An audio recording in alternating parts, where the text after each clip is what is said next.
what's going on? The podcast feels different somehow. It's like more developed. It feels like it has more depth, you know? It's evolved, you could say. Evoland! Da da da da da da da! You got a new intro! I like, and then the subtitle says, I like the old one better. It was short and it didn't waste my time.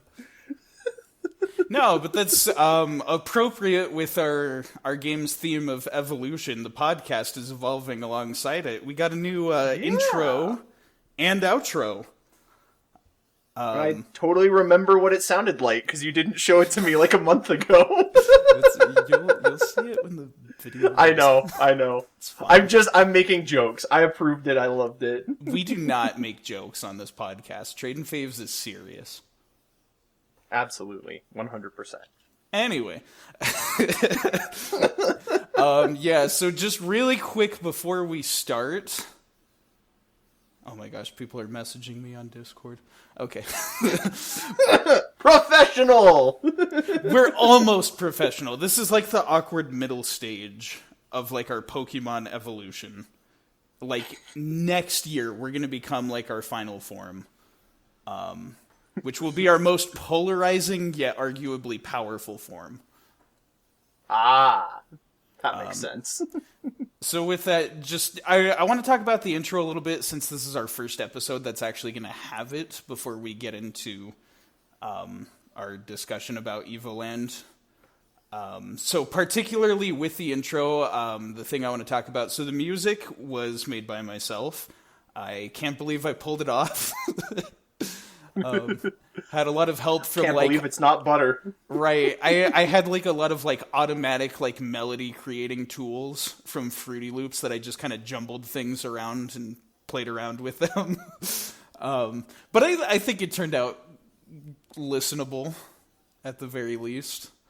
And so regarding artwork, the episode artwork for like each episode that we have, those will continue to be done by David.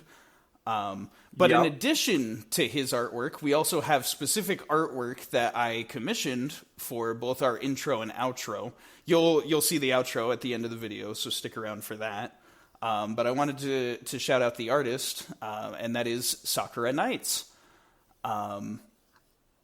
That's why the art was actually good this episode. No. Do not belittle your work. I enjoy your artwork. No, as well. I enjoy, like, I love doing the artwork, but, like, when I saw this, I was like, dang, like, is this what I have to compete with now? Well, am I going to be replaced? The other thing about it is that this was a paid, commissioned artwork, and that's the difference. I just freeload with your art. And I'm happy to do it. It's fun. Mm-hmm. But specifically to mention SakuraNights, so you may be thinking like, oh, is this like a sponsored thing? But sponsors pay you money to talk about their work. We're paying her money to talk about her work. So it's like the inverse of a sponsorship. It just means that we're shilling. Specifically, I want to plug her Twitter in case any of you guys out there that are watching are interested in a commission. That's twitter.com/SakuraNightsArt, and links will be provided in the description, most likely in the comments if I don't forget as well. But just be sure to keep your eyes out for that. Like, her art is extremely good. I was ecstatic to see the finished piece on this. And not to mention the commissions are extremely cheap for the quality you're getting. It's a great deal. And again, you can just check out that Twitter at SakuraNightsArt, and you can just see examples of her work from other things. I promise you guys will not regret it. She does fantastic stuff. Yep. All right. So I think that covers the new intro. But that's not the only thing about this podcast that is evolving.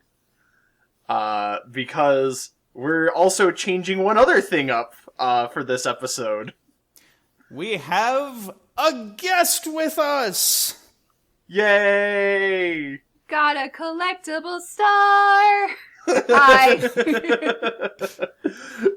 That's the type of humor we strive for on this podcast. You'll fit in great. I don't know if that's a good comparison because the collectible stars are kind of worthless.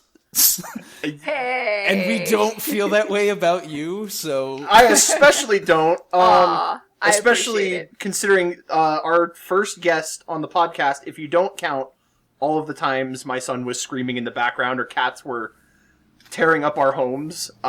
This is my wonderful wife. Hi. Who has asked that we refer to her by her YouTube name because branding.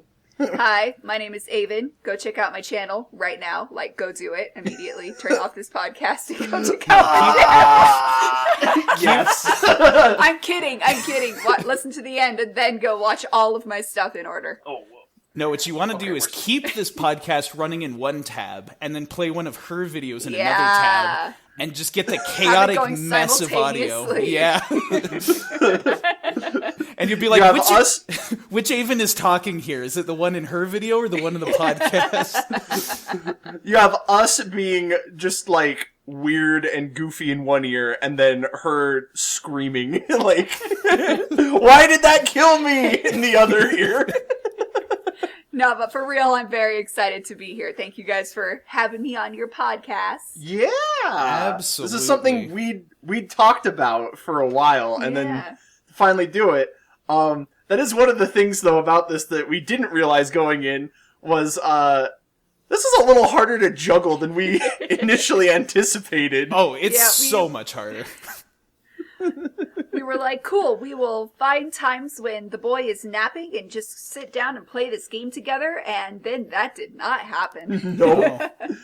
It was like, we'd play for like an hour, and so it was like slow going in the beginning. Yeah, so I ended up bowing out of the group video game session and just blasting through the game in my own time, and taking care of the baby while the guys were... Well, we would hang out and then try and blast through this game, which... Oh, man. This technically also is 2 games that we're going to focus on one more than the other. Right. So specifically, we'll cover a bit of Evoland 1, but that one is more so like a proof of concept showing kind of what the style of game could be, and then Evoland 2 is the game that expounds on it more. So the podcast will mostly be focused on Evoland 2 this episode, with just like a brief introduction to what Evoland 1 is. And of course, we will call out a specific time when we are going to discuss spoiler-related things. So if you're interested in listening to this, but you're also interested in playing the game and, you know, experiencing it for yourself, we will call out when the spoiler warnings are needed, so that way you can enjoy the podcast up to a certain point and then skip to the end of the podcast to hear what's coming next time, and then come back to this after you've already played the game. Yes. Sounds like a plan. Should we dive in? Yes. Our first topic of discussion is our history of Evoland, which in mine and David's case, we had never heard of this game really before. I had a little more history than you in that, like, was it when we were dating or when we were married? I think it was while we were dating. It was one of the games that we traded in a similar fashion to this podcast. Yeah. While we were dating. I'd come over to your place and I played through the first Evoland. Yep. The second one was the one I really wanted to show you, of course, but the first one is so short that it provides good background for what you're getting into. It's a good, like, play this, and if you like this, you'll love the second one. Yeah. But that's mostly my history. Make a YouTube video about it. No, I did not. That's what we're doing now. All right, but Avyn, if you would please tell us about where you first happened upon this game and games and your experience with them. Sure. I don't remember when I first came across Evoland. It kind of grew out of high school. When I played it, it was a phone game, Evoland 1. is how I originally played it. I didn't know that. Yeah. Oh, dang. Yeah, it was a mobile game first. Yep.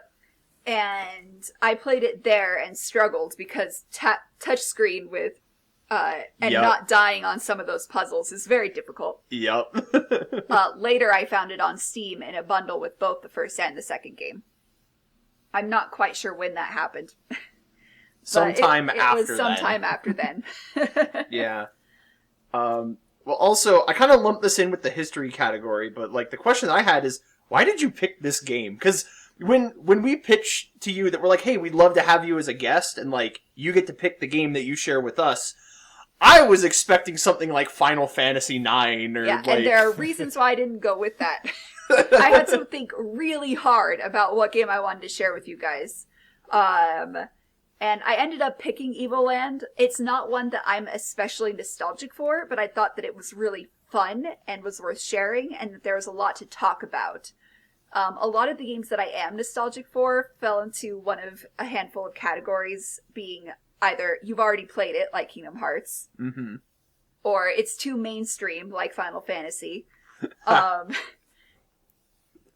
Even the games that are mainstream that I know you guys haven't played, like Final Fantasy IX, which is a personal favorite of mine. It's the one I credit with getting me into video games. When you sit down to play a Final Fantasy game, you know what to expect.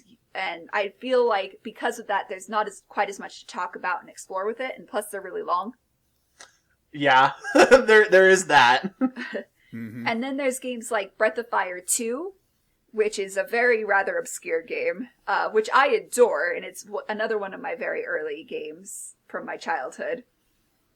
But I didn't feel like it was unique enough to be special enough to talk about on a podcast. Not quite enough meat there, and I wasn't sure if it would hold up as well for someone who doesn't have the nostalgia goggles firmly in place. I saw you play a little bit of that, and I thought, oh, that looks interesting. Yeah, I was surprised on a recent playthrough by how well it did hold up. It's been a number of years since I played it. But the last category that I knocked games off of the list was just too long. I didn't want to sit you guys down to a full Final Fantasy 40-hour adventure, or like Golden Sun, which is another one I would love to have shared with you guys. There's so much to talk about there. But you can't stop at the first game, and both games are like solid 60-hour. Are you telling me you didn't want us to play Final Fantasy 15 and do like 10 hours of cup noodle sponsored quests? How could you? I mean, unintentionally too, because like these games weren't super long, but because like scheduling was so difficult in the beginning, such a hassle like getting through these games. There's a reason. There is a genuine reason why there was such a massive hiatus for the show.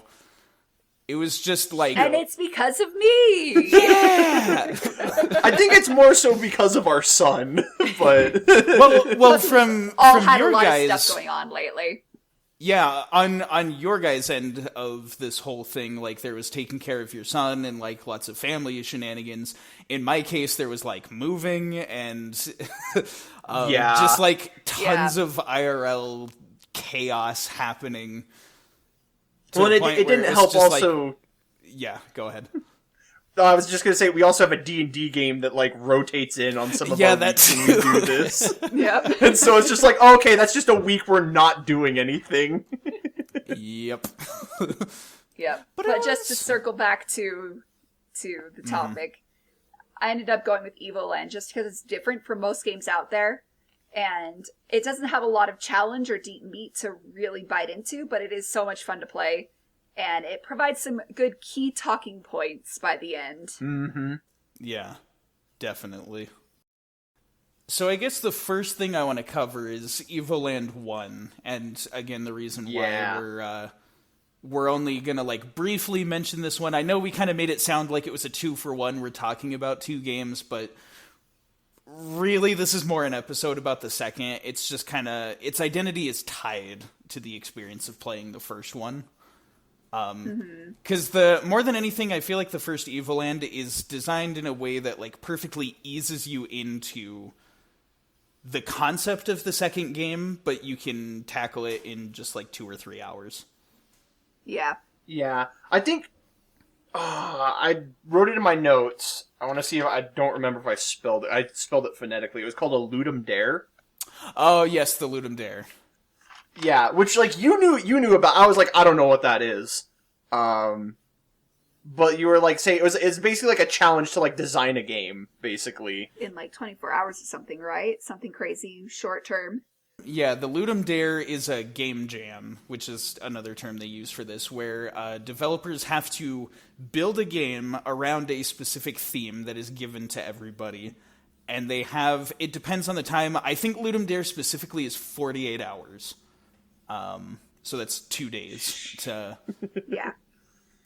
to make. And it could be less than that if you actually sleep and take care of yourself in a healthy manner. But yeah, the whole point of it is you're given a theme, and the theme that happened for the original Evoland, the theme was evolution.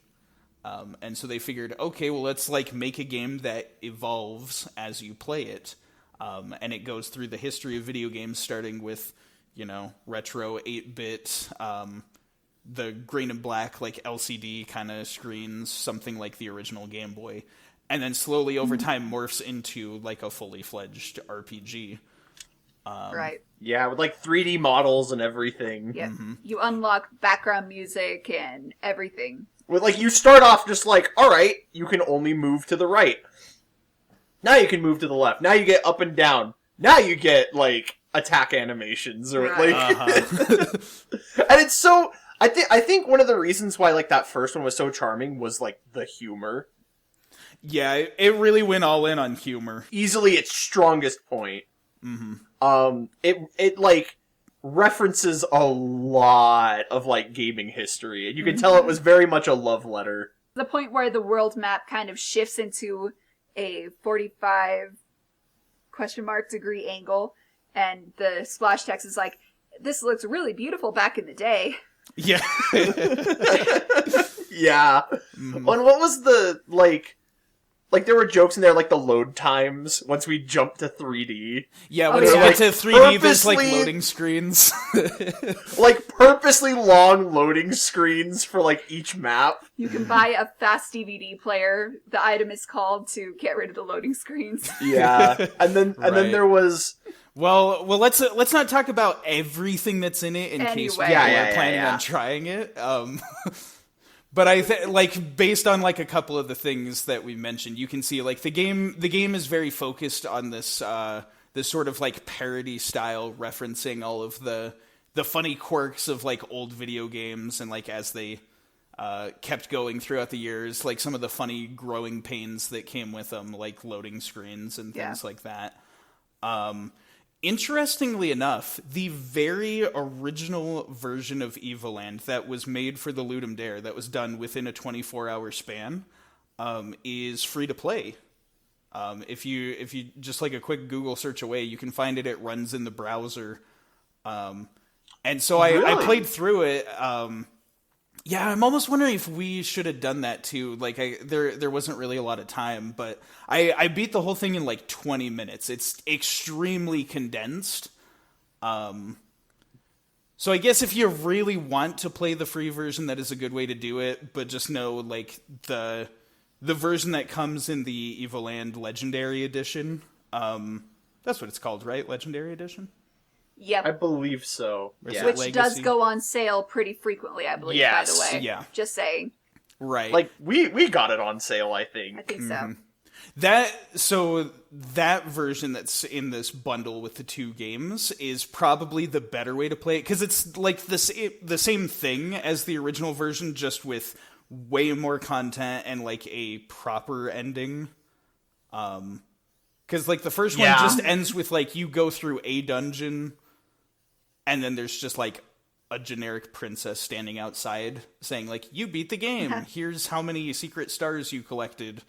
And then credits roll. Like, there's substantially more content, but it's the That's same some game. Mario with more. 1 like energy right there. Your princess is in another castle.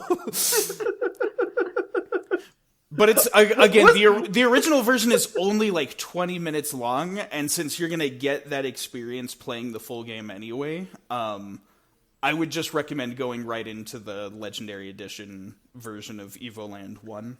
Yeah. Agreed. It's a good thing if you're not, like, sold on it. It'd be like, try it, it's free, and then if you like it, go play, like, the full thing. Yeah.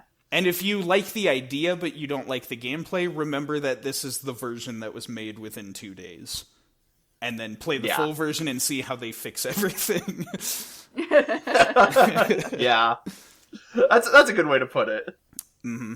But, like, overall, Evoland 1, it's extremely charming. Mostly what we've been talking about is the fantastic humor. On the other hand, it really is, like, just an appetizer for 2. Yeah. I imagine the people that played this when it first came out and only played the first one and didn't get the second one probably saw this and were like, oh, I wish there was more. Like, it's just not, substantial enough. And it's mostly just references to other games and not much of its own original identity. Well, I seem to remember, because there is that difficulty spike at the final boss. That too. well, and the thing, though, was, like, I felt like right at that point, we were growing a little tired. Like, okay, I think this, game has kind of overstayed its welcome. And it was, like, right then was, like, right when it ended. And it was like, oh, that was actually, like, the perfect length. Yeah. Yeah. It's a non-intrusive length, but it definitely will leave you wishing that you had something a little bit more expanded, which is why I think the idea of bundling the 2 games together was the perfect move on their part. Oh, absolutely. Totally. And also to, like, listeners, potential buyers out there, do not just go right for the second game, because for some weird reason, on Steam, the second game is the exact same price as the bundle with both games. Huh. So, like, you're literally getting cheated out of experiencing the first game if you just buy Yeah, the like, second you game. can just have the first game. Yeah. Just go for the Legendary Edition. Yeah, make sure you get the Legendary Edition, because it's exactly the same price as the second game, but it's 2 games. I don't know why they did that, or why they don't just delist the original game, but... Yeah, I couldn't tell you, but... Yeah.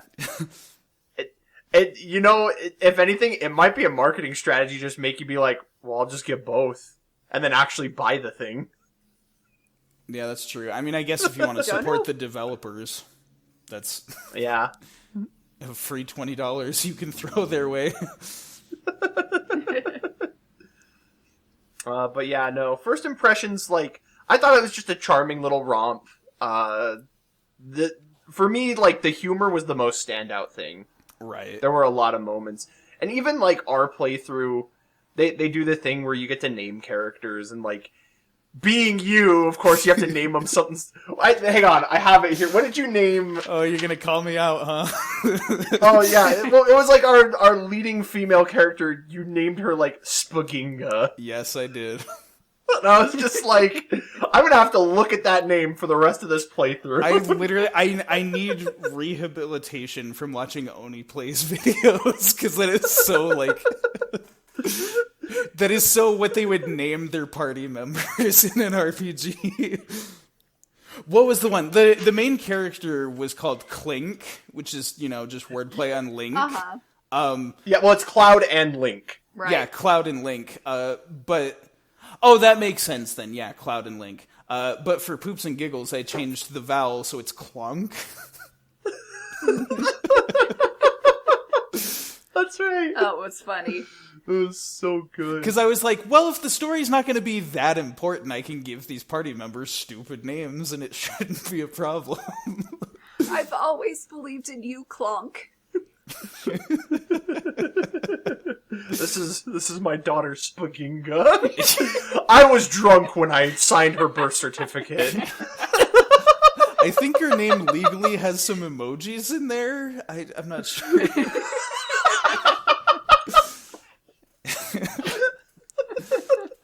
Yeah, I definitely, like, I think I remember when the name your character prompt came up, I first asked you, like, how like involved is the plot to this game? And you're like, not very much. It's like a short little game with like very like cheesy parody kind of story beats, and I was like, okay, I can give these characters stupid names then.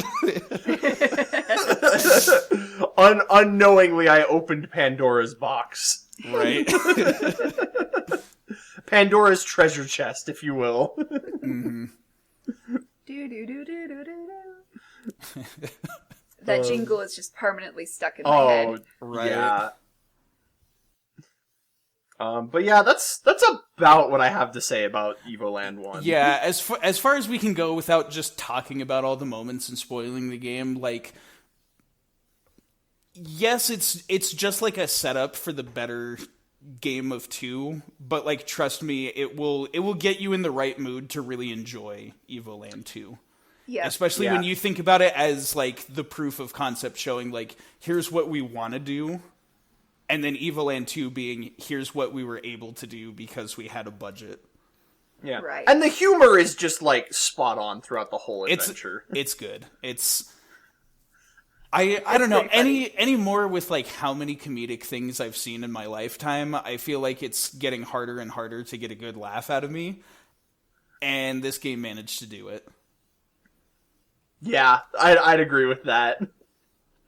There are even, like jokes, because, you know, it'd been a while since I'd played it, and then watching you go through it, like, I forgot some of the jokes, and so it was like, it got me a second time. Right, yeah. Well, do you guys want to move on to Evoland 2 then?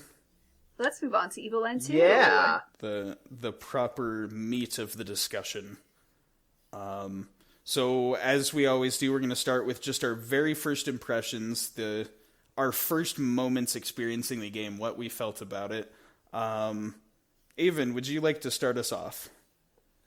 Sure. Admittedly, I don't remember, as I said, when I picked up this game and what my first thoughts on it were. So, I guess that I will say that I thought it was a lot of fun to play. Mm-hmm. It definitely, I think part of the thing too is because we played, like, the first Evoland, and the second one, visually, like, it feels the same, but, like, right off the bat, like, right when you boot up the second game, like, there's a little bit more, like, story and, like, focus given to it. Mm-hmm. Whereas, there's a little cutscene explaining the lore behind your adventure, and yeah, well, and like, cause like, I feel like the first Evoland kind of just like drops you in, like, here's the game. Yeah. You know, because the whole concept was like it would evolve to like actually have a story. It literally starts like, with absolutely nothing. Yes. Right. And then, whereas like Evoland 2 like starts with a story, like, hey, yeah, no, this is like a little more grounded and focused. Mm-hmm. You know, it's still kind of like the same goofy tone, but like, it's there was a little more thought put into it, I feel. Yeah, like not a time crunch. Slap this game together. the first like opening seconds of the game, like the tutorial, it's sort of like a redone version of the opening of the first game, but like with a lot more like quips and like world building kind of stuffed into the dialogue. And not to mention going back through it, because I went back and I like skimmed through a Let's Play of it to kind of like refresh because it had been a bit. There's a lot of important information that they just, like, spell out for you, and it goes over your head in, like, those first few minutes. Yeah, you kind of don't even realize that you're just, like, being smacked with a big wet fish right at the start. As far as what I can say about, like, my very first impressions, it did not take long for the game to win me over. Oh, like, yeah. I would only like a couple moments in, I could see that like cheeky game designer humor, And game designer humor is like one of the most fundamental parts of my personal sense of humor. So like within just a few seconds I was like, okay, this is going to be like the first game but better. Yeah. This was made by my people. Yeah. The song of my people. Well, that's kind of, I feel like people with similar tastes, like when they saw Undertale first, they were like, wow, this is great. Like, I need more of this. Like, give me some video games that'll take jabs at, like, cliches and stuff, but also still be a good game. And so, but then again, this came out before Undertale, didn't it? I believe so. At least the first one did. Yeah, the first one at least. Yeah, the first one, definitely. I'm not sure about the second one. I would have to look it up. Yeah, I think they're like roughly around the same time. That like 2015, so. 2016, something like that. Right around there. Let's move on to presentation. Unless you guys have any more comments about just immediate first impressions. Not really. I'm good Nope. to move on. All right, let's talk graphics. For me, like, kind of just presentation as a whole for me, I think that it perfectly replicates what it's trying to do. Like, for each era, like, it specifically nails it. You know, I would say that, like, the graphics, at least, like, starting out, aren't anything, like, earth-shattering. No, But, like... and it's kind of that way on purpose. Yeah, but like, it's paying homage to that era of gaming, and so I think it does it well. Like, I'm a sucker for 16-bit graphics, because I love beautiful, detailed pixel art. And so, like, I found that was probably my favorite style to look at. And even, like, the 3D models aren't, like crazy PS5, like, HD anything, but, like, they look good, and they definitely replicate that era of gaming. It's kind of both a strength and a flaw of the game, is that the strength being that it perfectly replicates each of those eras of games and types of games, but because it's replicating them, it's not trying to blaze its own ground and be something unique in that regard. Yeah. Yeah, and it's the most important thing that I consider with like the game's art style is that it's a low budget game. Yes. They didn't have a AAA budget, and yet what they do with their smaller budget is not like try and push it and make it as good as possible, but try and accurately recreate those specific styles of like Game Boy Advance, like 16-bit stuff like Sega Genesis, Super Nintendo, and then in the 3D, it's kind of like a PS2 quality game. Yeah. Maybe a little smoother, but yes. Yeah. But it's still, it evokes that kind of feeling that you get from games around that time, to the point that it's like, you're not thinking about like, oh, this isn't the best looking it could be. You're thinking about, oh, I remember games from this era. Right. It does exactly what it is trying to do, and it looks wonderful. I will also say there's like occasional moments where like the graphics go like really hard for no good reason. Things like when you use little guardian summoning attacks, and they get like really dynamic with the camera angles and the special effects. It's just like, whoa! And then it goes back to being the cute, simple art style, and it's like, oh. Yeah. That caught me off guard. I will say, because, like, it pays homage, some things come across as, like, a little generic. Like, some of the enemies and stuff are like, oh, like, you know... Oh, look, here's the Octorok. Yeah, like, here's the bargain brand Octorok. Or, like, the bargain brand Piranha Plant. Yeah, definitely. It's... Because it's trying to be parody, I think that's why it pulls it off. If it was just trying to be its own original game and it looked like that, it would be a little underwhelming. But it's the fact that, Yeah. like, you've played so many RPGs, you know what the common slime looks like, and so you see one, and you're like, oh, that's a slime enemy. I know exactly what it's going to do. It's going to be very slow and weak. Yep. It's gonna split when you kill it. Yep. It's... The enemy designs themselves are generic, but they're easy to read. The moment you look at them, you know Right. what it's trying to parody. Yeah. Yep. And because it is a parody game, you see the slime come on, you go, oh, I love Dragon Quest. Yeah, exactly. Which is like a big plus for the game, I feel, is like that's one of its strengths.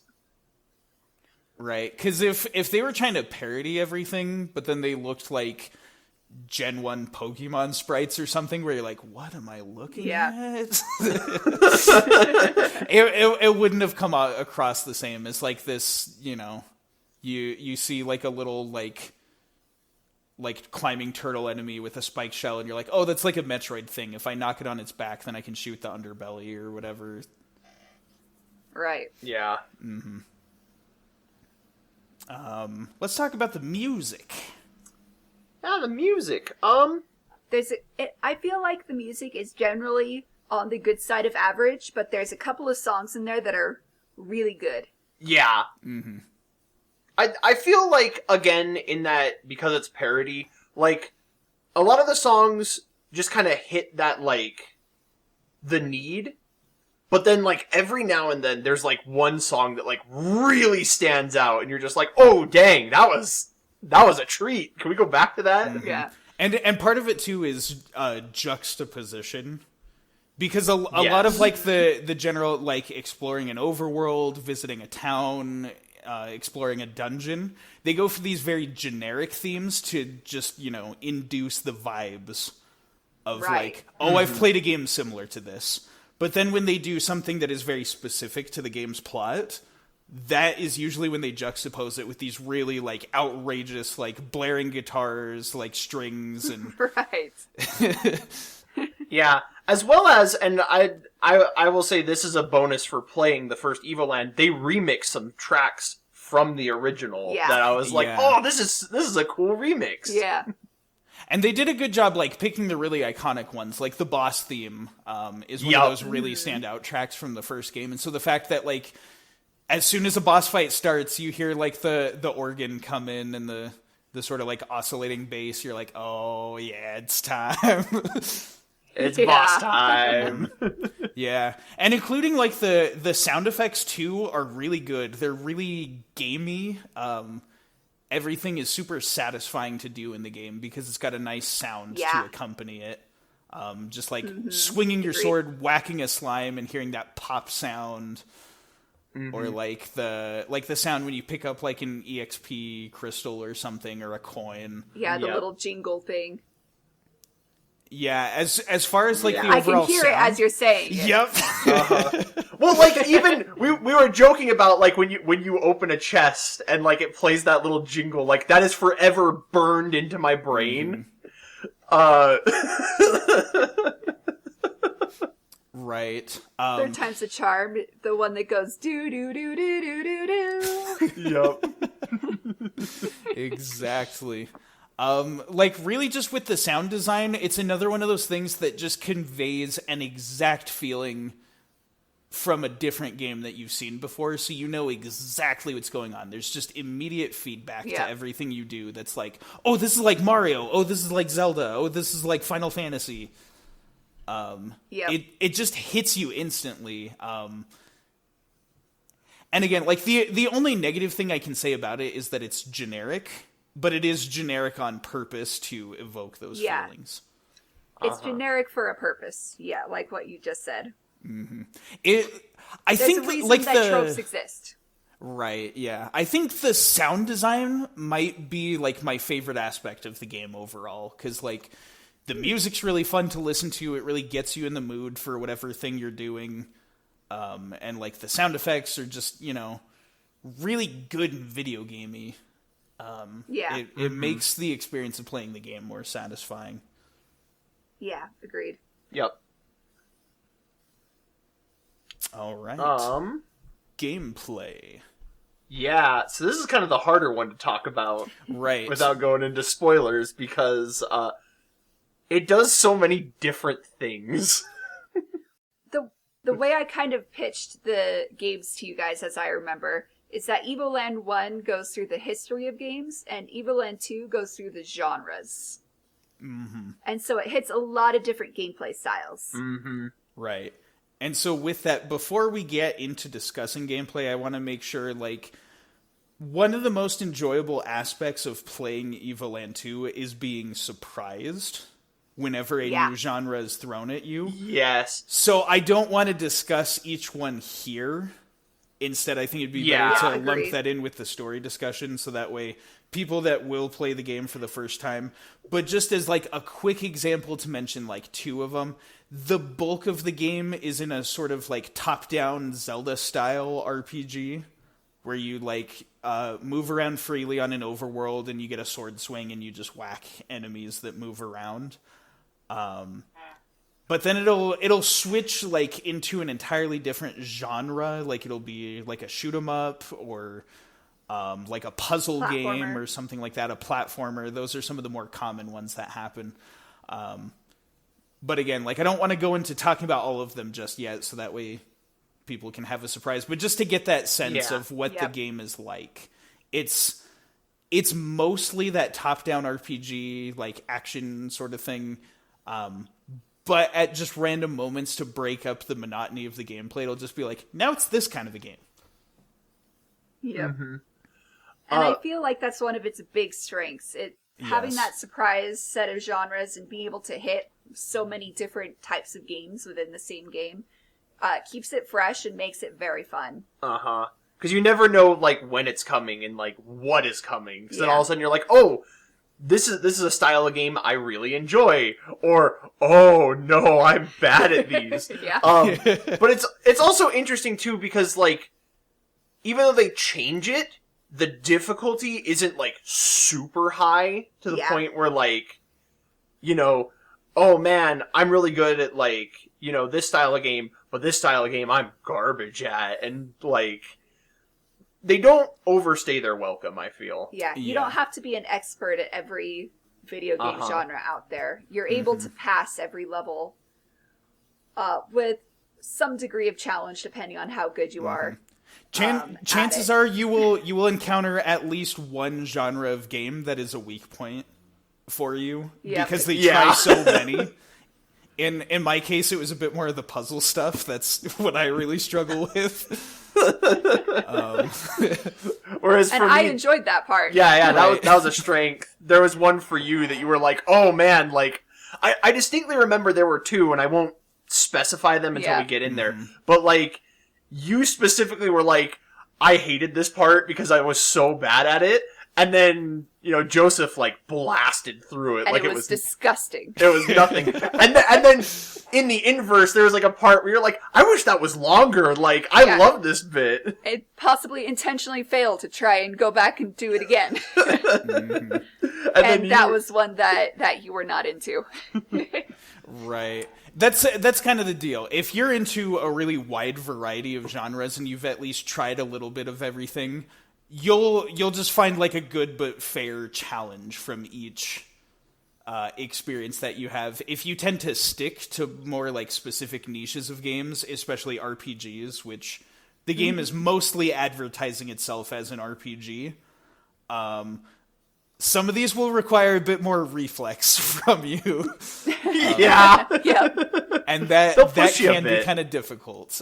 So your ability to handle the difficulty will vary depending on your tastes. But if you're not good at certain genres, like we said, they don't overstay their welcome. They just kind of show up and give you a quick challenge, and then you're back to the normal top-down RPG format. Yep. Another point that I had on here under gameplay is that, once again, I feel like they perfectly replicate each genre, which is both a strength and a flaw. Yeah. In that, like, it comes with some of the age and the crusty underbelly of like some of those genres that like have aged over the years. Yeah. Like, you know, some of these is like, oh wow, this section's kinda grindy, or like, oh wow, yeah, this section has an abnormal difficulty spike. Right. That is kind of the thing. Like, it goes for these very simple, like, defining every genre down to its core. Like, what is this genre of video game all about, and how can we capture that? And I think it's hard to mess up simple gameplay. So they pretty much nail every genre they get, but you're right in that if there's something you don't like that is very common in a genre, it's going to be there because it's an exact replication of that genre. Yep. And because it is a kind of a small, simple snapshot of a genre, they don't always have the recent quality of life features that you get in more dedicated franchises. Yeah. If that makes sense. And so they're sometimes slightly clunkier than what you would expect in a game devoted to that genre, but never to the point that it's unplayable or that introduces too much extra challenge. Yeah, exactly. And it's also fair to note that, like, this game is a couple of years old now. Like, a lot more innovations have come in games these days. Whereas this is, like, in and of itself, it's already, you know, like half a decade old, maybe more. And it's referencing games that are even older than it. So it's taking from a lot of those old things before a lot of quality of life stuff was invented.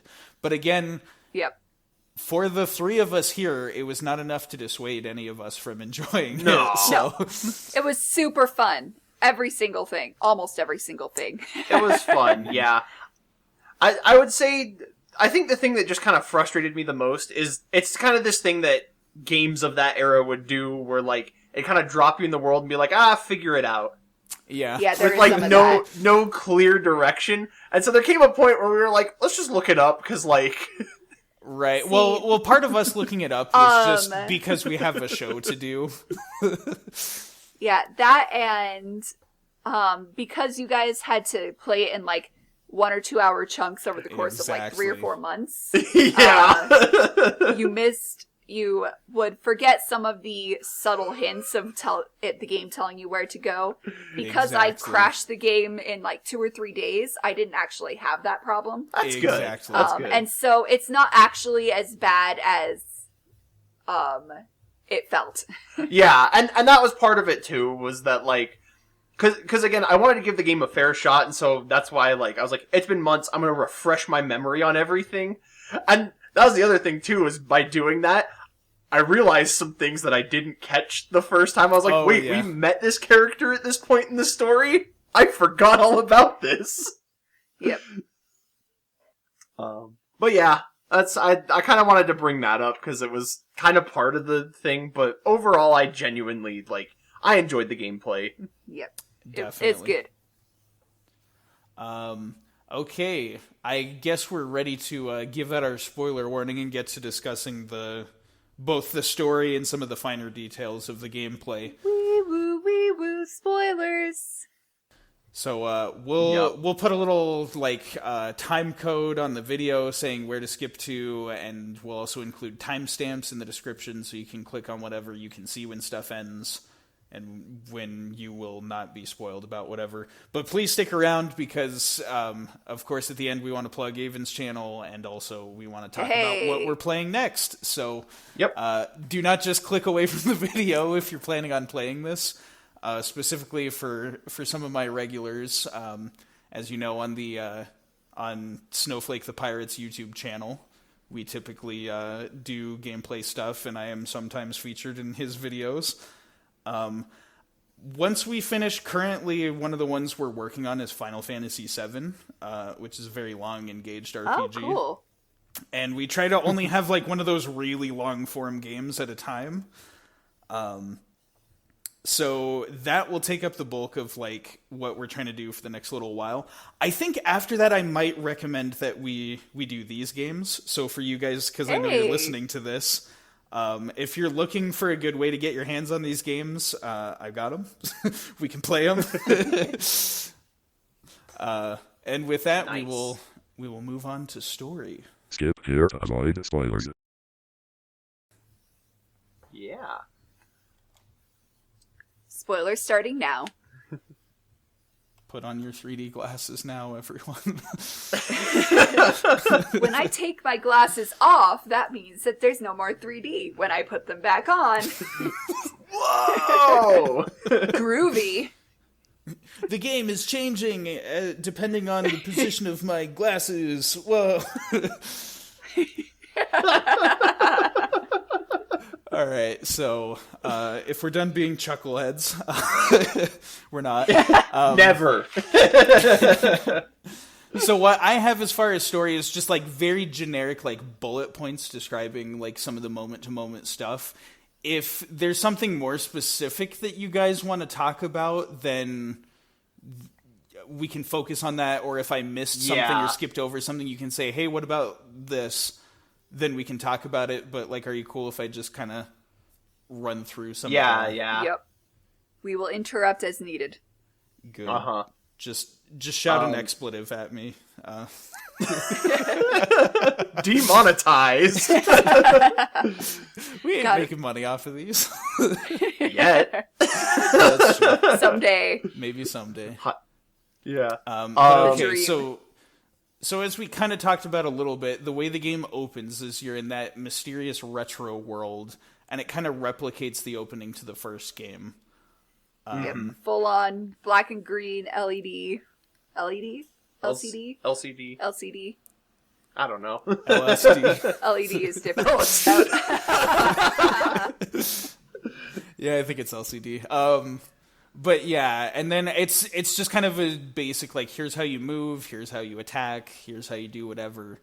But then it cuts to, in true JRPG fashion, cuts to our main character in bed, suffering from amnesia. Before we get to that... Wait, what happens in between? The gorgeous cinematic, like, lore dump. That's right. There's like the opening. I specifically wanted to shout out that because that was when I knew that we had stepped up from the first game. Yeah. Because like we got first off, that art style is gorgeous. I absolutely loved it, and I was like, give me more of this. And the lore is nothing like, it's just like the gameplay and the music and the graphics and everything. It recreates what it is parodying perfectly. It's like simple. There was an ancient civilization. Now they're gone. Now we have an emperor. War. It's exactly what you would expect Modern out of day. a game. Yeah, Out like of an RPG. It just like it very much felt like it's weird because it looked nicer, but it reminded me of like those old NES games, almost like Shovel Knight. How like we get that like story, like explaining like, hey, here's what happened, with like here's some gorgeous visuals to look at, like while we just, hey, here's the story. It's a very good like quick summary of the world, what you can expect from it, what's going on. Like, what happened in the past and how it's affecting things that are currently in the world. Right. Yep. But sorry. Yeah, I just wanted to like interject. I was like, this happened first and I loved it. Yeah, that was good on you. I did miss that one and I shouldn't have. just cuz like that, I think that was the moment that the game won me over, cuz I was like, okay, this is awesome. But yes, then we go to cliche opening. Right. Then we get a kid waking up in bed with amnesia. It's good. It's tropey, and it's tropey on purpose because it's trying to remind you of that amnesiac that sort of protagonist trope. And why don't you go take a walk in the forest to clear your head? Yep. It's so good, and it's funny how with your first companion that you get, Fina, she does a good job at, I think, having more personality than Karis from the first game. Yeah. Spaginga? Spaghetti. Josh and me about that. I'm sorry. I will never let Spagginga, I'll never let that go. So whatever you He's gonna named name a your... Pokemon that. Maybe. Is there a spaghetti Pokemon? Anyway. I mean, Tangela? Only a matter of Oh, time. that's true. Yeah, Tangela's probably the closest. Anyway. Anyway. Fina. She does a good job of both feeling generic enough to be that, this is our, female lead first party member character that, fits the tropes, but then is still, not a complete piece of cardboard. Yeah, she does. How to put it? Grow into a very unique character. Yes. Specifically grow, because she doesn't start as a unique character. No. But... In my notes, under feet, I put, she's kind of dumb, but I love her regardless. She has no empathy at all. Her thing, too, is that, she's kind of, I was surprised at how much of the game was, her not understanding what was happening. Yeah. Which, to be fair, jumping ahead a little bit, time travel's involved, and we're like, Fina, how do you not get this yet? But, time travel's scary and confusing. But, part of the But, thing, yeah. too, is that, she's one of the funniest party members you get. That's true.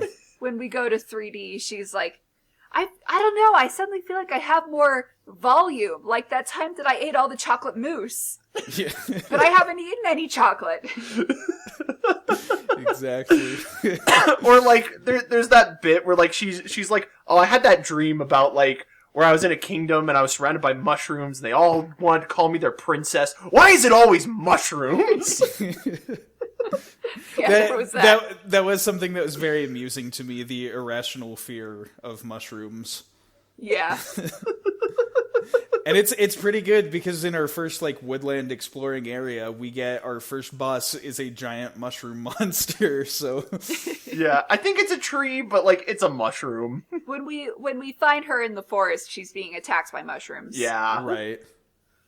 It's pretty good. It's such a weird thing for a character to be afraid of that it's funny to me. Yeah. And we'll talk about it later, but she gets to some points that I'm like, oh wow, this is surprisingly well written. I actually really like this. Mm-hmm. Yeah, and so then from exploring the wood areas, then you start to go up into the mountain ranges. You have those little what are they, the mammoth things? Oh, Yeah, I yeah. think that was literally called mammoth. Mammoths, Yeah. that's right. I think also before that we briefly see Reno, Cherry, and Plum. Mm-hmm. Briefly. Yeah, that was our introduction Yeah, to them. they're and collecting mana from the tree guardian, the Magiliths or whatever. Right. which we accidentally trigger at that point, right? Funny you should use that word, Trigger. considering how much it draws. Like that whole Even beginning. the animation for time travel Oh, yeah. looks like the one in Chrono Trigger, right? Mm-hmm. You can tell that this whole story, the idea of the time travel, paid so much homage to Chrono Trigger. I am very there was glad. even a picture of it new somewhere. Yeah. I am very glad that we did Chrono Trigger before this, because so much of that would have just gone over my head. Yeah. Yeah, that was one of the reasons why I picked Evoland, come to think of it, is that it pays so much homage to Chrono Trigger, and I know that it's one of David's favorite games. all-time and that you guys favorites. just recently did it. On Yeah. the podcast. Top 5 favorite of all time. Yeah, I was really impressed with that one. It's now one of my favorites as well. It's a good... So let's see. I would have to think about whether it's one of my favorites, but It's definitely up there. That's fair. I mean, there's so many games. How do you how do you prioritize? Anyway. Yeah. Speaking of My so many apologies for games, interrupting. let's talk Continue. about Evoland 2. That's one of the games. Yeah. So while you're squandering your lives away up in the mountains or whatever, you run into the Royal Guard attacking what's her name, Ceres. Yeah, that was becomes an one thing important that character. when I went back and rewatched it, I saw her and I was like, wait a minute, I actually know who this is now. Right. This was like, because it happened so long ago, I forgot just entirely why we got captured by the Royal Guard, and so I was like, wait, this is why this happens? Hold up, what's going on? Like, Yeah, it was one of And those. that reminds me. Go ahead. Sorry, we missed an important point in that after the Guardian fight in the forest, you accidentally trigger a little pedestal thing called a Magilith, an ancient ruin thing, that sends you back in the past. Yeah, we are now in right. the past about 50 years. Mm-hmm. Anyway, continue. Right. And again, like, it's, as far as covering these plot points, it's like this is the point past, like, the spoiler warning. So, like, people hearing us talk about this will already kind of have some context for what we're talking about, but yes, continue. Or they just have no intention of playing the game. That's true, too. And they just won't understand, and that's fine, too. Yes, but with that, so getting caught up in the Royal Guard and all that, and saving Ceres, which, like you said, David, I had forgotten about this at the point in the game when I needed to remember this. But yeah, you get caught by the Royal Guard and imprisoned, and this is where we get, like, I think our first, like, big shake-up to the gameplay. We get a stealth section. Yes. Complete with a cardboard box. Yes, that is the best part. And the whole time, Fina's like, this is not going to work. And you're like, you don't know how dumb these guards are. What is Fina? She's like, I just didn't expect their movements to be so scripted. Or like something along those lines. Yeah. I'm just like, bravo, game, bravo. Mm-hmm. That one, and you That can't was a argue good that this section. is unnecessary ham-fisted stealth section being shoved into a game, because it's all about shaking up the genre of the game. So here it was like Right. the perfect application for a stealth section. Yep. And again, it didn't overstay its welcome. It was each floor in the dungeon has a different kind of quirk. Like one floor has the cardboard box, and One has like you hiding in the shadows. Right. Yeah. and it ends precisely when it needs to. Mm-hmm. It doesn't take too long, which is a good thing for for a ham-fisted forced stealth section. Yeah, and they've got some good cracks throughout it. Oh yeah, Like some good Fina's, jokes. there's no way this cardboard box is gonna work, kind of thing. And then it does. Yeah. And then the password for the door and everything. That's right. Oh It's yeah, all, it's that's all right. very funny. Mm-hmm. The one guy trying to Shawshank his way out. That's Like in a right. tunnel. Later on, after you escape, you meet some guards in town who are like, a prisoner escaped. I still don't understand how he dug such a long tunnel. I think that's one of the other things too. Is it doesn't just reference like video game humor; it references movies too, which I thought was reference super movies fun. quite a bit. There's because I'm not as into it, a lot of the references go over my head, but there's quite a bit that has to do with Lord of the Rings. That's like one of the commonly referenced ones. Yeah. But yeah, so the funny thing about this stealth section and where it leads us is into another common trope, which is the Colosseum. Oh, it brought me right back to Sword of Mana. Oh man. Oh, Can I just say, like, the different enemy types that they have you fight in these battles in the Colosseum are so good. This was so good. Like, I was definitely sold on the game. Like, playing it, I'm like, yeah, this is a very charming game. Humor's good. When I got here in the Coliseum, I was like, this game's amazing. Because you fight the guy with his 3 bears. Yeah. What's the one, like, he's telling Fina, like, I've trained them to, like, respond to this word or whatever. Like, yeah, attack. It's get 'em is like the get 'em, and then Fina's like get 'em, and then they turn and attack like the guy that trained them. And then they're like doubles as a good joke, but also gets Fina out of the way so you can do your fight sequence. Yep. Yeah, exactly. They're like, oh, there's interference. We're gonna have to penalize you, and they take Fina away. Yeah. That's so good. It's so good. That is some top-notch Teenage humor. Ninja Squirrels. Oh, Yes. that's right! The Ninja Squirrels. That was, like, one of my favorites. Because they already had those squirrel enemies, so it didn't take much to just, put masks on all of them. Yeah. Yep. But it was such a good, like, reference. And the fact, like, the normal squirrels are, like, throwing acorns or whatever as their attack, so these ones are throwing, like, the little ninja stars. Yeah. Yep. My favorite super thing good. that happens in this segment, though, is that they ask you to pick a name to go Right. by for the purpose of the Coliseum, and then Menos, who we meet here, calls you by that name for the rest of the game. Yeah. Exactly. No. Unironically. Which, like, and that's the thing, like, all of the names are really dumb, but, like, really fun. Uh-huh. Yeah. Like, what were, because, like, we went with the, what was it, Mega Clink? There's Right, also 'cause it was Solid the- Snail. Solid snail, that's right. Well, I felt like I had to pick Mega Clink because it was the callback to the first game. Yeah. Right. And I was still, like, riding the high of having finished the first game, so I was like, yeah, it's continuity. Well, and I, like, there's like Super Moro or something like that. Uh-huh. Like, Yep.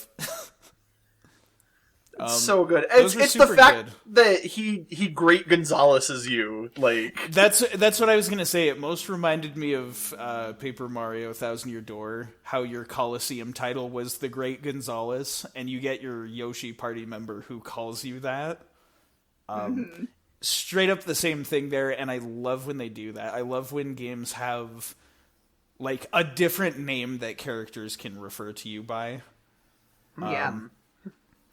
Another one, I know this isn't probably as popular of one to say, but in Pokemon X and Y, I also like the friend group that you had. How you have your trainer's name, but then you also get a nickname, and exclusively like your friends call you the nickname. Yeah. it's funny though because I've seen people like the nickname. They're like, "You idiot" or something like that, and so then like your friends walk up, like, "What's up, you idiot?" Yeah. Too much power to actually choose your own nickname. I love too that the announcer in this sequence shows up later in the game as a great explorer that's referenced in future eras. Yeah. That's right. Yeah. He says, he's like, "So I got fired after you escaped from the Coliseum, but that was a great, actually." like best financial move of my life. Oh, it's good. That whole segment was pretty darn good. Yeah, it's good. And so then moving from there, we sneak away from the gladiator life. Russell Crowe does not come with us. That's a reference. Anyway. But we do get to bring Menos, the demon prince and general. Yep. So we take fight in the Menos with us. And that one is cool. I like how they introduce it as a boss fight first, and then he joins your party. Yeah. That was a very cool way of always liked that establishing one. him as, being very strong. It's very like Castlevania. I think it's Castlevania 3, where like you fight Alucard and then he joins your party. Like, I love when games do that. Yeah. Yeah, it's definitely a good one. And so Anyway.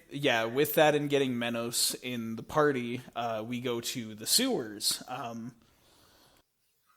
And with the sewers comes a new shift in gameplay. We get the platforming segment. And you have an item called Gravity with an apple icon in your inventory for the rest of the game. Yeah. It's so good. You have to unlock Gravity. And learning how to jump is a serious puzzle for you and Menos that you have to apologize to Fida for dumping her. Or Oh yeah, because you run away and then she has to catch up. Yep. and she figures out how to jump. This is also where like we get a lot of like Fina and Menos like banter, and Yeah. it was more towards the end of the game that like I started saying this, but like there is one brain cell in this party, and it is constantly moving between each member. They all take turns using the brain cell. Yes. Like, because it's so funny how Menos can be like the smart one in the group, and then immediately going to just being completely ignorant of what is going on. Yep. Right. To get into the gameplay of the platformer, I thought this was a nice little section. We do platformer stuff a couple of times throughout the game. It makes sense that this is one that they'd be able to get a lot of mileage out of because there's a lot of different platformers. It's a lot like Mega Man in terms of its level design because they specifically give you like the little wave when you slash your sword. Yeah. That kind of functions the same way as a bullet, but still keeps like the medieval theme to it. Mm-hmm. See, I associated that sword wave with Legend of Zelda 1. Right. I think the only reason that I don't associate it with that as much is just because that's usually like if you're at full health, you get a sword wave. Right. Whereas that one, no matter what your health is, you can just mash on that button and just... Yeah. And it's necessary. Yeah, they require it of you Yeah. sometimes. Yeah. The platformer sections were one of the ones that I struggled a little bit on, especially the one at the very end, because platformers are not my personal genre. Right. I enjoy them, but I don't get into them like you guys do, and so I had significantly more struggle with these parts than you did watching you. Right, yeah.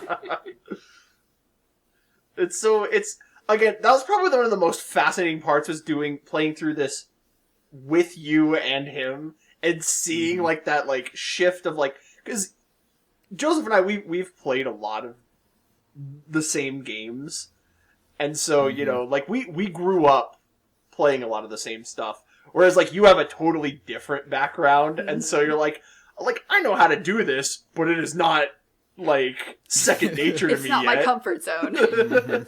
Well, the funny thing about like your taste in ours is that they perfectly made a net of like when one person wasn't as like adept at a specific genre or like used to a genre, one of us three, like others in the group, did have the experience with that genre.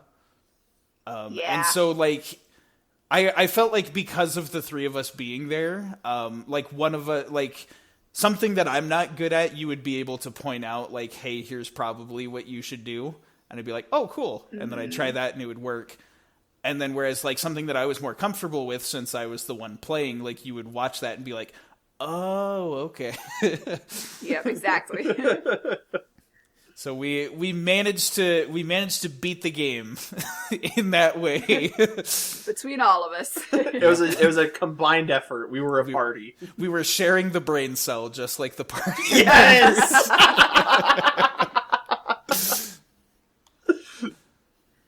But since platformers are your comfort zone, your guys' comfort zone, what did you think of the challenge level in these areas? For the most part, it was pretty good. There was definitely some moments where it was a little cheap. They would kind of sucker punch you with things that were like just out of the camera's view. But then it like moves too quickly for you to react. Like you have to make some blind jumps, and you have to like there's like instant kill spikes everywhere, like Mega Man. But unlike Mega Man, the instant kill spikes are not as, like, telegraphed.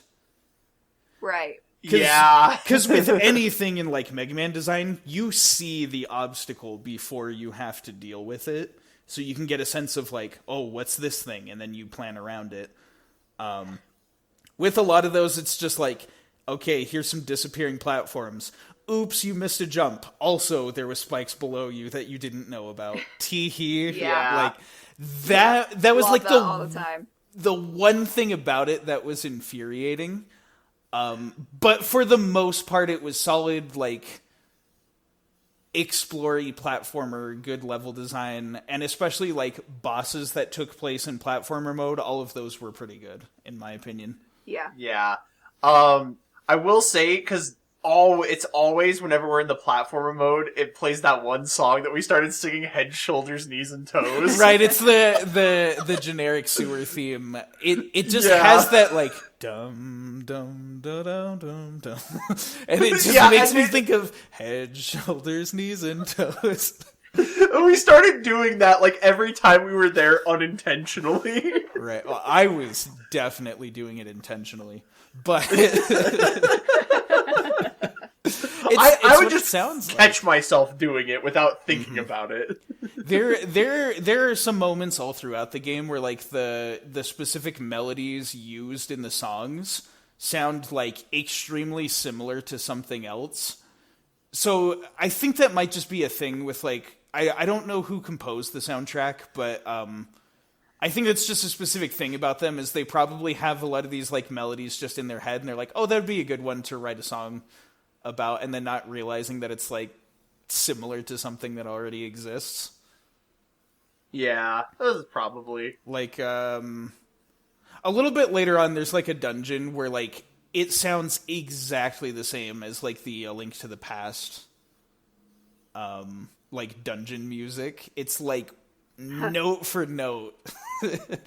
But then, like, the style was different, so they got away with it being parody, I guess. Yeah. But yeah, so after escaping from the sewers, our party gets into town, and they're sort of locked in there because the Royal Guard is stationed at all the sides. And so the only way to get out is by doing a shady back alley deal. I should have seen this coming, but he takes all your friggin' money and then goes, and now that your wallet is empty, I'm gonna need a little more. Yeah, there was something that you did that we didn't do in that segment. So there is a mini game in the town. It's basically a simple matching game. And if you go and try to play it, then it's rigged against you. If you get down to the last pair, it'll always bring up the death card. And so you can't ever complete the game. And it's called, like, Who Wants to Be a Millionaire or whatever. Yeah. Right. And the reward is 1 million gold. And so what you can actually do, there's a family in town who has won this game and everybody knows it. And you can, through a trading quest, get a hold of their lucky charm. If you take it to the minigame, the clerk goes in parentheses, oh, I see you have Mr. So-and-so's lucky charm, so I'll take that, and then just same deal as always, right? And if you select yes, it lets you play the game, and this time it lets you beat it. It forces you to win. And winner, hooray! And then everybody knows it. And hooray, somebody's won. The game isn't rigged. And then the clerk tells you in parentheses, so I'll deposit the 1 million in Mr. So-and-so's bank. Here's your 300 gold reward. It's so good.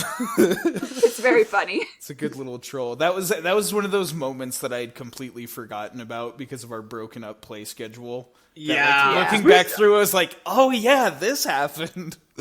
Yeah, we never did that. We went and we did it the other way, where we just worked that job, like different jobs as Fina. Yeah. Just dealt with all the drama. But that there was the odd jobs mini game where you get to play as Fina, and you have to do a bunch of like crappy customer service jobs, and you work at a Walkdonald's. Yeah, right. Which the Diner Dash segment. The Diner Dash, right? That was. I adored Diner Dash growing up, so that was one of the genres that I was in my comfort zone that I really enjoyed. That watching you play was a little painful. Yes, I can imagine. I didn't expect that to give me as much anxiety as I would expect, like, actually working at McDonald's would give me, but it Perfectly did. replicated. It was pretty accurate to how I at least imagine I would feel working at a McDonald's. I was just like, there's so many things to remember. People are like not patient with me. I gotta manage all these things. This guy's trying to leave without paying. Yeah. Exactly. The organization time management games that I thrived on growing up. I think I might have turned out to be a more well-adjusted human being if I grew up on those instead of... I don't know. Instead of action games. I like punching things. That was fun. There was also the orphanage segment where you went hide and seek looking for Lucas and... yeah! So there were, like... That's the other thing, too, is they just straight up have other characters. Like, they have, like, reference characters. Who was it? Clara Loft? Oh, yeah. They had, it's at a later segment, but there's like a group of little girls, and one of them is just Sakura from Street Fighter. Yeah, it was Saku, and that moment made me so happy because Sakura is my favorite Street Fighter character. Mm-hmm. So, like, A, we got a Street Fighter reference, B, it was my favorite Street Fighter character. And that's one of the strengths of this game, really, is that you see something like Sakura from Street Fighter, and it makes you happy. Uh-huh. Exactly. The other Odd Jobs thing was where you get to be a maid for the spoiled rich people. Yeah. Oh. And you go around saying, I'm Captain Bosch to the town. Yes! You get to Final Fantasy... That's 12, right? Yes. Mm-hmm. That was a good one. You have to convince everybody that the lottery isn't rigged. Yep. Yeah. Oh, it's so funny. So many just good little gags in this game. Yep. Yeah, but then after that, you get enough money to pay the guy to sneak you out of there. And then from there, you can kind of just, like, explore the area again. I believe what I have next on my notes is the Haunted Forest. I believe that's right. I believe that's the next thing that we do. That is next, I believe. Mm-hmm. So this is like our next major dungeon. Right off the bat, like there's some funny jokes about like ghosts and how like both Menos and Fina are afraid of ghosts, which is funny.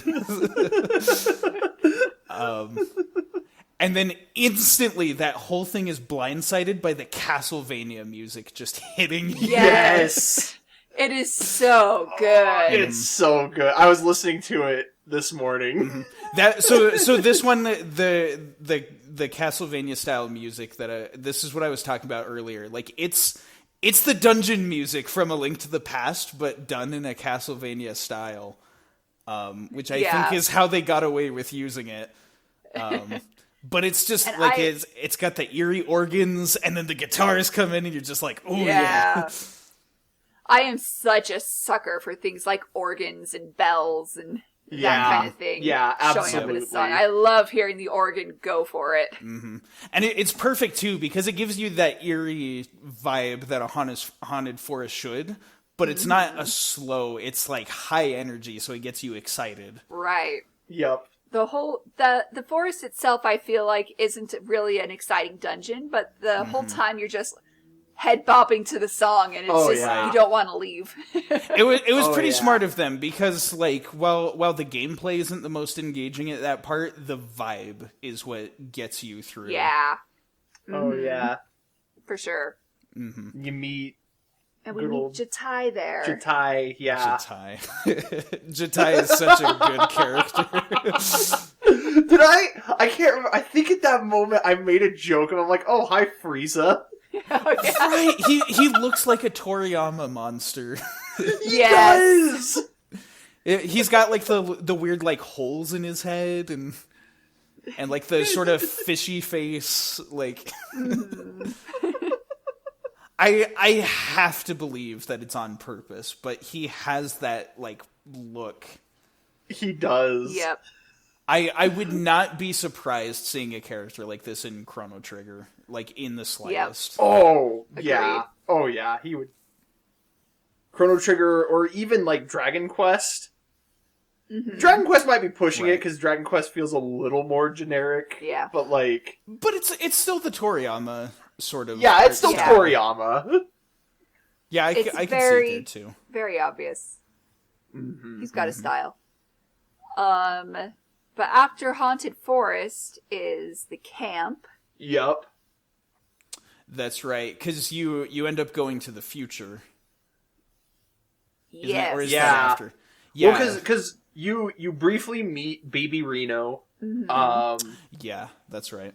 And then Magus, turns out that he followed you. He followed you in, and then is basically like, let's slaughter all of the demons, and then, oops, broke that Magilith, you're going to the future. Yep. That's right. Because you get a chance to meet the demons and see how they're like, you humans. And you're like, this is an RPG. Yeah. It'll give us the chance to change this and make a good future for everyone, right? And then you get kicked out and sent to the future. Bum-ba-dum, bum-bum. Kuro made a bad future in Act 2. If it had actually done that, I would have laughed. Yeah, it's not an RPG, but Sonic CD does have the time travel covered. Yeah. That's if they want to make an Evoland 3, I have a recommendation.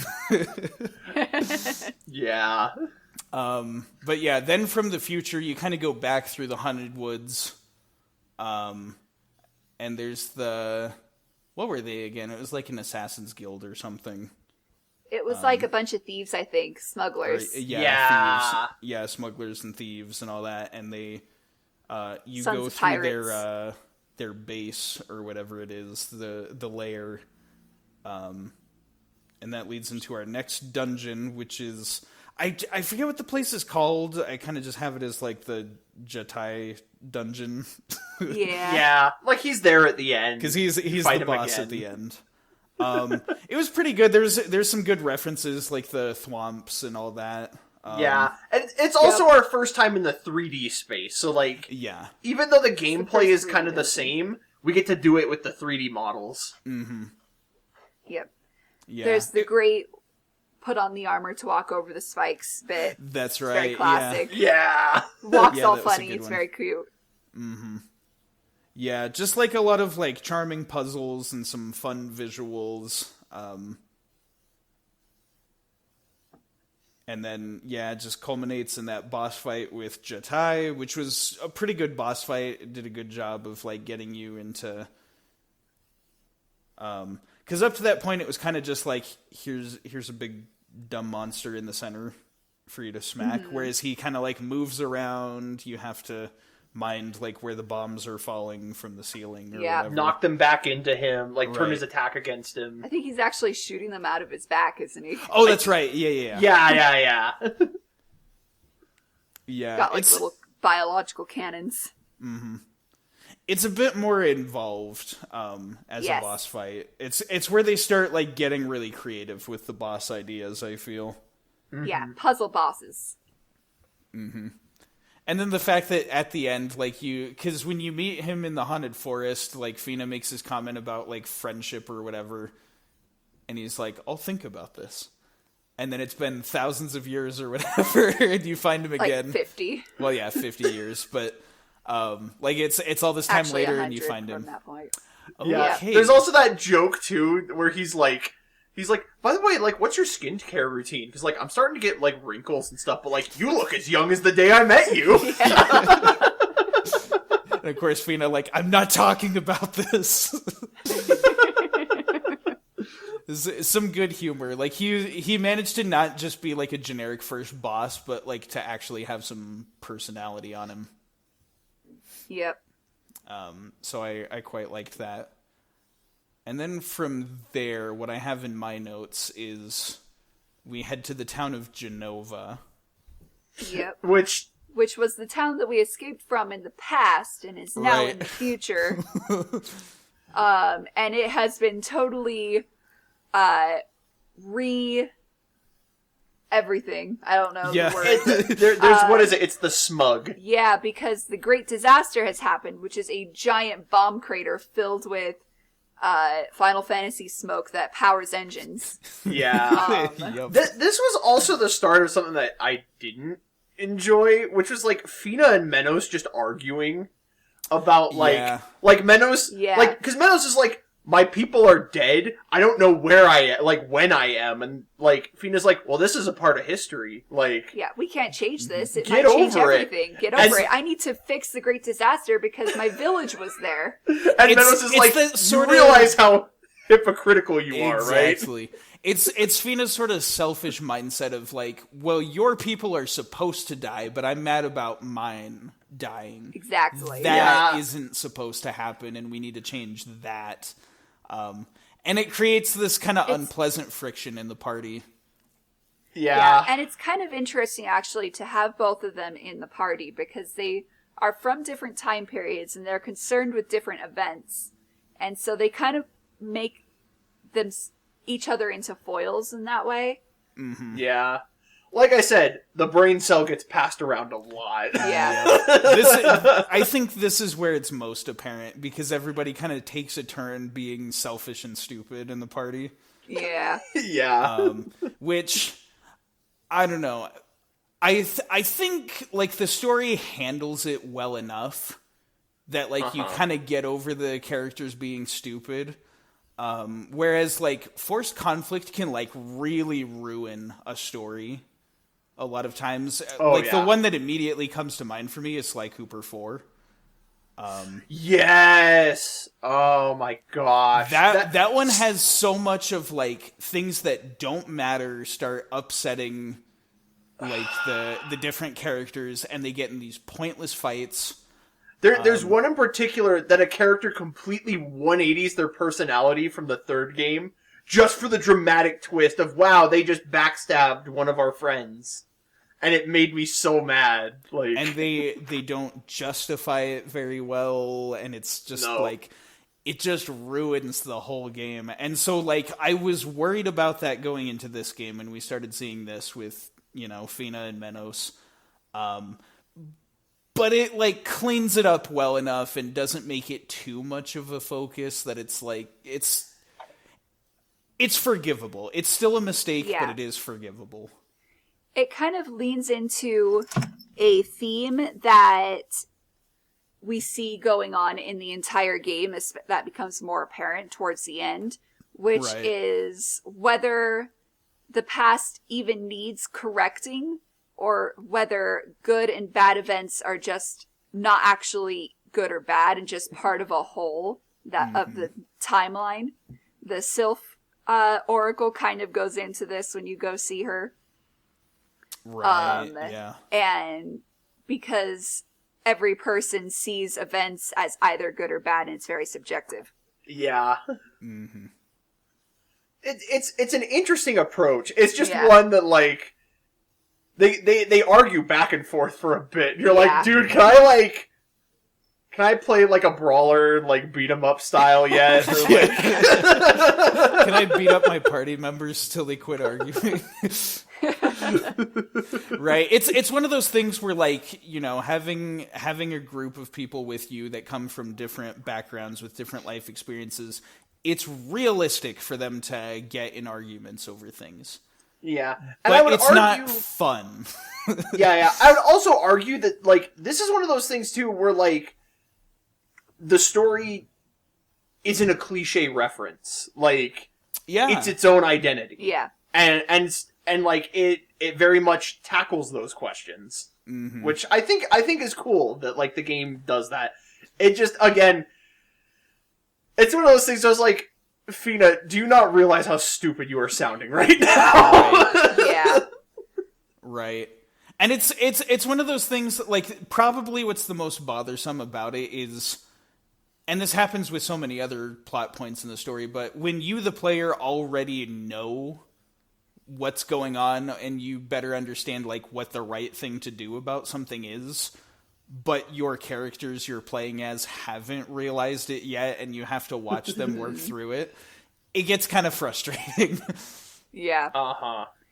I do kind of like, though, just a final note on the point of the arguing, that the characters, it's kind of an RPG trope that once a character joins your party, they kind of just morph into the party, like, let's all do this thing that needs doing because we need to do it.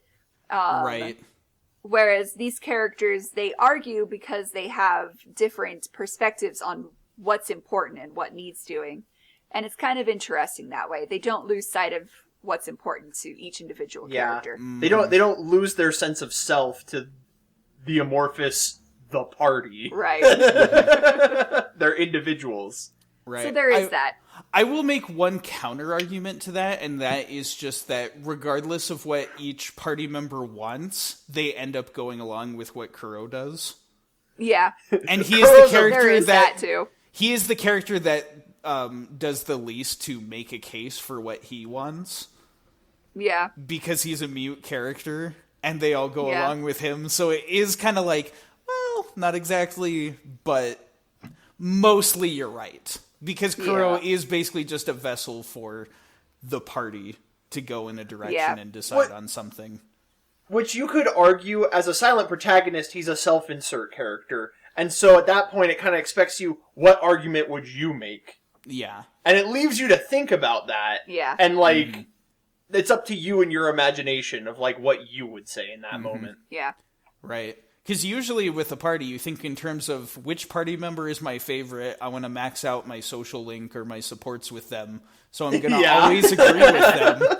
Whereas in this one, like, both Fina and Menos would, like, propose different philosophies. And I'd go back and forth on, like, well, I agree with Fina on this. Actually, I agree with Menos on that.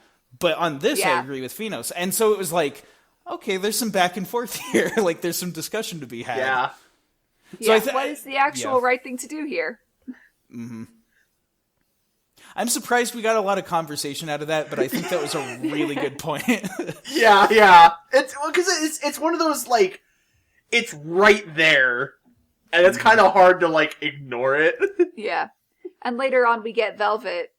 Yeah, and then later Velvet adds Velvet a trifecta to that. Much more of a let the pieces fall where they may kind of character. Mm-hmm. Right. It's almost kind of part of the identity of the game. Because, like you said, it's one of the more unique aspects of the game's story, so... Yep. Even if it's not fun, it is interesting. And that's kind of all a game has to do. Is keep your interest. So with the and at exploring... least the arguing isn't constantly in your face. Mm-hmm. Yeah. Yeah, so but let anyway, me think. continue. With the exploring around Genova, like we mentioned, there's the little girls that you gotta get the key from to the library, if I'm remembering this right. Oh, that's right. And once you get into the library, we shift to another genre, which is Professor Layton-styled puzzles.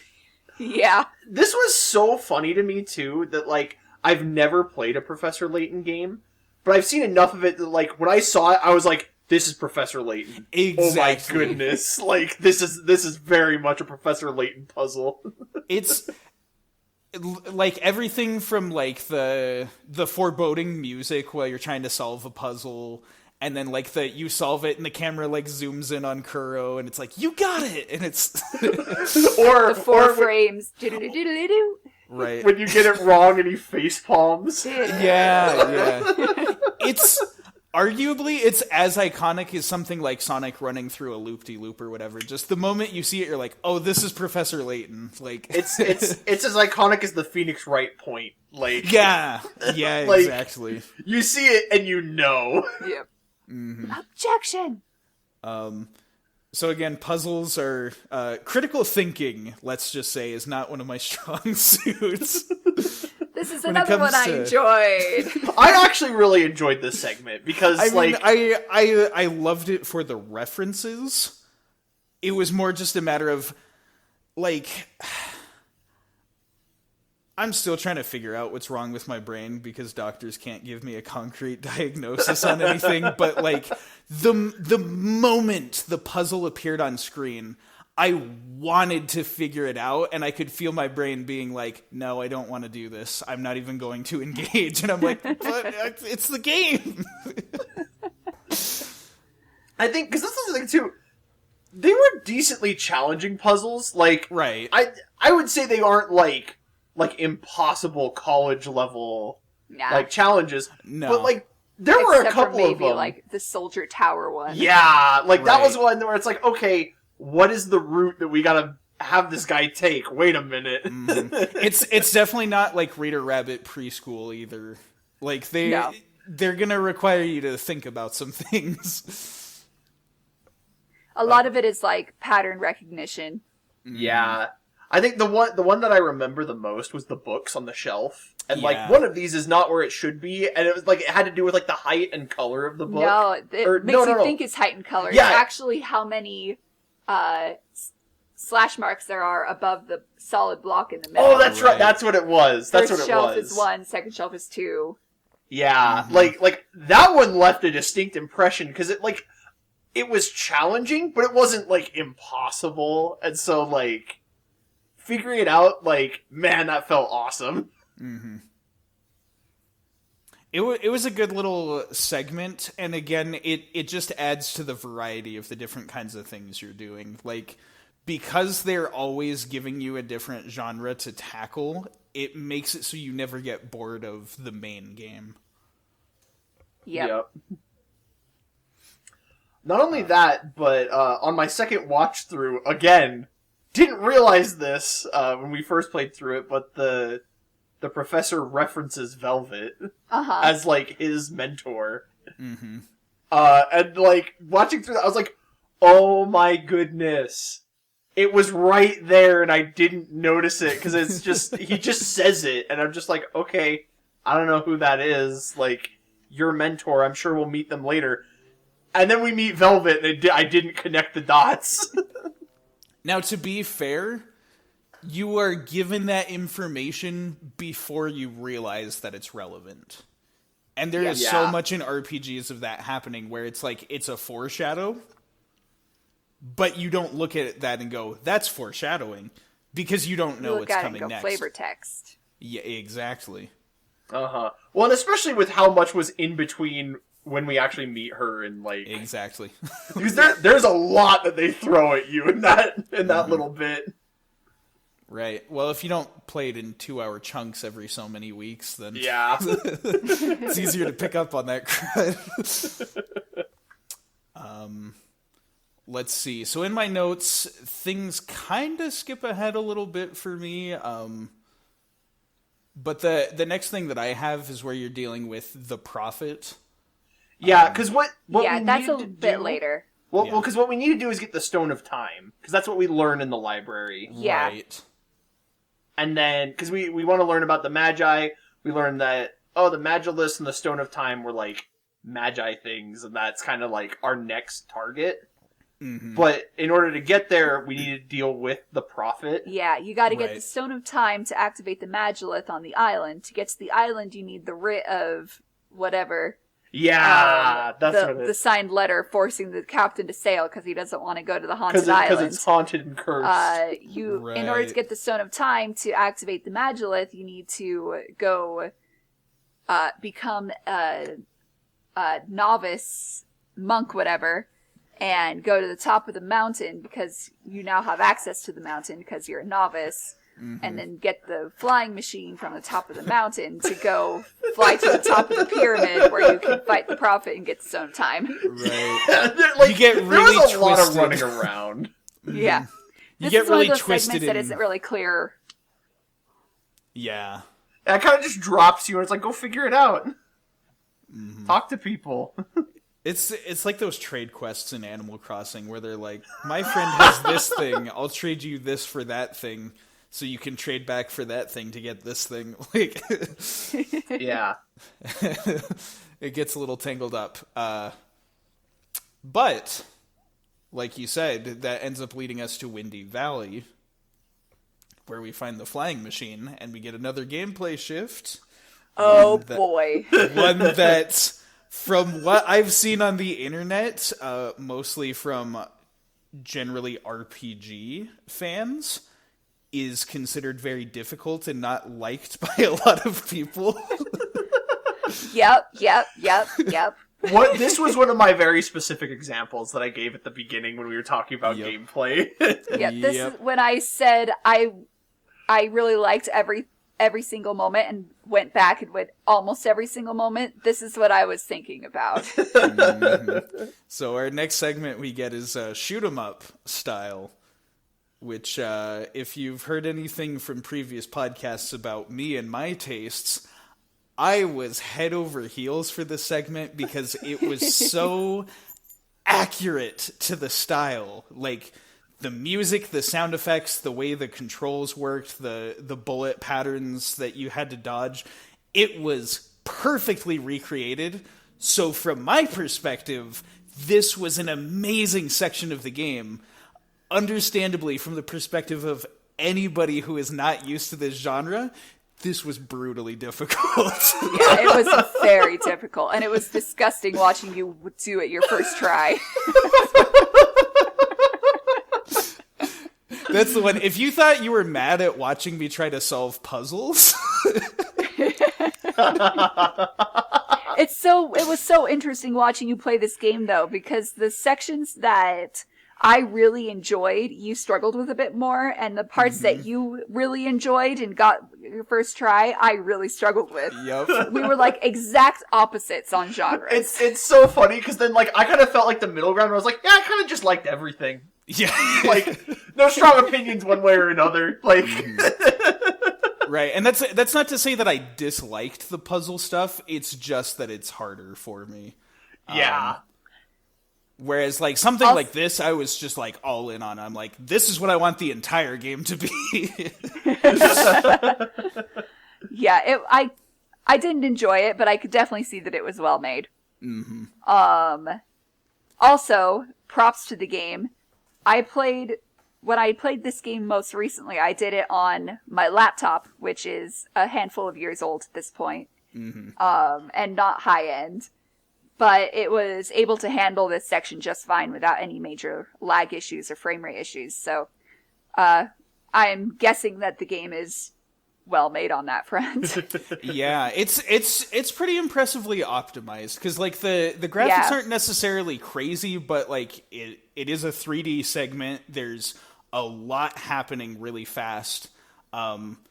On that Lots front, of I'd say enemies and bullets on the screen. yeah, I'd say on this end, David got the shortest end of the stick watching it Yeah. through my Discord stream, where just, like, there's too much happening at high speed, so it just goes full potato mode. Yeah, it was specifically the city of Genova with the smug, like, in the air. Right. That was, like, the visually, I had the hardest time with that. But, like, again, I went back and I rewatched the Let's Play, and so I got to see it, like, in decent quality, and I'm like, oh yeah, this looks great.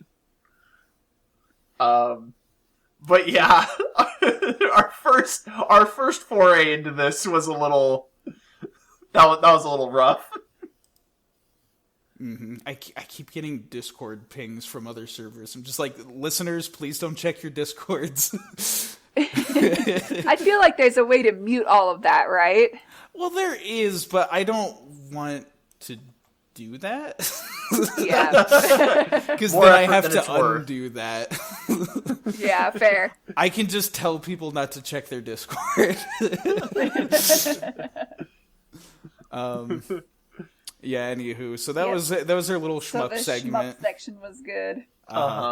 Like I said, from what I see of the general reactions of that section, most people are in this for the RPG vibes. Because that's what the bulk of the game is. And so they end up really disliking this segment because it's a very clashing style, but it expects you to have the competency to play a shmup like you've played 100 of them. Yeah. Yeah. And I would argue, like, again, like we were saying earlier, it's not impossible. You were able to beat it. I was able to beat it. I never played those games, and so it was very difficult for me to keep track of all of the bullets and take the boss down. But I was able to do it without dying hundreds of times and getting really frustrated at it. Yeah. And so with that, we crash land our flying machine, which is the only way. Yeah, one more very quick note on the shmup section as well is that it is very forgiving in that if you die at any point, it resets you to the beginning of the current level that you're on.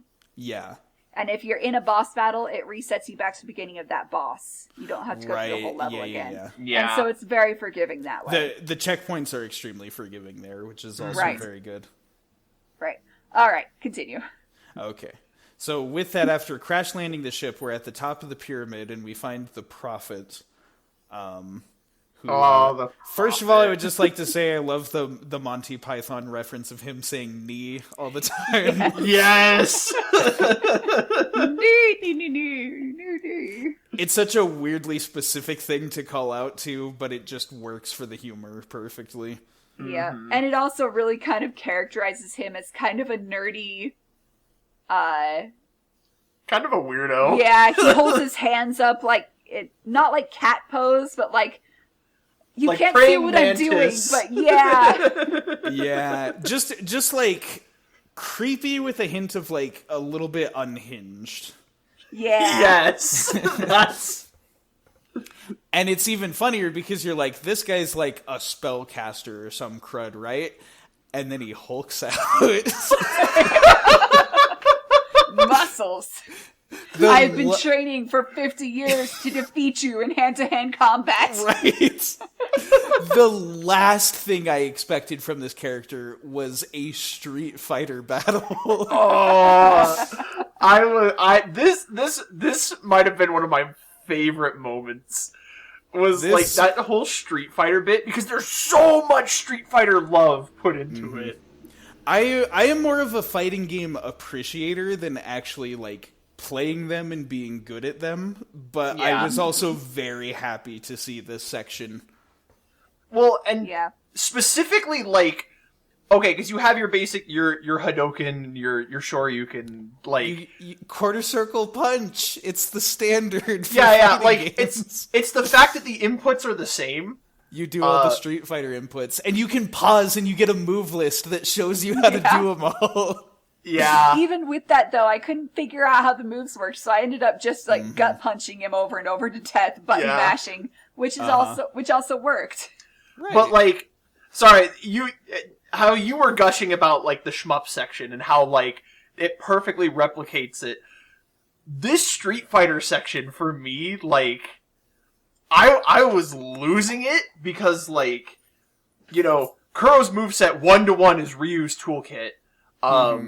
And then, the Prophet, he's got the, like, he has, like, the Akuma Raging Demon, but then, like, he also has, like, M. Bison, like, his animations are, like, he, like, floats in the air like M. Bison, he's got, like, the Nightmare Booster, like, thing, and I was so, like, I was geeking out so hard. And isn't his second phase, like, magic out or something? Yeah, like he powers up, and, which is very Saiyan. Street Fighter. I loved it. I loved it so much. You got Fina and Menos in the background cheering you on, which is, like, again, a fighting game thing, like, with like, characters in the background doing stuff. I was so beyond thrilled. It was, like...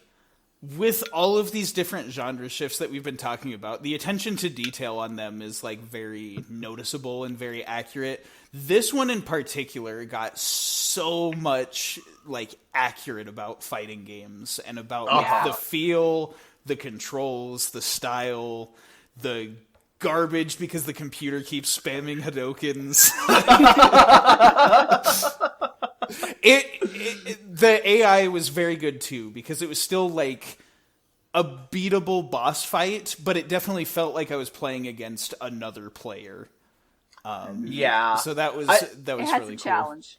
Yep. I'd also say that like this section was so short, like it was over, and I was just like, "Is that it? It's over?" Because it's just for the boss fight.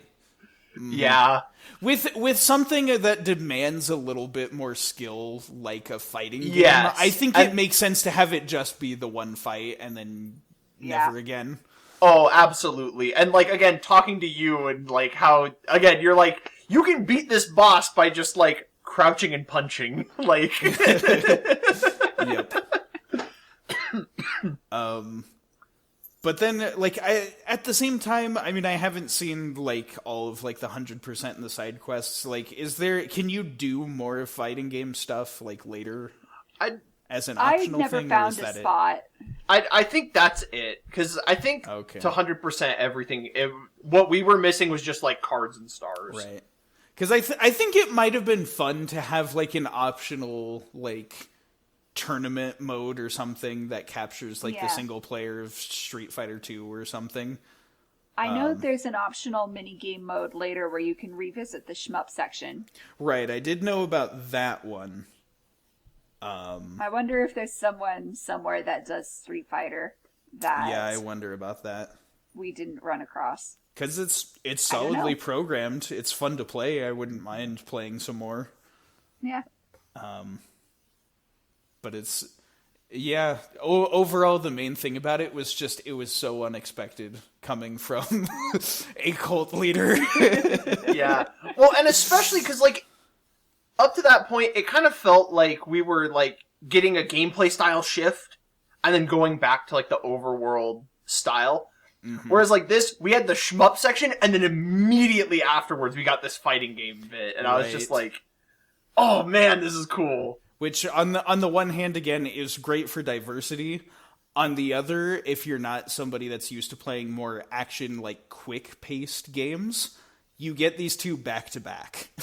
Yeah. So, that can be particularly taxing on somebody who just wants, like, a casual romp through a slow-paced RPG. Yeah. But quite fun. Yeah. Oh, yeah. Let me see. After this, then... Definitely a standout part of the game. Let's see.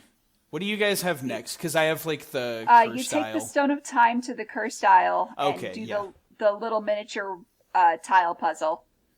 And go back to the present, right? Yes. Where we lose Menos but pick up Velvet. Yes. Yeah. Because that was where... This is where it started. So, because when we were talking to Velvet, getting to know her, there was a bit of dialogue where, like, I think Fina said something along the lines of, like, I don't know, like, it could be dangerous. And, like, as a joke, I was just like, I was born dangerous. And, like, that cracked me up to the point where, like, I was referencing it, like, every time we started playing afterwards. And it constantly, long after I'd forgotten about that joke, you'd bring it up again, and I would laugh at it like I heard it for the first time. I was born dangerous. It was so funny, though. And it was especially funny with how much, like, Velvet became, like, our powerhouse, like, in the end game. Because we ended up, like, unlocking her ultimate move first. Yeah, and so, like... and so just at every opportunity, I'd spam that thing. It was so funny. It was so funny. But, like, I really grew to like Velvet. I don't know. Maybe it's the, like, subtle she gives me very much like Luca vibes from Chrono Trigger. Yeah. And so immediately I was just like, oh, she's gonna be my favorite, isn't she? Yeah, she's a scholar, she's out there to learn, but she's pretty adventurous. She wants to see everything. Mm-hmm. You know what? You know who else? You know who else she reminds me of is Velma from Scooby-Doo. Yeah, it's the hair and the glasses. It's the hair and the glasses and the thinking about things more than everybody else kind of mindset. Yeah, putting way more thought into it. Mm-hmm. But again, just like everyone else in the party, she takes her turn sharing the brain cell. Yeah. Yeah. She's the one that I think has the brain cell for the majority of the time. But then there are like instances like later on when we're in the what was it called? The distortion. Oh, and the anomaly. The anomaly. And she's just like, wow, like this is an easy puzzle. You didn't do anything because of the time resets. And you're just like, okay. You're like, listen. There is still has her moments. I just went through. Mm-hmm. She still has her moments where she gives it's so funny because you see her and you're like, oh, finally, someone logical. And even then, you still have those moments where you're like, I kind of want to wring her neck, but like, I need my party member still. So she's our strongest party member. You're right. In my case, especially. And she plays an interesting role in the party dynamic because she's definitely the most neutral of the three. Yeah, which maybe is why she has the brain cell. And it was kind of nice having somebody that wasn't like starting or feeding arguments. Like, yeah. Like, she definitely still will take sides during an argument, but like is always like considering all the viewpoints and everything, and so it's like, okay, finally. The children have a mediator. Yes. Yeah, and I think actually, like, especially to her credit as a character, like, she is kind of like one of the things that helps bridge the gap between Fina and Menos. Yes. Yes. Because Kuro definitely wasn't doing that with his ... And his yes-no answers. Right.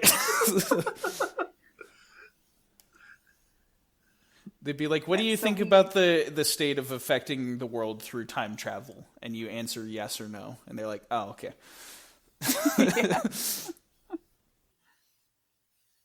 Yeah, so we have finally gotten back to the present, which was our goal the whole time. But now we know that there's a big disaster coming up like tomorrow that we need to prevent. Mm-hmm. And so we go about trying to do that. It'll be dangerous, but she was born dangerous. And of course, the thing that like made me upset about this section, it's totally understandable for story purposes, but it's like, we're really just gonna leave Menos to try and do all this. Like, yeah. And you see, there are so many moments where Menos would have been the person to talk us out of a situation.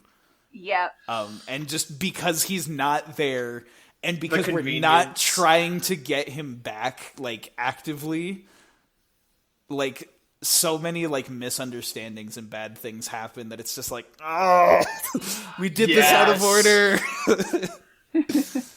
The whole time you're going, I wish we had Menos here. Menos could literally just not even say anything, just being there would have resolved so many problems that happened. Exactly. In particular, this is where the game starts to focus more on our trio of bad guys, Reno, Plum, and Cherry. Yeah. And so what I have next on the notes, tell me if I'm skipping anything, but you gotta head to that sewer area, because don't they like kidnap a kid or something, or? So you are. So first of all, in the future, we learn about the big things that the prophet says, which is that there's going to be a big flood, and that the Great Destroyer caused the Great. Like found the keys. Found the 5 keys to whatever. And we go back to the present, and we run across the Prophet as a child with all of his little child minions, and Right. Which is great. And we go through their sewer hideout, which you flood. The Prophet has called you out as the Great Destroyer, and you flood the sewers. Yeah. And you have collected the 5 keys from his minions to get into the sewer in the first place. And you broke all of their pots. Yeah, and you broke all their pots. Thus creating the time loop and making the Prophet who he is in the future. Yeah. It's so dumb, but it's so funny. Mm-hmm. And then you get down there. I don't remember. Are you chasing Reno, Cherry, and Plum down there? I feel like it was really unclear to me why we were there in the first place. So, because the Great Destroyer, you're loosely associating that with, like, oh, that must be this horrible disaster that happens in the future. Let's stop it. And then I always called them the Elite B agents. Right. They're what are they? The special forces? The Imperial Special Forces. Yeah, like, they show up and are like, you're the problem. Because, like, they show up right when you find, like, Reno, Cherry, and Plum, like... gathering energy in the sewers. Because they overhear about, like, the Great Destroyer thing, too, and then Reno basically goes on this rant of, like, you want to know what real destruction is? Like... Right.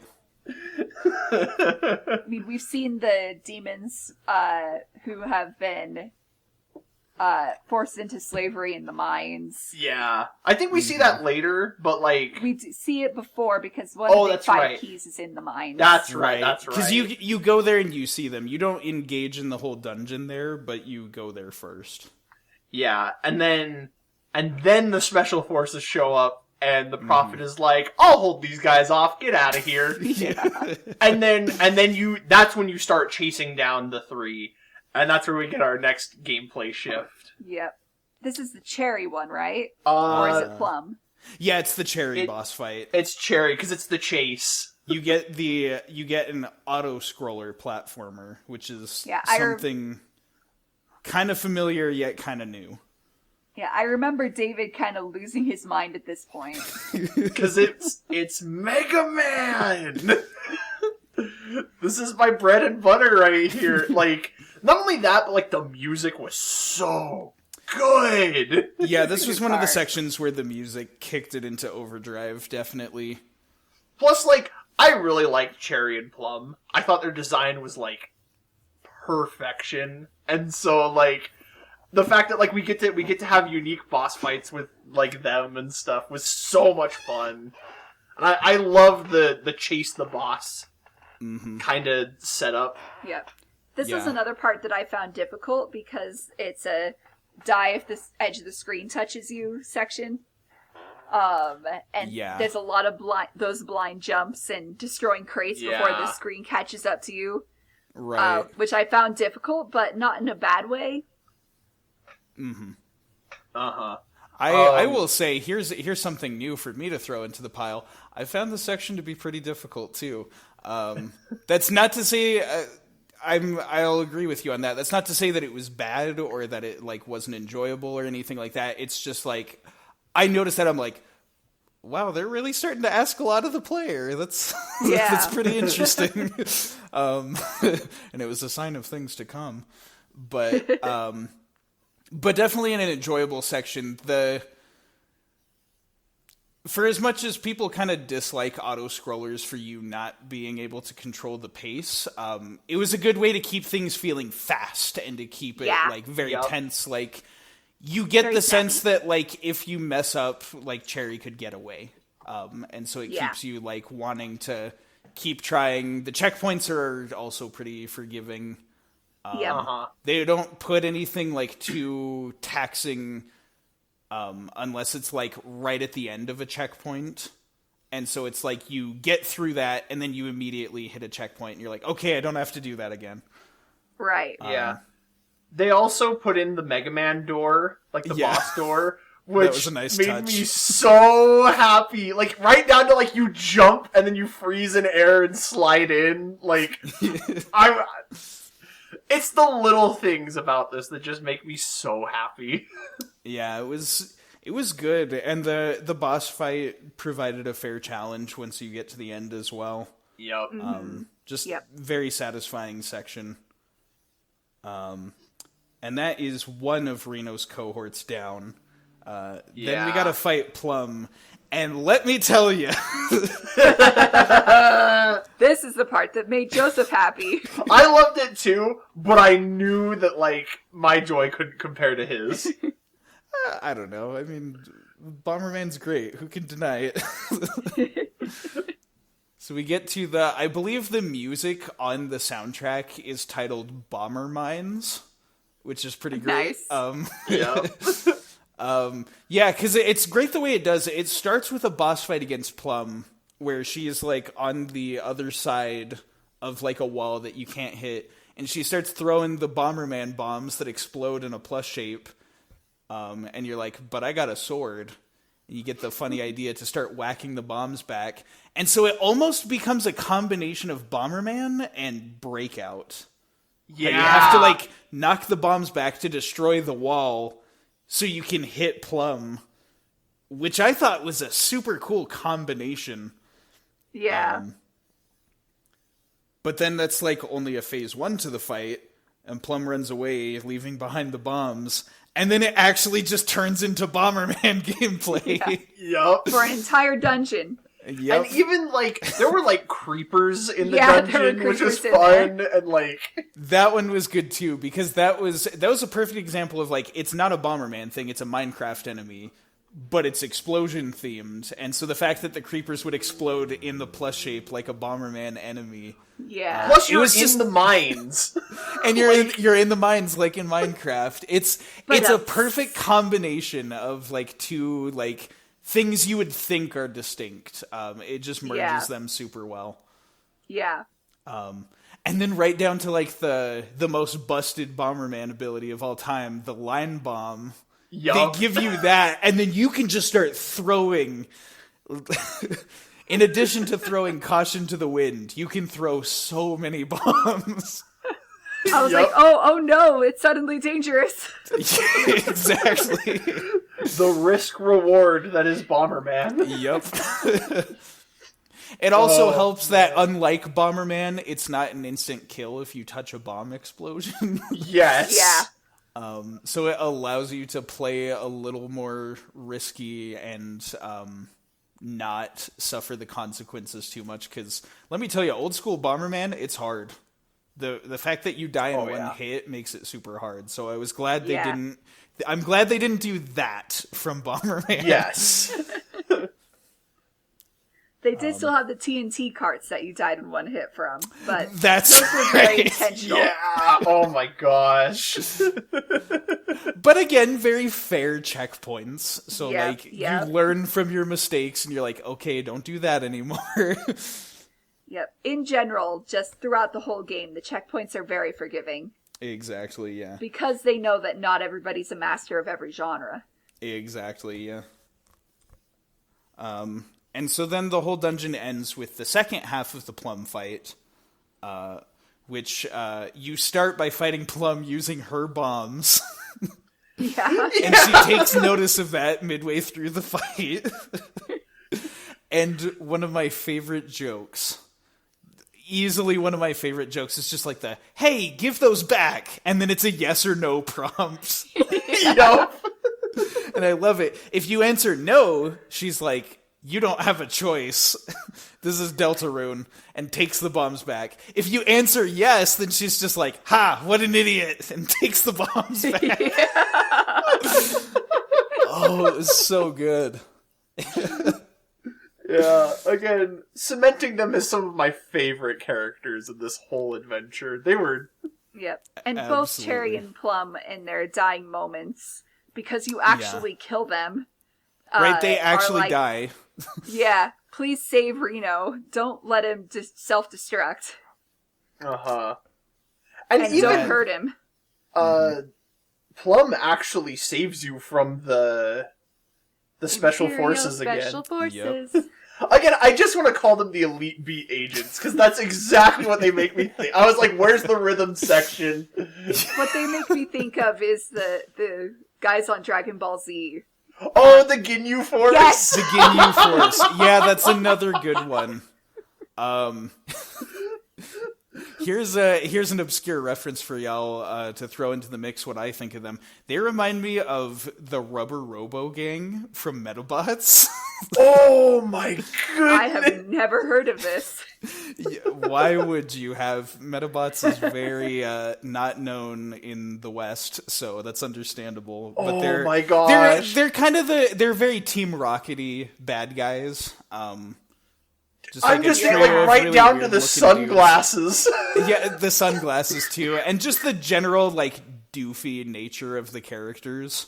Yeah, the fact that like so many times they're like you're surrounded, and they start like debating amongst themselves, and the party just starts leaving. Yeah, exactly.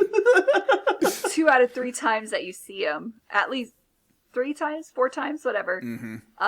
They drop in, facing the wrong direction, and Yep. turn around and see you and go, "We're being ambushed." We've got you surrounded. Actually, they could escape if they just walk to the right. Well, and that's the one too. The first time they see you, it's with the other demons, and then like the little prophet kid. Yep. And so they're like, "We're outnumbered," and it's like you're only after those 3. Some good comedy with those characters. Good way to hide the fact that Plum and Cherry die tragically. Yeah. Well, Plum specifically sacrifices herself to hold them off. Like she causes the cave in. Yeah. Right. Which, gosh, that made me mad because I like them a lot. Mm-hmm. And it definitely adds the proper emotional weight to going in to confront Reno as well.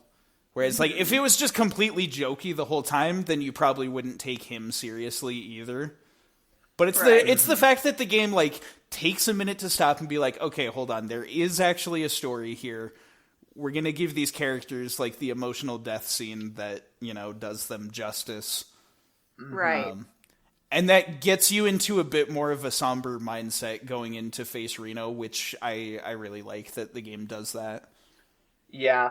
I will say, I was really frustrated with the Reno fight, because, once again, if Menos were there, none of this would have happened. Reno would have seen that his father was still alive, and he would have had no reason to go exact revenge. We almost managed to talk him out of doing his revenge plan anyway, but he still goes through with it.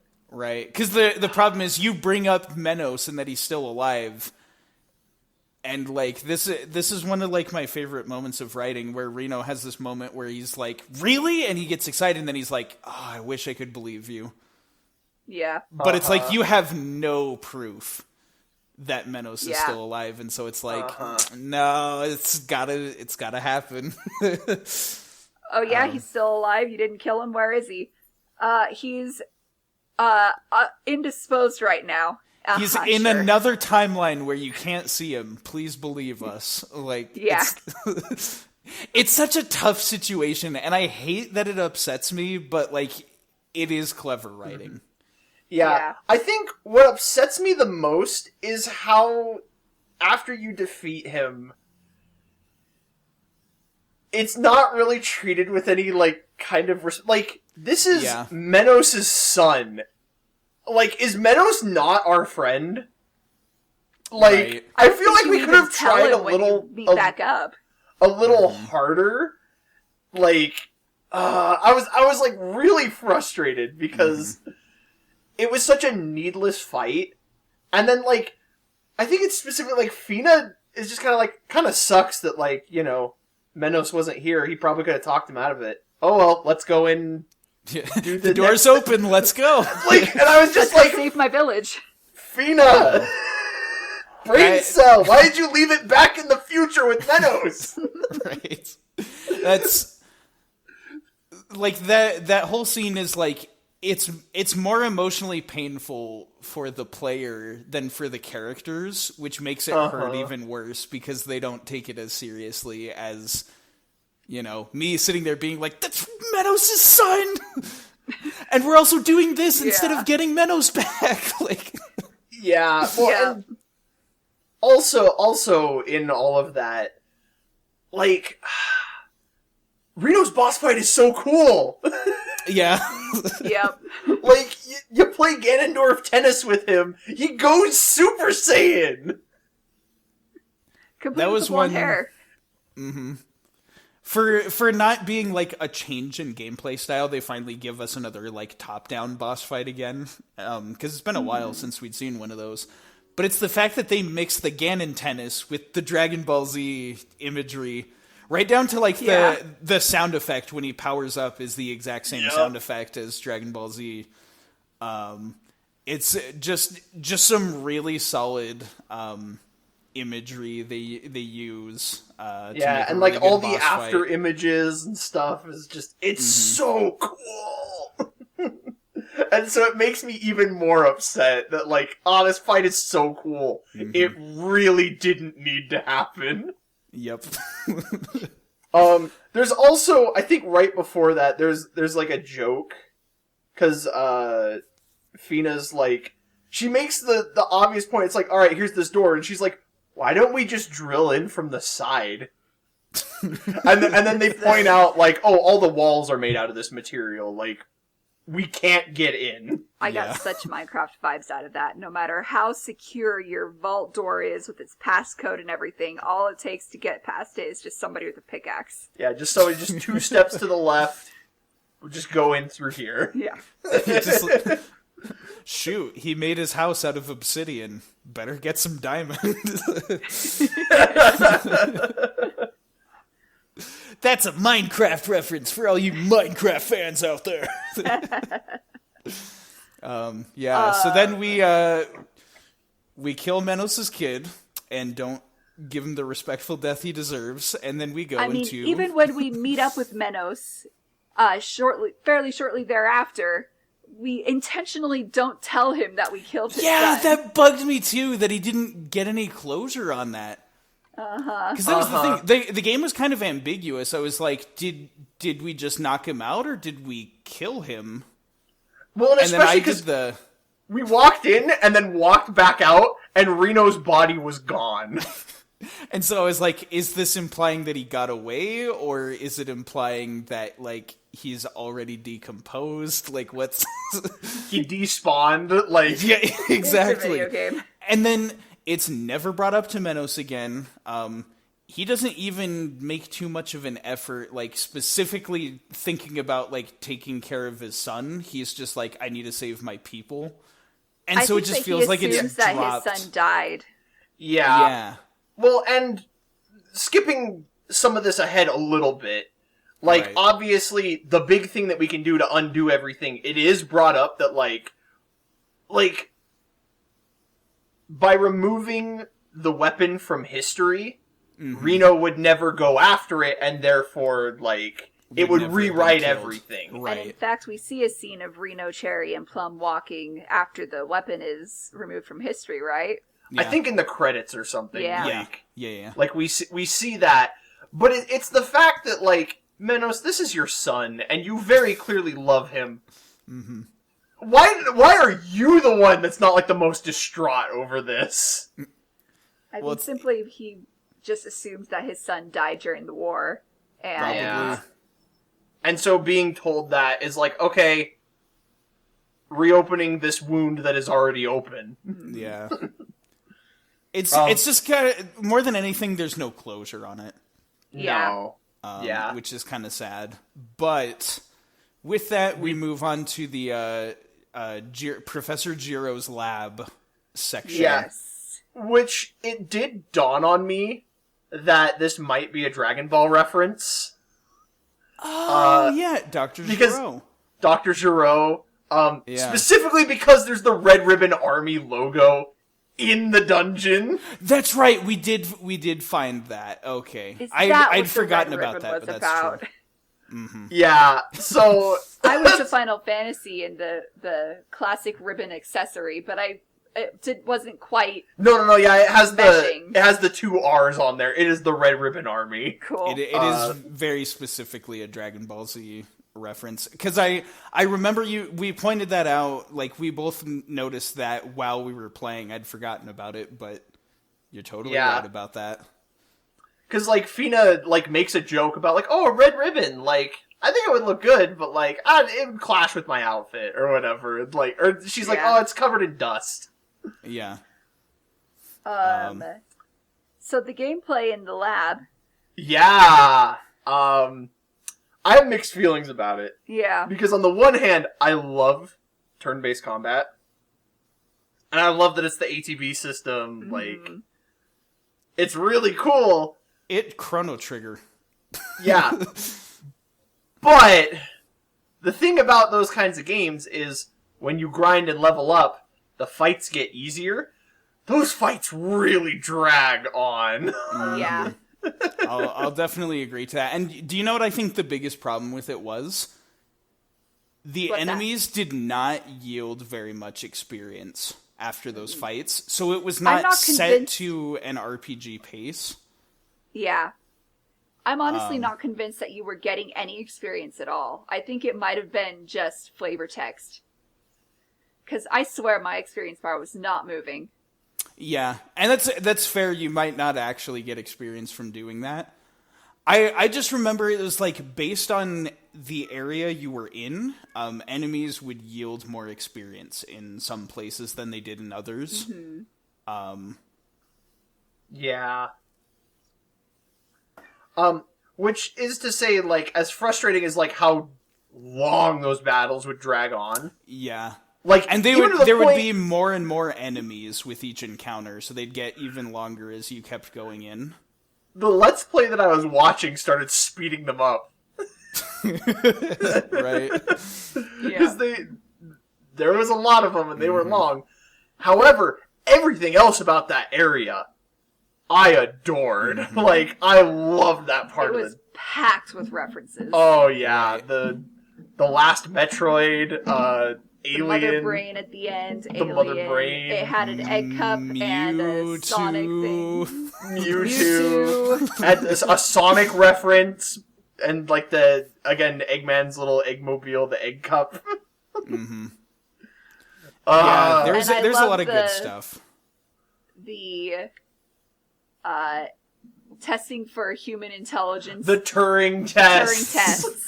Right, it was Snake and Pac-Man. All the retro games. I was so happy to see those because the way those games work, they are so distinct in their visual style, and like your ability to read the games depends on that visual style. So it was like, how could we turn, something in the world of Evoland into this? But you're just using like an old computer program. Right. And so it was like you get to play like Alien Invaders, you get to play Pac-Man, you get to play Pong. You get to play Snake. All these very classic Snake. Games. Like the oldest of old school stuff was all there. Great-grandfathers. Uh-huh. That was a very nice nod. That like even the first Evoland didn't really have stuff like that in it. Yeah. So that was really great to see. Not only that, but like in the context of this being Dr. Jiro's lab. Mm-hmm. I don't know. Is he Doctor Professor? I think it's Professor. Professor Jiro. They say Professor. If you consider like the era that he came from, like it would have been that old Magi era. So like this would be the norm. Yeah, those are games from his time. Yeah. Which is cool. And we also, on that note, we start to see some of the deeper, timey-wimey, paradoxy kind of core lore for the game. Yep. There's one in particular, I think I'll discuss it later when it's more relevant. We're talking about theories. Because on my second watch, one of the messages from him left me realizing something that I was like, hold up. Yep. This means one of two things, which I'm not okay with. Right. Before we move too far away from the retro games things, you know what I will say was, like, maybe the one type of gameplay that it was missing was Tetris. Yeah. Oh, We didn't get a Tetris reference. And I get that, like,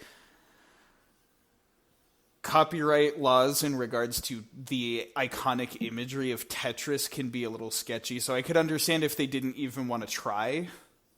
Yeah, actually. But it was just the one classic gameplay style that I felt was missing. Yeah.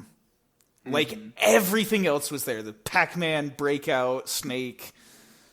Like, everything else was there except Tetris. And so that was like, I was waiting for it. I was like, they gotta do Tetris, right? And they never did. Yeah. But it's understandable why they didn't. But yeah, we get a lot of ominous lore. The lab is basically like one-to-one, you taking the vibes of the laboratory from Chrono Trigger in the future timeline thing. Yes. It is like the designs of the robots, the fact that it's the Chrono Trigger style battles, just all the imagery very much has that vibe. Even the music. Yeah, I love... They get that, like, nice bass line that, like, all the good Square RPGs have. Exactly. And again, it's the fact that it culminates with a boss fight against a mother brain monster, but in a Chrono Trigger style, is something that is really cool. Yeah. It's such a cool area. It's just such a shame that it's so slow paced compared to the rest of the game. Yeah, it does drag the pace down, which is like, if they could have thought about like the curve of difficulty in a typical RPG, and sort of balanced it better. Yeah. But that brings us to a scene that I don't know, like, I don't think I fully understand what happened here. I have some theories, Yeah, but nothing confirmed. that's kind of all you can say, is that there's theories, because they purposely keep things vague here. Yep. Yeah. We come to the weapon, and we are trying to disable it, and Imperial Special Forces show up and complicate everything, and then Kuro goes up and activates it instead of disabling it. Yeah. Thus causing the great disaster in the future and becoming the great destroyer that the prophet said he was. And, like, I know you mentioned you're playing Final Fantasy VII, and I don't know how much you know or how much I want to say.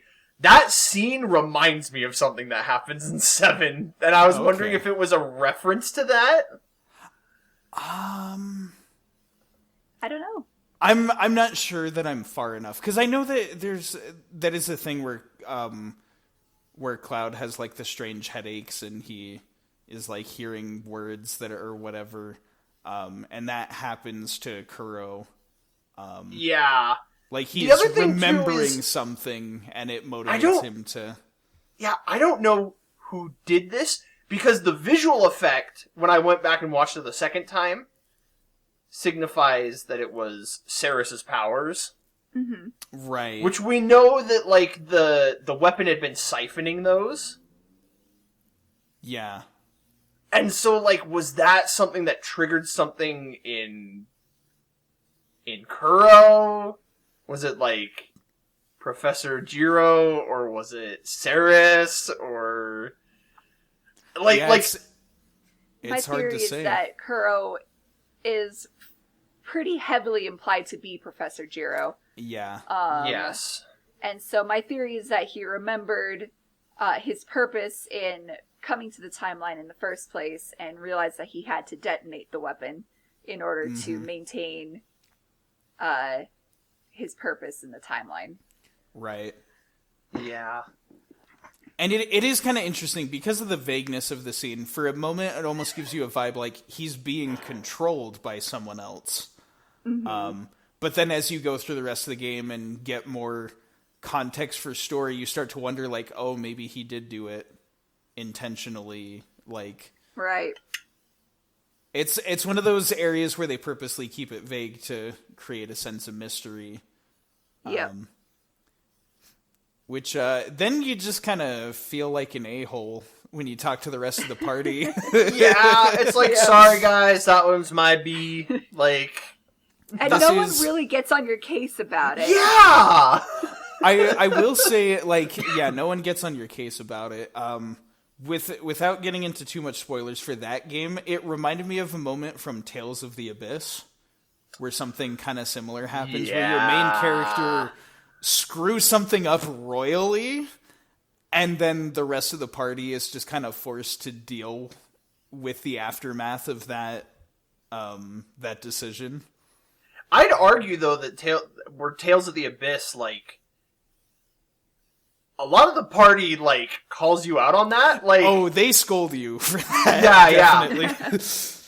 Here, like, everyone's kind of like, Kuro, like, I'm sure he didn't mean to do that. Yeah. Like, we'll just work from here, like... Yep. and it's just like, okay, I as the player am also like, okay, I'll keep playing to see where this goes, but also suspension of disbelief, I guess. Kuro, what the heck? Yep. And again, it's just because the game keeps it very vague what even happened.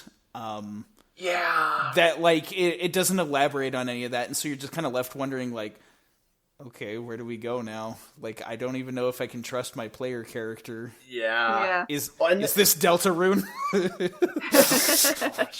But this is also, again, we finally get to, like, actually meet Ceres. She properly. rescues us from the timeline, basically. Yeah, which pulls us into a pocket dimension. Yeah.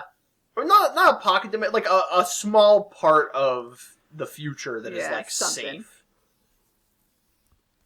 Right. But, like, and it's interesting because I went back and looked at what she said. She's like, well, you saved me as a child, and so I was just returning the favor. Mm-hmm. Which I'm like, oh, cool. Right. You know, and she's, first off, I love her design. Yeah, Sarah's pretty cool. One of the cooler character designs. And yeah, just kind of, then she gives you, like, alright, if you want to fix this, it's going to be a little more complicated than just going back in time and trying to stop it.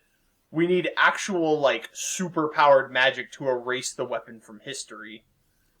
Triforce Hunt! Triforce Hunt! Yup. Exactly. Here are 4 vague hints. 5. Oh, no, wait. Yeah, you're right. 5 keys. Because literally everything the prophet prophesies is going to happen because of the stupid things that you did in the sewers is actual gameplay. Yup. The Great Flood, the 5 keys, and the Yep. He is a fascinating character. So good. Yeah, so with what this, order do we the want to talk game, about them in? right? Because the game completely opens up. It's very reminiscent of, like, A Link to the Past, or even Wind Waker's Triforce Hunt, where they just show you, like. Actually, in this game, they don't even show you anything on your map, but it's basically like they have these separate, like, landmarks, and they're like, go to each of these locations to get a thing, do them in whatever order you please. Yeah. And the game actually does, even just beyond the vague hints that it gives you, for most of the areas, it does a pretty good job of kind of funneling you into the correct places to be. Yeah. Just by looking distinct on the map or having an NPC saying, hey, you're a pirate, kind of thing. Yeah. And that kind of thing. Yeah. We do also, again, to complete the loop, we get Menos back. Yes. Right. We complete that funny little time loop of we watch ourselves leave, and then immediately... We do the Back to the Future thing. Yep. Or it's like, I just went through all this to get Marty home, and then immediately he rounds the corner like, hey, I need your help again. Right. So depending on, like, how your notes are set up, things might have to jump around a bit.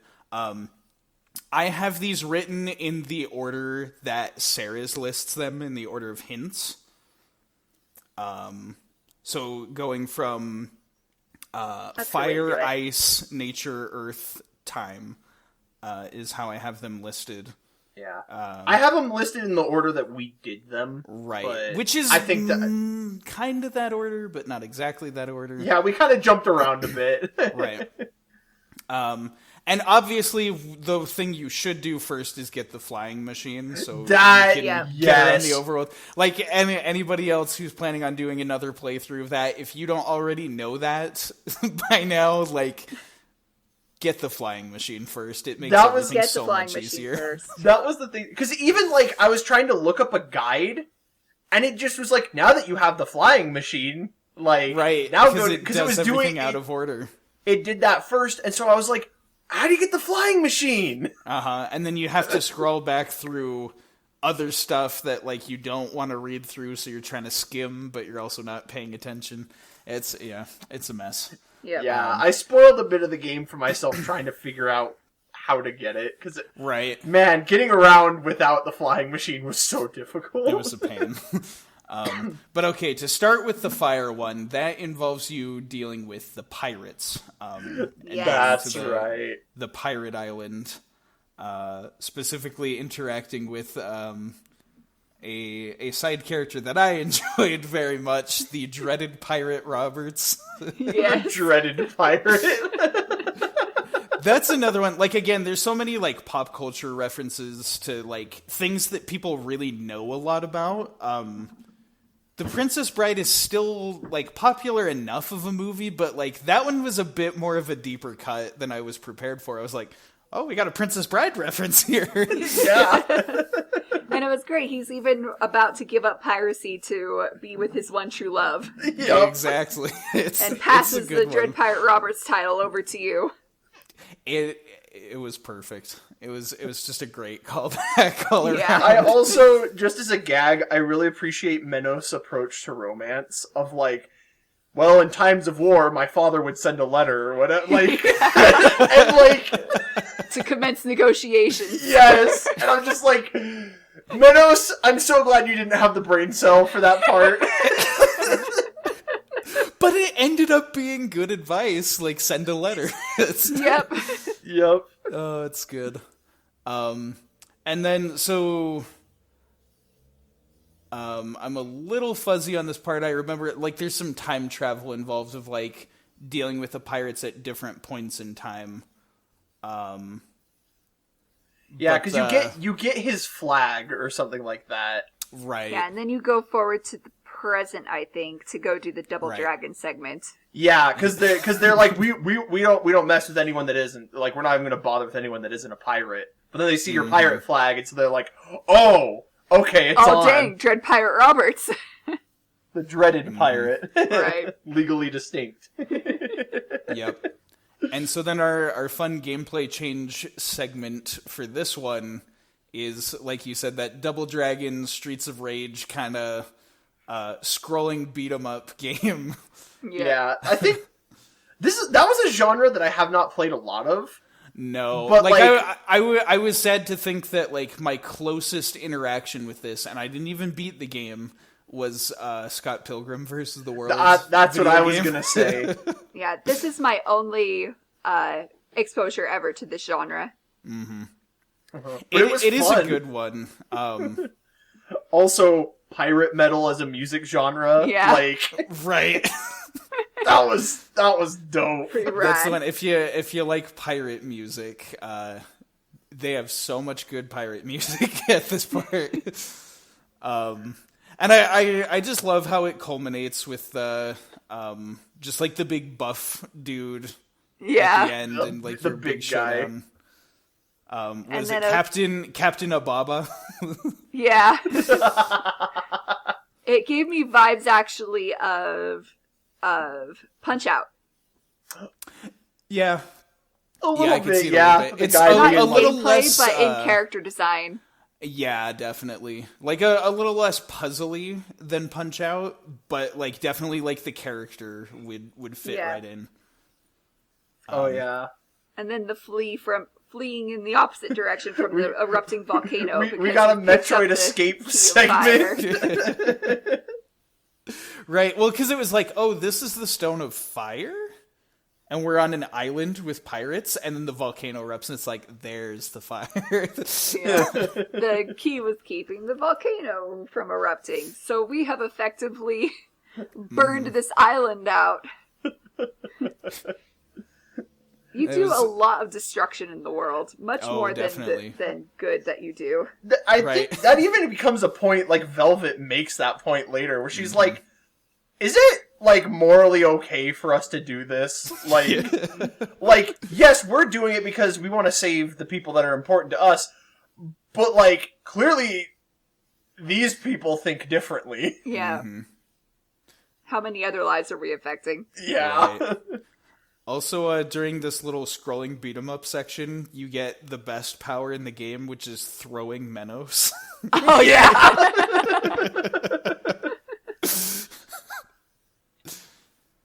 I love how, because he's, you know, the brute character, he's like, oh, I'm good at this kind of stuff. Let me teach you how to fight.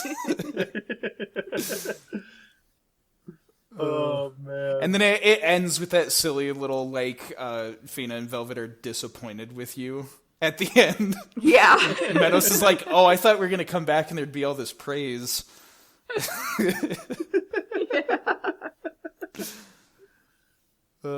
Just as a quick aside question. Mm-hmm. So, the version I played was the actual Evoland 2 on Steam versus the Legendary Edition, because I had bought them before the Legendary Edition came out, and it was gifted to me when it did come out. It was just added to my library. Right. The version that I played was full of typos, and I swear they said Dread Pirate Roberts. Was your Evoland 2 typorific, or did they fix that in Legendary Edition? Not really. I think there was a point where they did just outright say Dread Pirate Roberts. There or might at least have been. Dread Pirate. Yeah. I know for a fact there was one bit, because I made the joke about, there was a typo in Velvet's dialogue, and I'm like, Velvet, you're supposed to be the book person. That's right. That's right. You're the smart one. You can't be talking like a Mega Man Battle Network character. Oh, man. Yep. Just curious. Yeah, so we encountered, like, very occasional typos, but it was not often. Yeah. I had one maybe, like, every hour or two of gameplay. Yeah, I don't think it was that common for us. No. Okay, so there's a pro to getting the Legendary Edition. Yeah. There we go. If a whole nother game didn't do it for you, maybe that will. Fewer typos, probably. Mm-hmm. Let's see. All right, next key. The next one that I have on the list is the Ice key.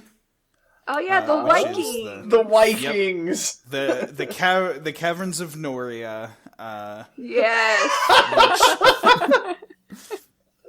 Amazing Lord of the Rings. The funny thing was, didn't Evoland 1 make a Mines of Noria Yeah, reference? And so they brought it back. So it's a callback within a callback. It's a callback to a callback. I have to say, this was my favorite platformer section, just because of the joke. Yep. The multiple jokes. Yeah. The fact that it's the Mines of Noria, the whole segment where they're explaining that these trolls are here and they're gonna kidnap the beautiful woman, and then they kidnap Menos. Yeah. It's so funny The because Donkey Kong battle at the end. they Fina's set it up like, perfectly. I'm right here. They set it up perfectly with Fina. To a degree where she's like, I'm beautiful, they're gonna take me, don't let them do this, or who knows what depraved blah blah blah. Yeah. And then they take Menos instead, and she's offended by it. Yeah. They even, because like they're like, I especially love those toned muscles, and then Fina's like, I knew I shouldn't have been going to the gym. Yeah. I knew those hours at the gym had paid off. Like, she still thinks it's her until they finally take Menos, and it's just like, oh, that's so good. And then, yeah, like you said, it's Donkey Kong, trying to get back the captured princess quote. Which was such a great inversion of the trope. It was so good, and it's just the fact like he's rolling rocks at you, with like shifting platforms and everything. It was a great callbacks mixed with like subverted expectations. uh-huh. Yep. And it all ends with Menos like, we shall not talk about this. Yeah. I will say this part of the game especially is where I noticed a lot of like the kind of cheaper instant kills though. So that was like one true. slight on the game, but again, as we've been saying this whole time, the checkpoint system is pretty fair. Especially when we ended up doing that fight twice. Because Right? we were looking for like hidden mana to power up our characters, and we accidentally ended up there and had to do the fight again. Yeah. There's kind of not the best handling of like states. Like it should be like, oh, you've already beaten this boss, you don't have to fight them again. But the way that the environment's set up, it just plays out that way. So if you backtrack, you have to fight the boss again. Yeah. Yeah. So that was just something kind of funny that I noticed, but it was a fun boss, so I didn't mind. Yeah. I really enjoyed that boss, partially because it was nostalgic to me, because I grew up playing Donkey Kong 64. Oh, yeah. And there's this segment in there where you can unlock the original Donkey Kong game. Right. And so I was really familiar with the whole setup of jumping over the barrels and going up the ladders, and knew exactly how to do it. So it was really nostalgic for me, and it was a lot of fun. Right. They finally did it. They got a platformer that was up your alley. Yep. Yeah. There it is. Yeah, just a fun little section, but that's actually not like the main meat of the section, because that just takes us to Viking land. Yeah, I believe that's how we prove ourselves to be indoctrinated into their culture or something like that. Right. Completed your warrior training. That's what it was. And then you can sign up for the it's the warrior training. tournament. Which is one of the most out there shifts in gameplay that I wasn't ready for, especially in a Viking cold ice tundra of, bitterness. It's a match 3 game. Good old Candy Crush.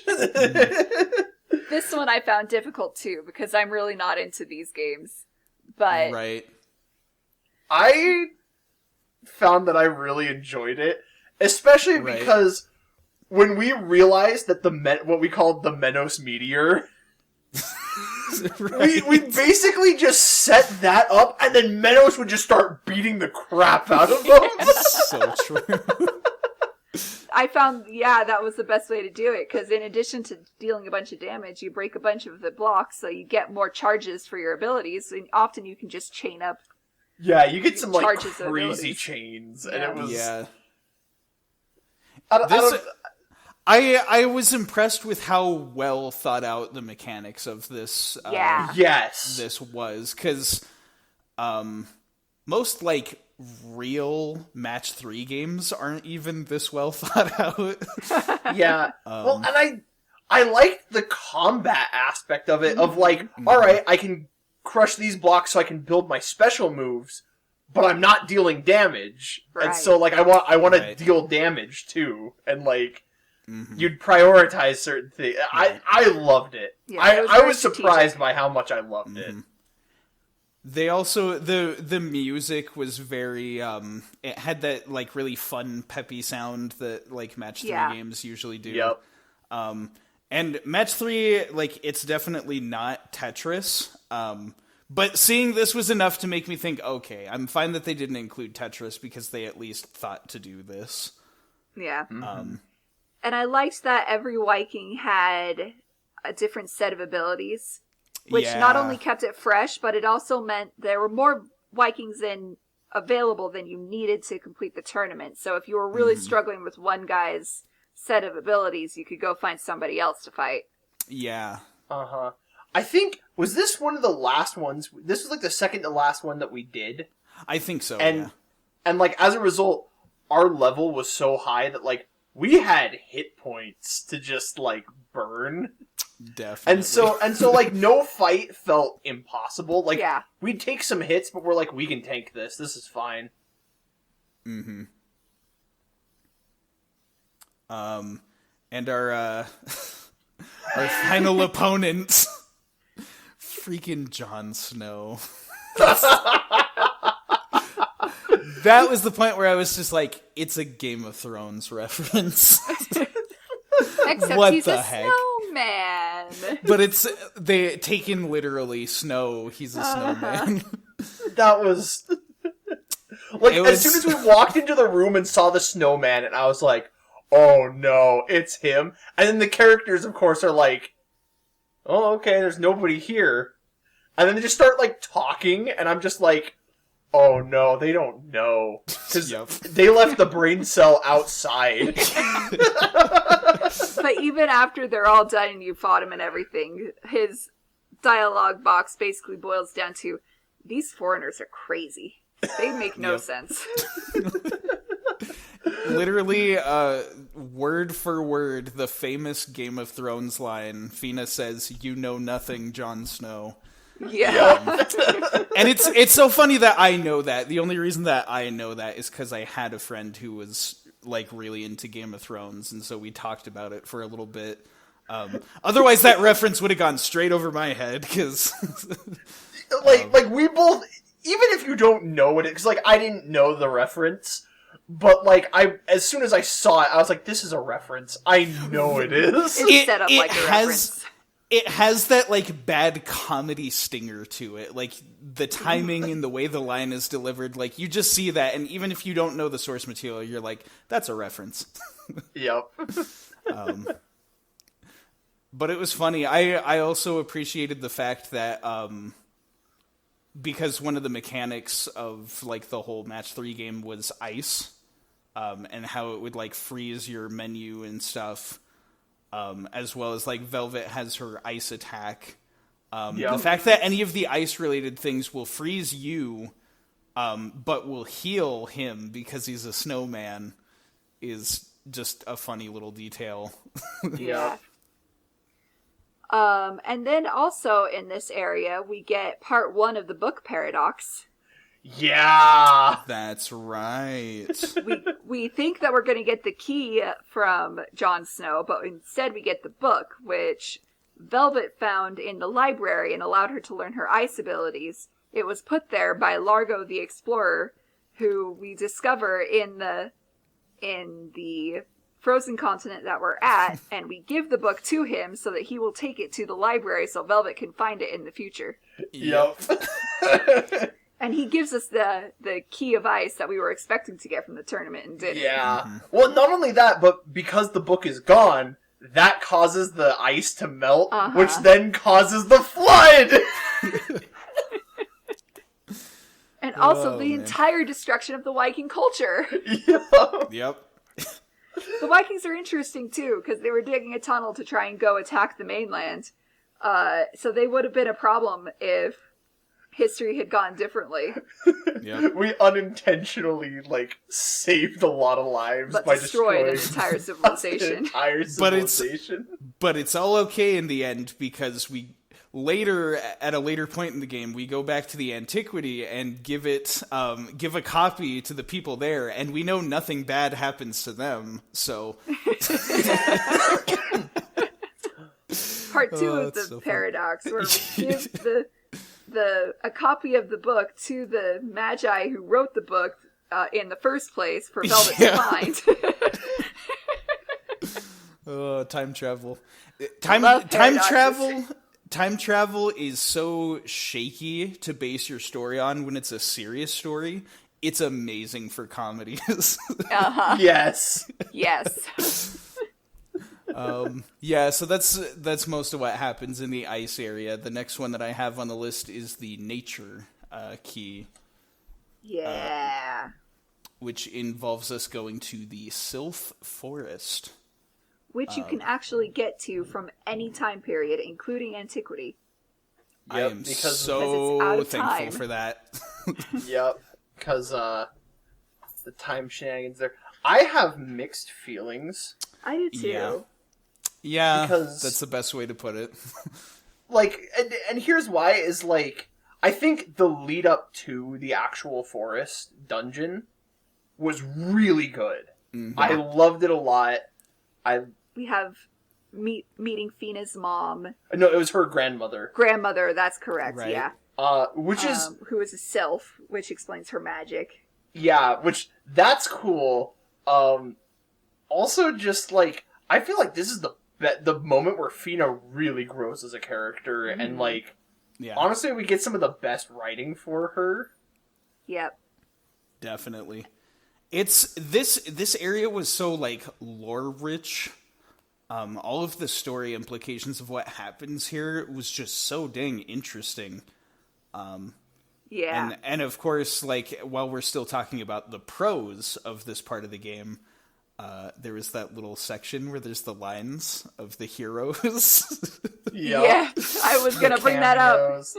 The one So Sylph is good. like, this is where heroes come to find out about their next quest. Some of them must be waiting for a really long time. Their fans must be wondering. And then in the line we have like Bomberman and King Sora and Yep, we got Ryu. Is it Link? Link and Mario. You know what's really, really funny about this, though? Sora is in that line, right? And he makes a joke about singing the song Let It Go from Frozen. Yeah. Yeah. This was released before Kingdom Hearts 3 and before that was actually made public.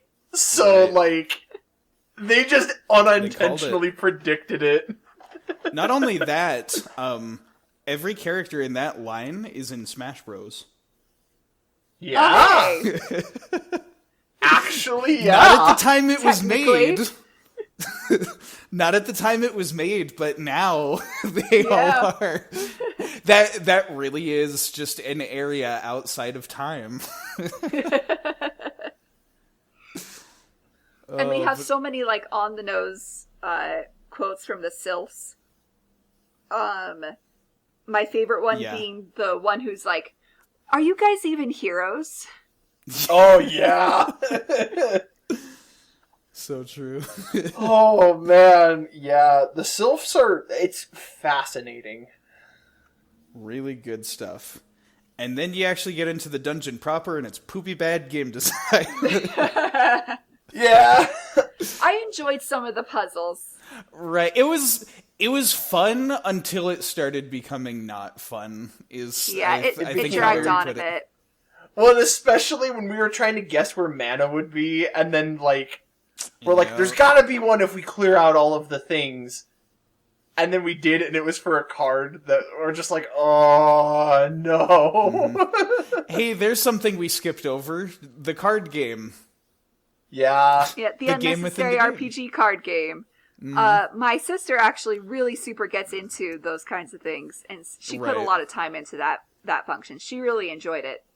I played it a little bit, and it's actually a pretty well-made game within a game card game.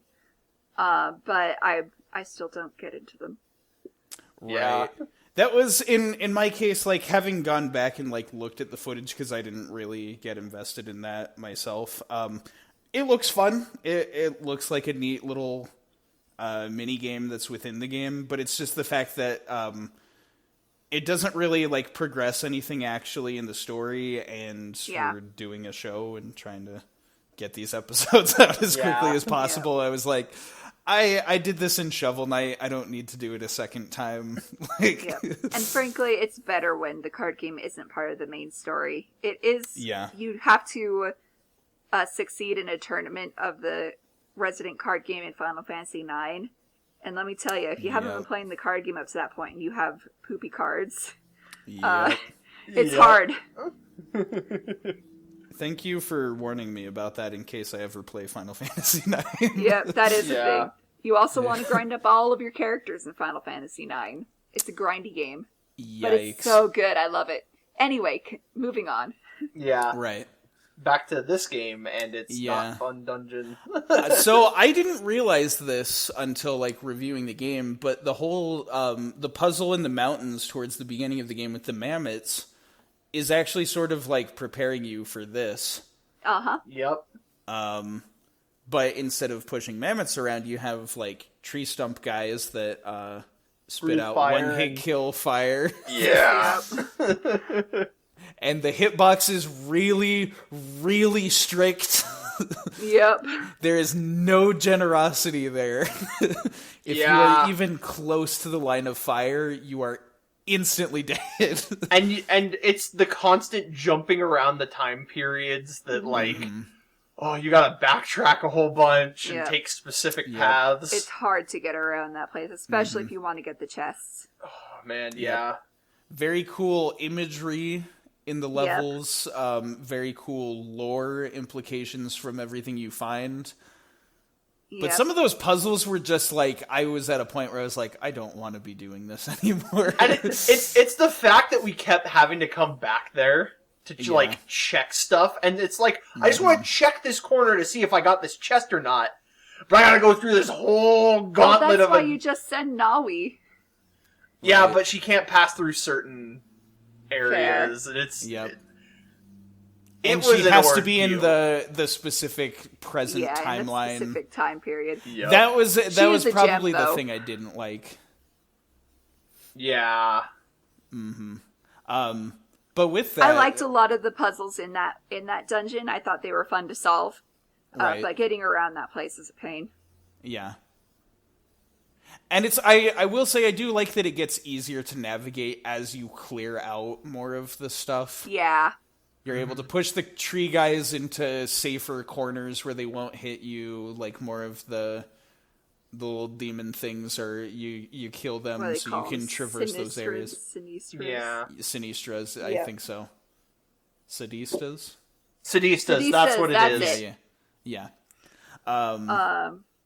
You meet the Yoda tree. Yeah. The Yoda tree.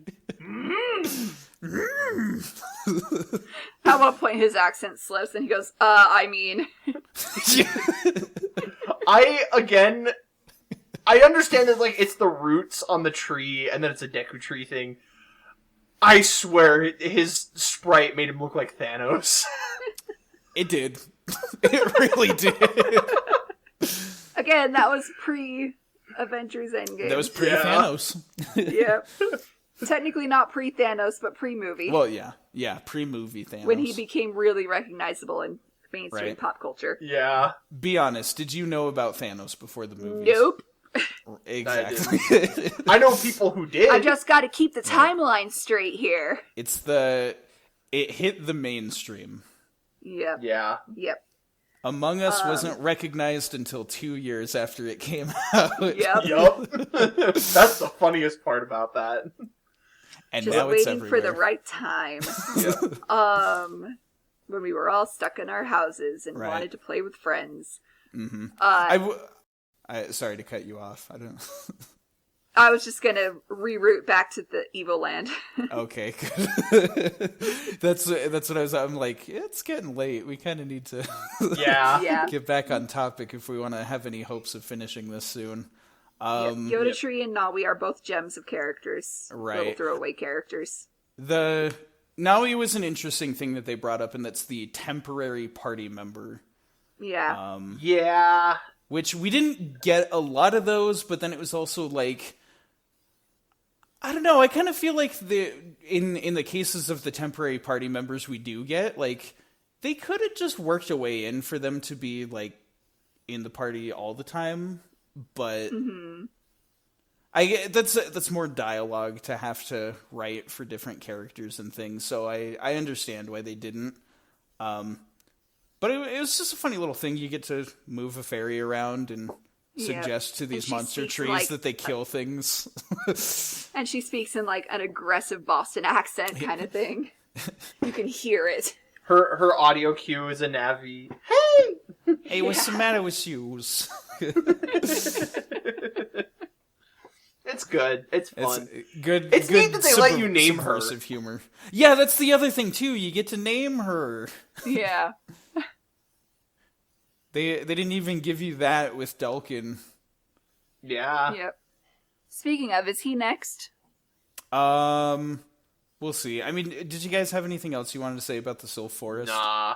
I don't think so. I think I got it out of my system. Yeah. Again, just pretty cool that the sylph stuff ties in with Fina, and when you get her guardian summon, how it's a sylph. Yeah. I really liked that one. I think that was my favorite of the guardian summons. Yeah, same. If only because it felt more relevant to the actual story of the game, too. It's like, oh, we helped these guys, and now we get one as a summon. That's pretty cool. Yeah. Yep.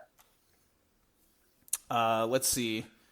The next one on the list is the Earth Key, which is where we go to Demonia. Yes. Oh, man. And I have to say, Evoland 2 was the first time my sister ever played a tactics game. And she loved it so much that she went out and bought a tactics game for the first time after playing Evoland. And is now a devotee. It's like her favorite genre. Nice. It's good. It's one of those, like, I don't know, there's so many game genres, and there's a lot more types of games that just come to mind quicker, like a more traditional RPG or platformers, or especially nowadays, like shooters and things. You shouldn't be sleeping on the tactical RPG genre. It's pretty good. Yeah. Yeah. Not to mention, we get it. I back up. And the tactics genre in Evoland is simply done, but it's well done. I Right. think. Oh, yeah.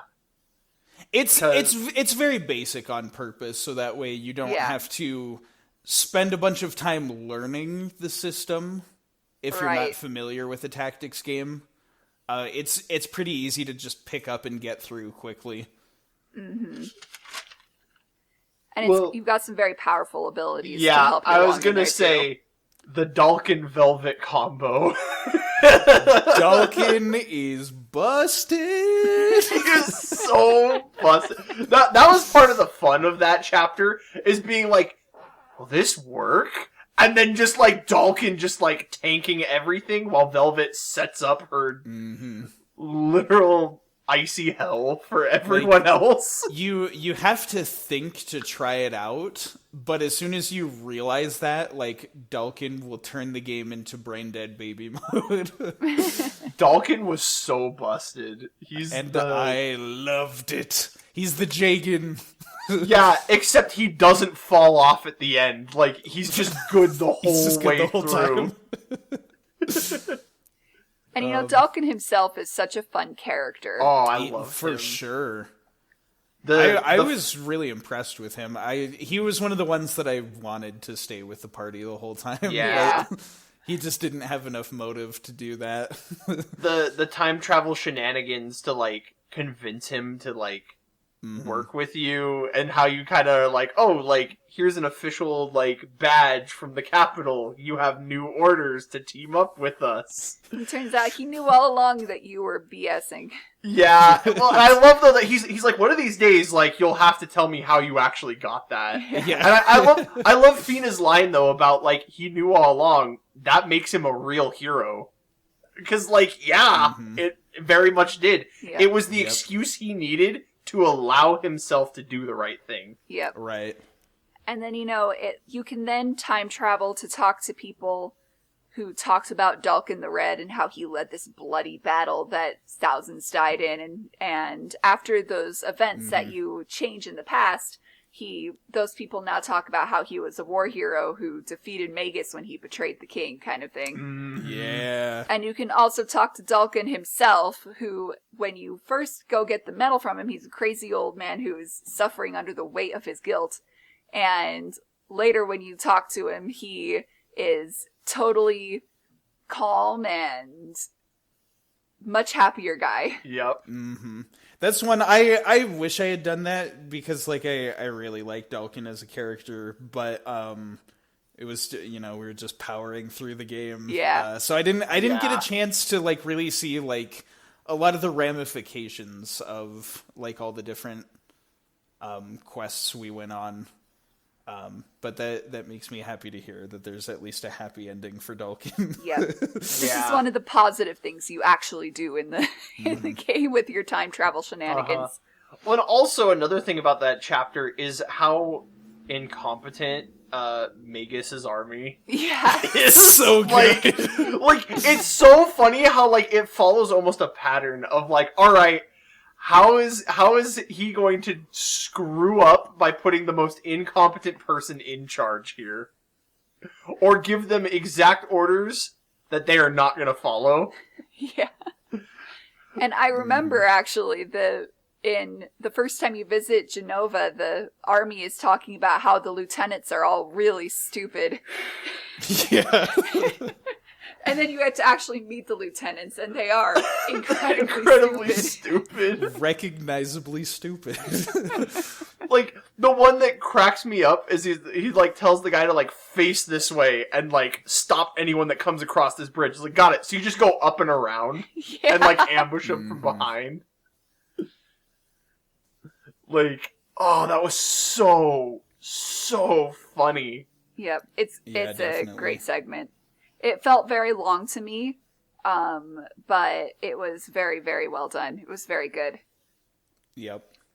Yeah, as someone who adores tactics games, like, that was just, again, seeing that much love and care put into this style of game, like, just made it that much more fun to play it. Yep.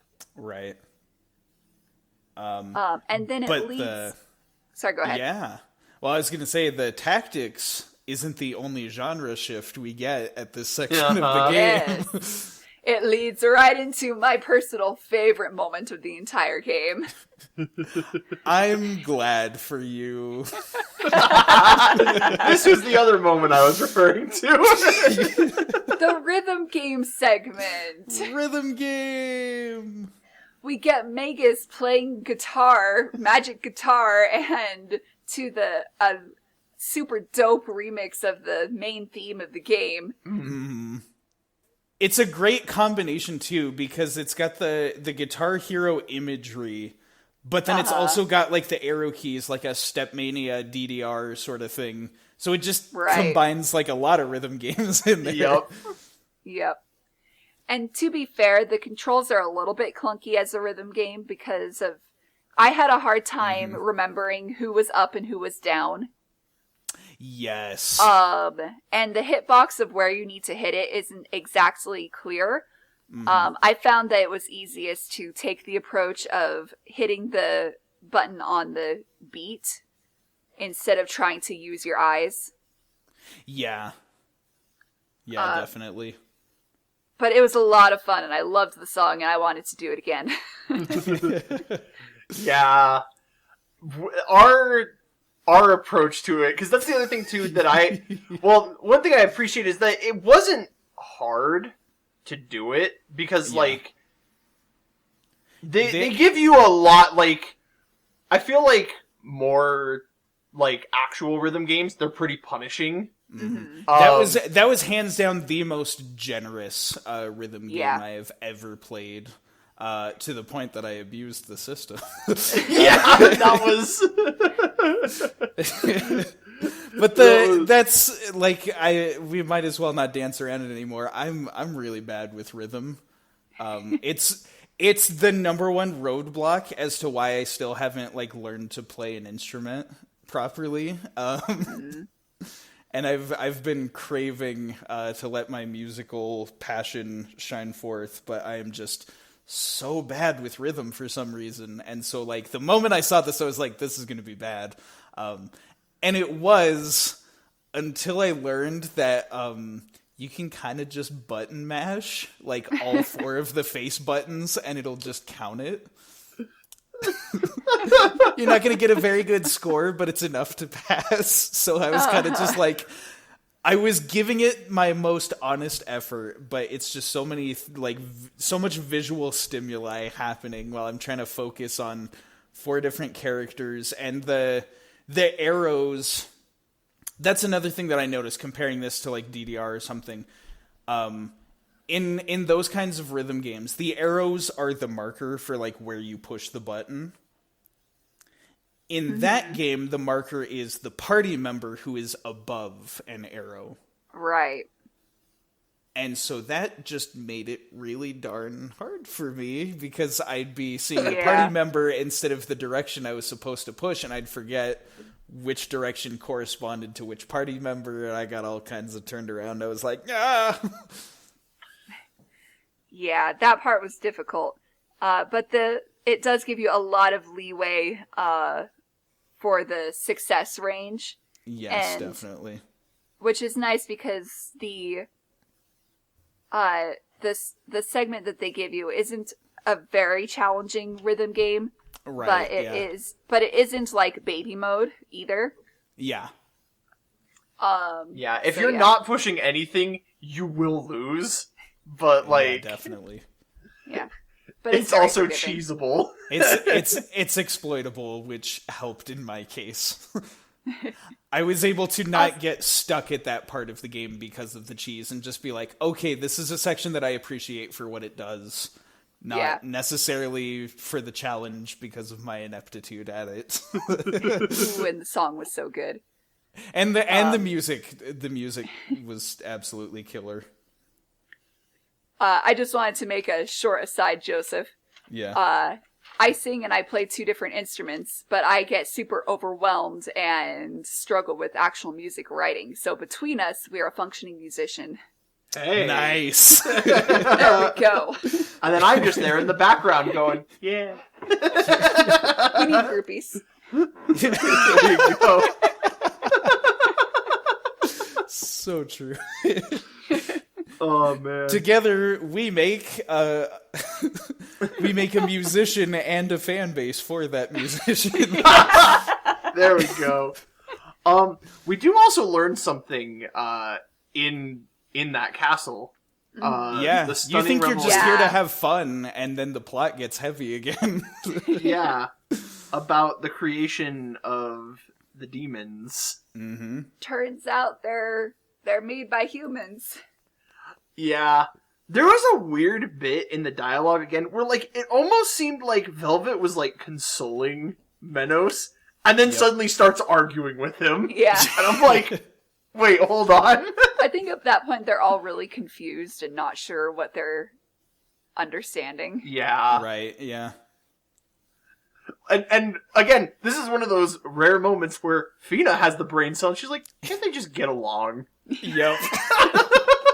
And of course, Menos is devastated at this point because he's learned that his people are artificially created, which implies something about the freedom versus fate discussion that he's had through the whole game. Yep. Mm-hmm. And then, in addition to that, he's just watched his entire people be destroyed in his home nation, despite being back and trying to save them. He actually has to fight some of them.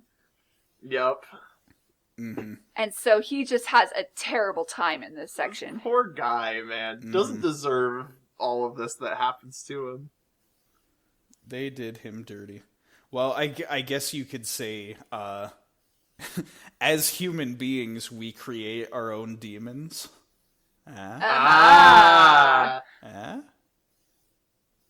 Did we make that joke when we got to that part? I feel like we did. Because that sounds weirdly familiar. I don't remember. Anyway, so the final key we need to get. Yeah. We need to get the key of time. Which is the airship one. Yeah, at this point, if you still don't have the airship, then you got a lot of patience if you're saving this one for last.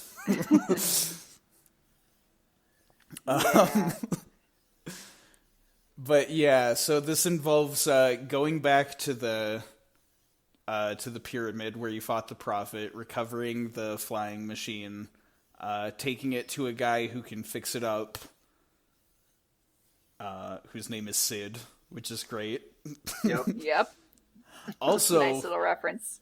Another callback within a callback, because Karis's dad in the first Evoland was named Sid, and he's where you get the flying machine from in that one.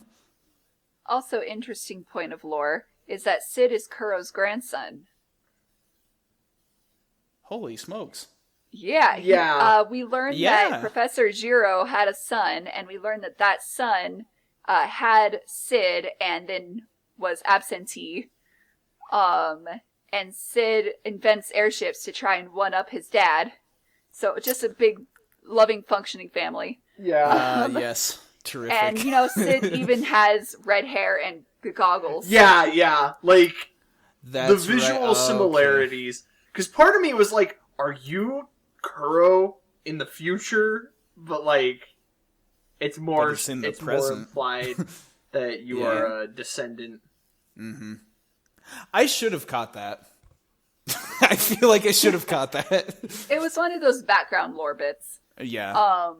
Also, fun point of reference here is that when you first go to the Windy Valley, you find Sid's grave because he never invented the airship.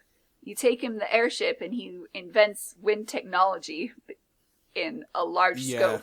And now there's a town there. But you find the same old man in both timelines sweeping the ground, and he recognizes you as having visited him before the town was there, and makes a comment about you returning and it looking different then, and it's all timey-wimey, this is Sans in another life, kind of aware of what's going on, and he is never explained.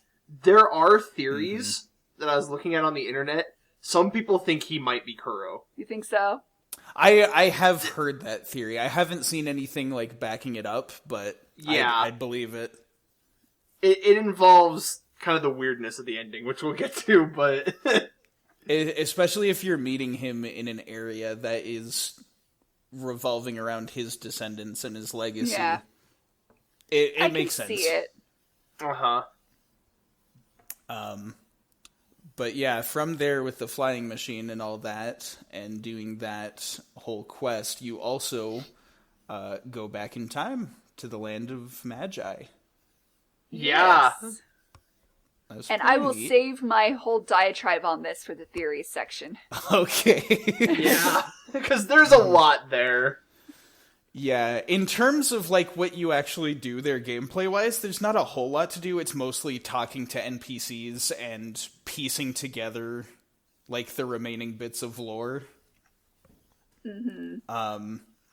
Not a lot of like mini game stuff though, or like gameplay changes. Yeah. But it looks cool and the music there is great, so. Yep. Yeah. And it's fun to go back to that initial room that you started the game in. Yeah. There's also just that fun joke of, like, throwing the guy into the anomaly.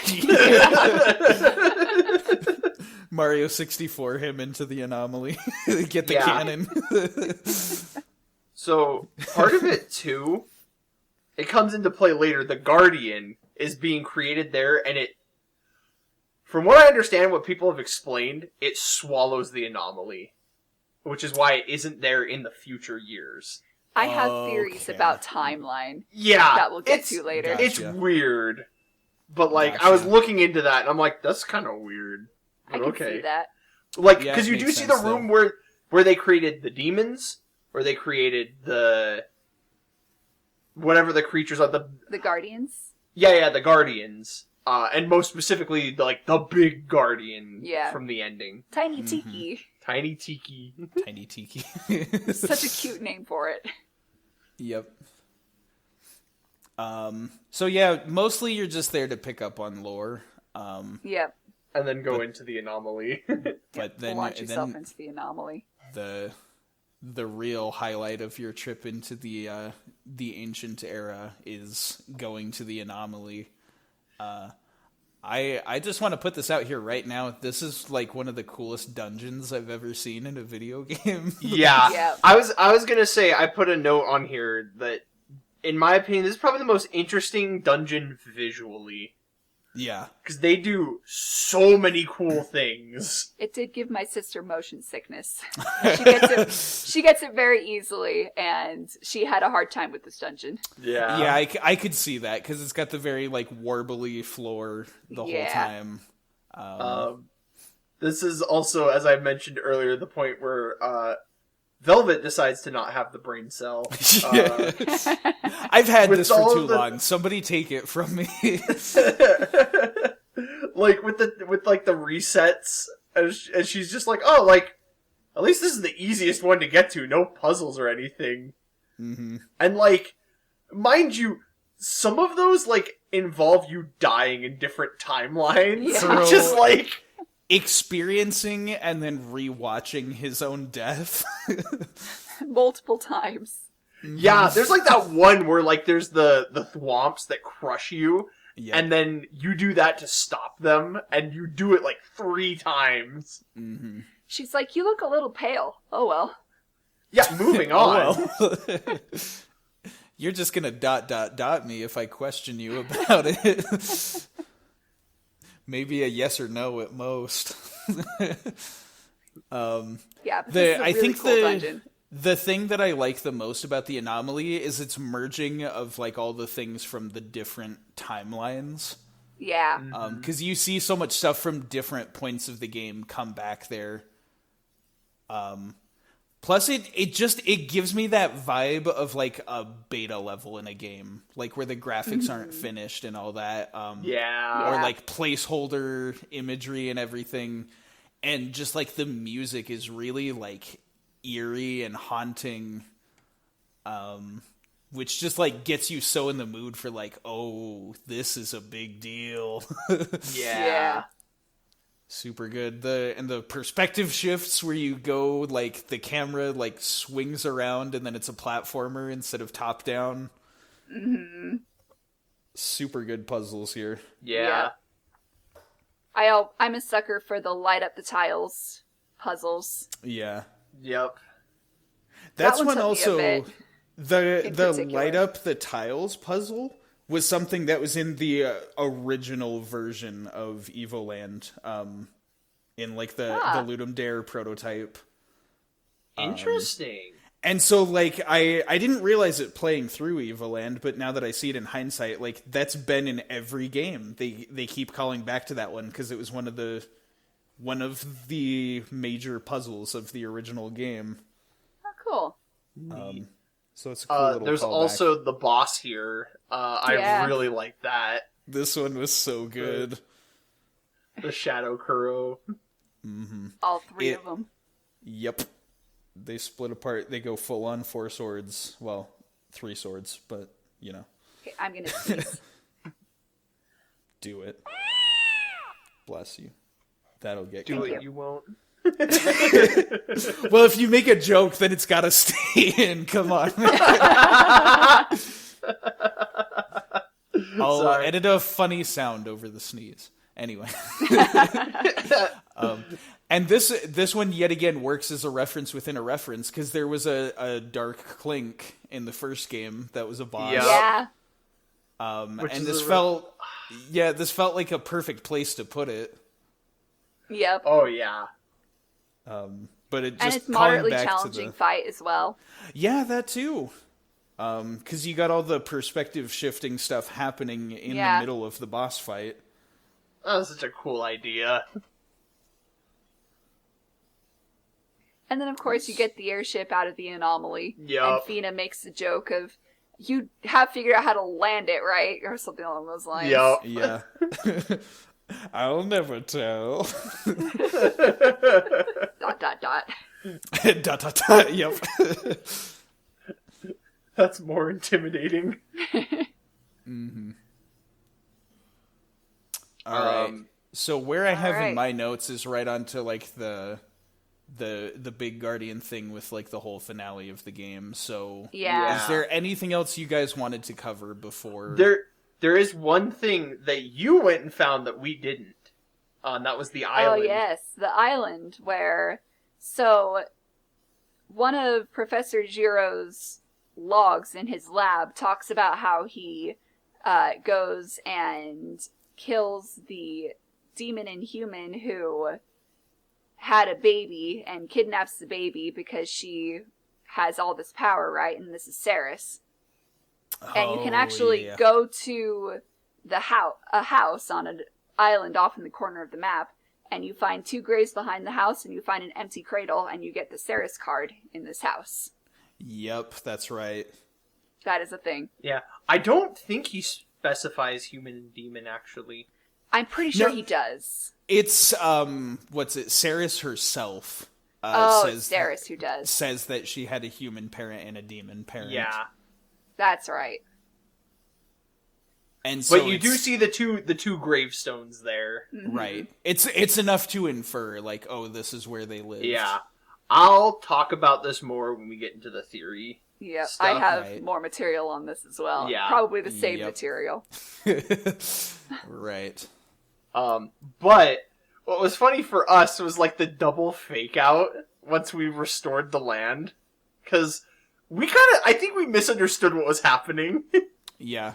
in that, like, because it explains, like, we destroyed the weapon, which in turn, fixes the timeline, so to speak.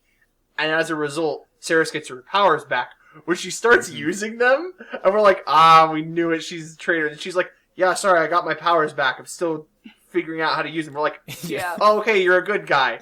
Alright, I'm gonna go end time now. Oh, you are a bad like the back and forth on that. That one was good, because they play it so, like, in that way that, like, a villain would turn on you.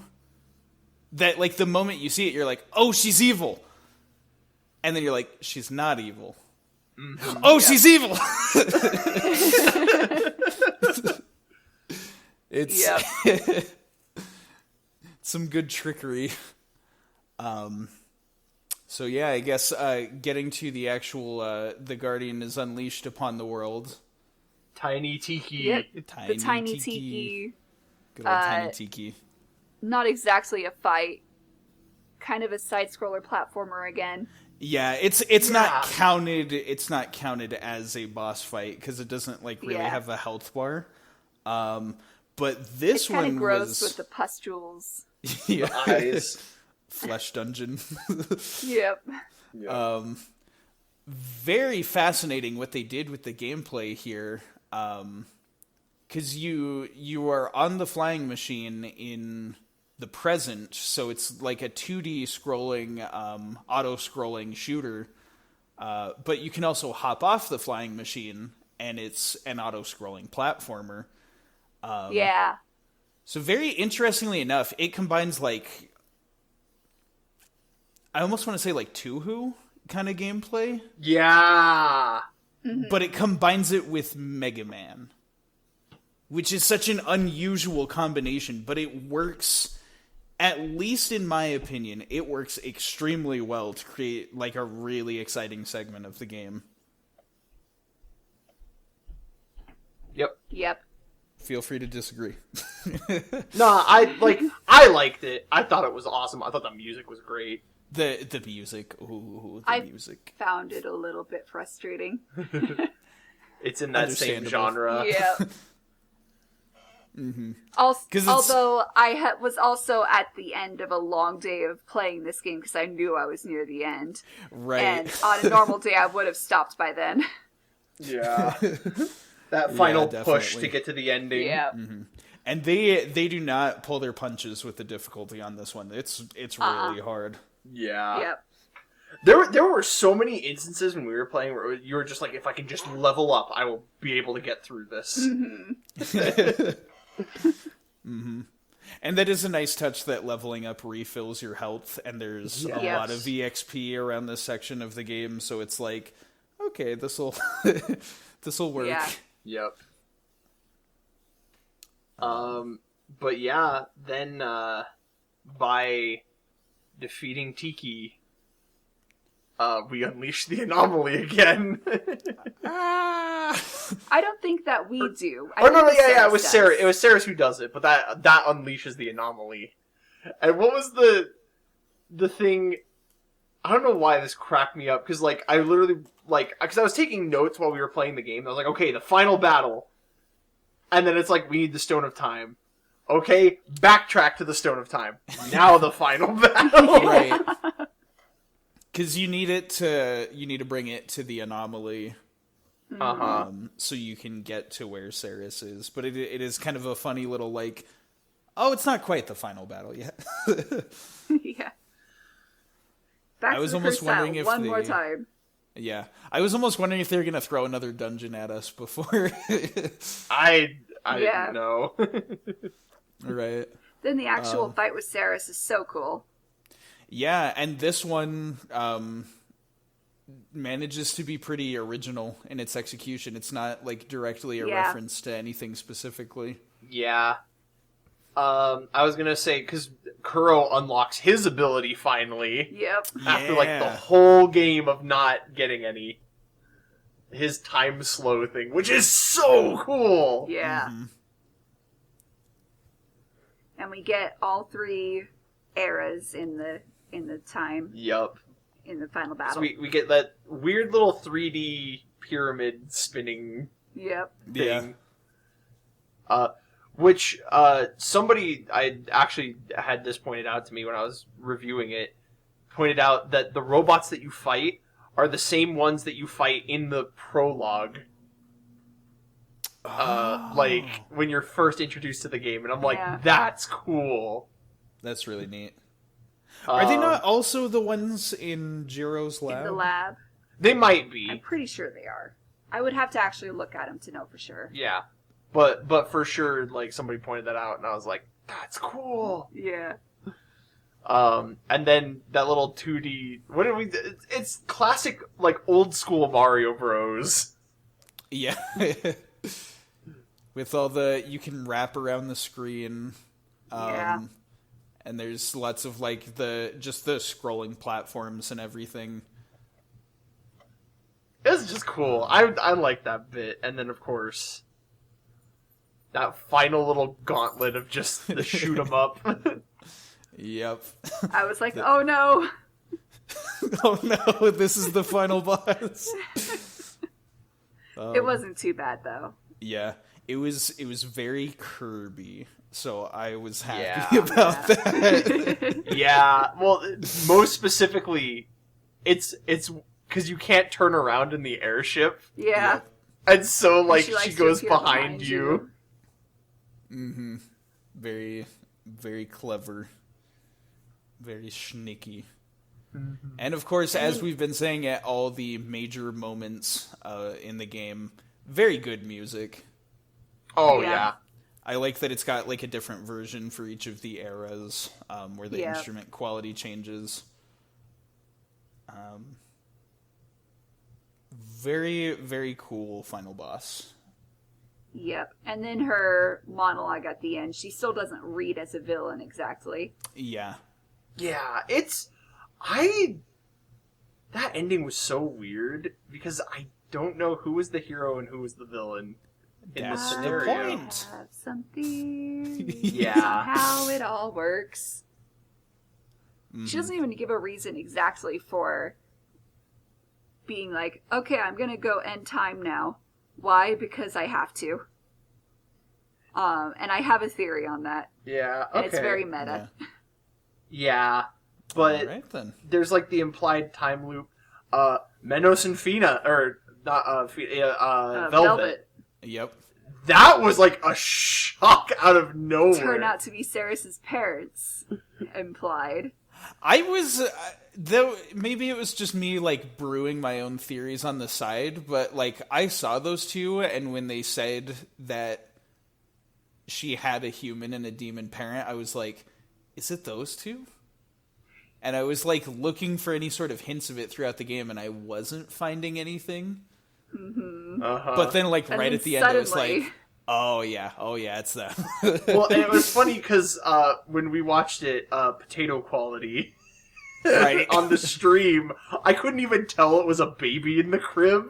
Yeah. And so I was like, wait a minute, like, I need to watch, like, this in better quality, so we, like, looked up the ending and watched it. Yeah.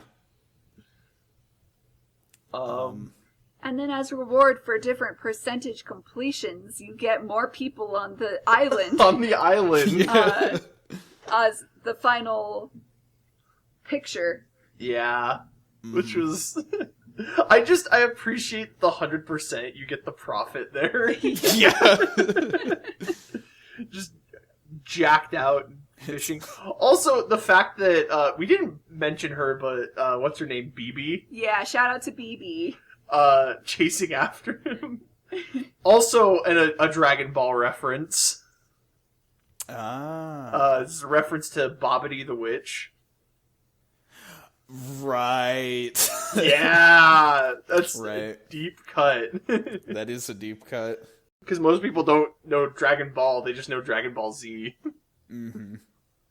Which is a shame, honestly, because... Yeah. Well, Also, I want to... I don't need to talk about Dragon Ball right now. Go ahead. I just want to point out that no matter what the heroes did about the great disaster, the world was still doomed to end as they know it because the frozen continent was melting and it was going to flood the world anyway. Right. Yeah, man. Maybe that's Really why they were all on the beach. They really just... That's the last piece of land left. This is going to turn into Wind Waker in Evoland 3. Oh my gosh. But yeah. I think from there, just let's talk about theories and stuff. Ooh, Mm-hmm. pick me. Yeah, I know you have like a ton for of it. theories. Hit us with it. So I think that the game is working on a theory of circular time instead of a linear timeline. And I think it's because it's a very meta, like, you restart the game and things start over again. So the Magi civilization is now in the future as well as the past. Yeah. Because we have ruins from the Magi civilization. They would clearly already happened. However, they also talk about things like the prophet prophesying the flood and the great disaster. It's getting late. Words are starting to escape me. Yeah. We've been at this for a bit. We're so close, guys. Home stretch. which so perfectly line up with everything that we do in the past, present, future that it can't be coincidence. So either it's literally time repeating itself and everything is in its own past and future, or it's just implying that time is circular and the flood is going to happen and then the continent's going to freeze again and then it's going to melt again and it's all just going to keep repeating. Mm-hmm. Yeah. Yeah, because that bit at the end, like where Kuro is in the bed, the dialogue is 1-to-1 the same, and so it leaves you wondering. So did we reset, or did we, did time end, and this is what happens after? Yep, and on that note of being a meta commentary on this is a game, I think that Saris had to go end time because she was the final boss of the game and had to finish the play of the game. And I think that the project that the Magi were working on that's very ambiguous, that they say contains time itself, is possibly just the game cartridge. Oh, yeah. That makes sense. Yeah, I'd buy that. So that's my kind of wild theory Honestly, on what's going on here. That fits too, because this is such a meta game on, game design itself. Right. Mm-hmm. That actually fits in very nicely with the story. Yeah, I cannot dispute that. Those are my thoughts. I mean, You've also had like years to stew on this game. Yeah. Whereas There is we that. just finished it. But yeah, like it's a pretty sound theory. I follow it. There's the thing too is like there are theories about this game that like they fit, but I don't like them because it implies a lot more tragedy to these characters, and I don't like it. Most specifically, that what you mentioned, the Jiro killing Menos and Velvet. So I don't think it's them, because when I was looking at it, he said the man and the woman. Mm-hmm. There's a theory implying that it is Kuro and Fina. Which implies, because there was the guy talking about, I think the theory actually suggests that he is their son, not their grandson. What is it, Sid? Mm-hmm. Yeah. And he said that he saw his father kill his mother, or something like that. Like, he said something to I that don't effect. remember that. Yeah, or he implies it, that, like, his mother died, and his father left. Mm-hmm. Which he saw Jiro leave after that. But it's weird. And so I'm not sure. Because, like, the way that it's actually phrased in-game, it leads me wondering if he meant, like, in Jiro's lab, he just says the man and the woman. And it doesn't specify if it's Menos and Velvet or Kuro and Fina. I believe one of the reports mentions that he's hunting down the defective model. Yeah. Which implies a demon. A defective model. Oh, yeah. Because there's also theories regarding, like, a clone of Kuro, which is what Fina was doing at the very end of the game, where Kuro shows up. It's weird. Like I said, yeah. so much of this is so, like, weird and ambiguous that it leaves a lot to where, like, you can kind of fit whatever theory in there. But like I said, it leaves you a lot to stew on and chew on and think about. Which is another reason I wanted to bring it up for the podcast, is there's something to talk about here. Yeah, the ending leaves you with a lot to think about. Because of the ambiguous nature of everything that's in there. Yeah. But I do believe that Kuro was G, who later became Dr. Giro, lost his memories when Sarah sent him through the portal, and then became Kuro. Right. And then there's that theory out there that he might also be the old man sweeping. Yeah. Because of stuff that happened with the Time Stone. And, like, the end of time or whatever. It's weird. And it's not, like, fully explained in a way that I understood it. And so it's just one of those that I'm like, it's fascinating to think about. Yeah. I'm trying to think, like, what other theories there were. Because that you were like, oh, I'll talk about it later. Because I think you mentioned also Velvet's Paradox. Yep, the book, which we already yeah, we kind of discussed that. And, it's a crazy game. Time loops. I mean, what even is the anomaly? Is it... the first time I played the game, I kind of understood it as, this is the game glitching. Yeah. That's kind of... It almost gives me a vibe of, like, the literal converging of timelines in one spot. Right. Where all pieces of time exist in one space, but not as fluidly as something like the Sylph Forest. Right. Where it naturally exists. It's like a man-made version of that. Yeah, that makes sense. At least that's what I feel about that. Yeah.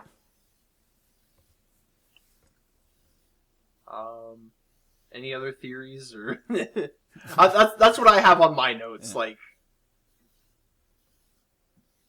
I have a theory that underneath all that armor, Dulkin has an 8-pack. If not a 12. How else could he keep taking all those hits? You can't see it, but I've got like 1 billion abs under here. Just put a pot on his head. He's our Donnie. Or Donald. Yeah. Donald. Donald at the end of the journey. Yeah. Yep. Gosh. That's the thing too, was like when I was looking back and I realized that like Dulkin shows that he's the one that catches you. I'm just like, oh, well there was no hope of us winning that fight. Because Dulkin is busted. Yep. Just instantly knocks you out the second he gets there. Yep. Yeah, I don't really have any other theories. I'm looking forward to taking the full-in deep dive, reading about other people's theories. Yeah. Uh-huh. Just going crazy hearing what other people have to say about this game. But Yep. Yeah. This was a cool game. This is a cool game. This game was a trip. I'm glad you guys liked it. Yeah. I was a little worried for a minute, Yeah. but I'm glad Right. you guys liked it. I guess when we go into our like final thoughts. Yeah, we'll get into final thoughts and stuff. Generally, though, like the story very much continued with the theme of evolution as like the basis for it.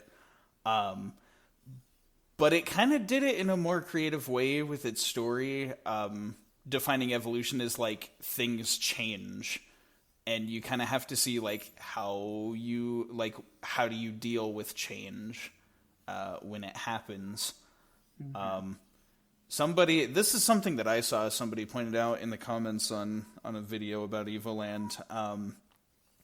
Just the city of Genova is a perfect like parallel to everything that happens in the game's story, with like this hubris and this amazing city that everyone is proud of, and it's like, oh yeah, like they're gonna, like, we won the war, we're gonna celebrate. And all this, and then you go forward and you see the destruction and how badly it impacts the city.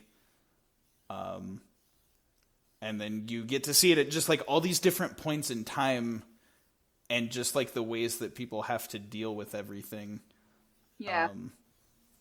And I will... Sorry, go ahead. It's fascinating. Finish your thought. No, I think that's it. I ran out of gas. I made a point during my playthrough of between taking the weapon out of history and going to do the Tiny Tiki stuff, I made a point of going back to Genova and seeing how it had changed history there. And actually very little. Instead of everybody being capitalists using the smug, they're capitalists using clean energy that Sid invented instead. The prophet is still in power. He still has his SWAT team out on the streets hunting down blasphemers. It's all very similar to how it happened with the Great Disaster. And so really it changes relatively little. Right. Implying that you can't go back in time and change away all your problems in the real world. Reality check, gamers. This ain't Chrono Trigger. You can't get the best ending for everybody. Anyway. Shall we move on to favorites? Let's do it. Sure. That's the theme song. I just decided that now. Theme song, which was made up just now. Favorites. I should have done that during the Deltarune one. Yeah. Anyway. Gameplay style. What were your favorites? I guess you're going first. Yeah, well, rhythm game. Yeah, I think that tracks. What about you, dude? So for me, it was hard to pick. There were two very distinct ones that were like perfectly tailored to my taste. The one was the shoot 'em up section in Windy Valley.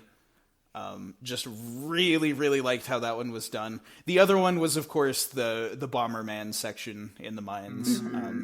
Both two gameplay styles that I'm extremely fond of, and the accuracy to how they're done was just something that made me really happy. Yep. It's awesome. And you? For me, it's kind of a tie between like the Tactics Fire Emblem segment. Like I really loved that bit. But I really like the Candy Crush the Connect 3. The Match 3 game, yeah. Yeah, the Match 3 puzzle battles. Like, I don't know why, but like I got really invested in that, and I thought it was really fun. I love the strategy. Like, I think that's part of why I like the two of them is I like strategy in games, and like, you know, having time to sit there and study it and find the best option was really fun. And then also running in with our stupidly broken characters. Right. I think really part fun. of what also like made me enjoy the Match 3 that I didn't like realize until after like playing through it, I'd played a lot of Pokemon Shuffle, which is a Match 3 game. So I think that's where there's something just innately in my brain telling me that I enjoyed that gameplay style. So I could see it.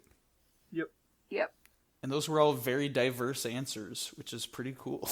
Yeah. All right. I mean, to be fair, this is a very diverse game, so I think it was almost bound that we would all pick different things. Yep. Of course. All right. Favorite song. Shall we just keep going with this order? Avyn, me, David? You could do that. That works pretty well. Sure. All right. The Haunted Forest theme. Yeah! Yep, the Ghost Forest. Obviously. It's so good. It's one of the best songs in the whole game, and good. it really sets the mood for that bit. Mm-hmm. I do have a different answer because I put that and something else on mine. Yeah, that one was on my honorable mentions too, so I'm glad somebody put it as their favorite. Let's see, for mine, well, I guess I want to ask about this too. I guess also, what are your favorites from the first Evoland? Because there's some good music in that one too. Yeah. If you didn't give it a lot of thought, then that's okay. You don't have to I answer. But I was haven't curious. given a lot of thought. I didn't. The one that immediately comes to mind though is the boss theme, Right? because that's the one that like it carried over to this game, and so it To the just second game. it's the most memorable because I And it's spent the very most time iconic. with it. Yeah, I would be inclined to say that too. Just the standard turn-based battle theme from the first Evoland is another one that I think is really good. Oh yeah. Yeah. Especially the 16-bit version. The guitars sound really nice. The strings and everything, just A+ battle theme. From the second game, the best I could narrow it down to is two of them. One that's like a higher energy song, and then one that's a slower song. But I had to go with Flying, which is during the shoot 'em up section. Because it's just it's so in line with that style of music for those type of games. Like the bass is really good. It's got that very like 80s synth that like just reminds you of like arcade games. Yeah. And the coolest thing about it is that it's a remix of the normal Windy Valley tune. So it's very fitting for that spot of the game. They use the same leitmotif for that, and so it's just like, oh, that's cool. That's good stuff. The other one that I like for extremely different reasons is the music that plays during the Anomaly. It's It's got like every ominous instrument that you use to make something sound ominous. It's got like the church organ, the bells, the choir, like the really intense sounding strings. Yeah. It's just got a very strong sense of finality, which is good for being your last dungeon. So between those two songs, I can't really decide, but those are my favorites. Yep, good choices.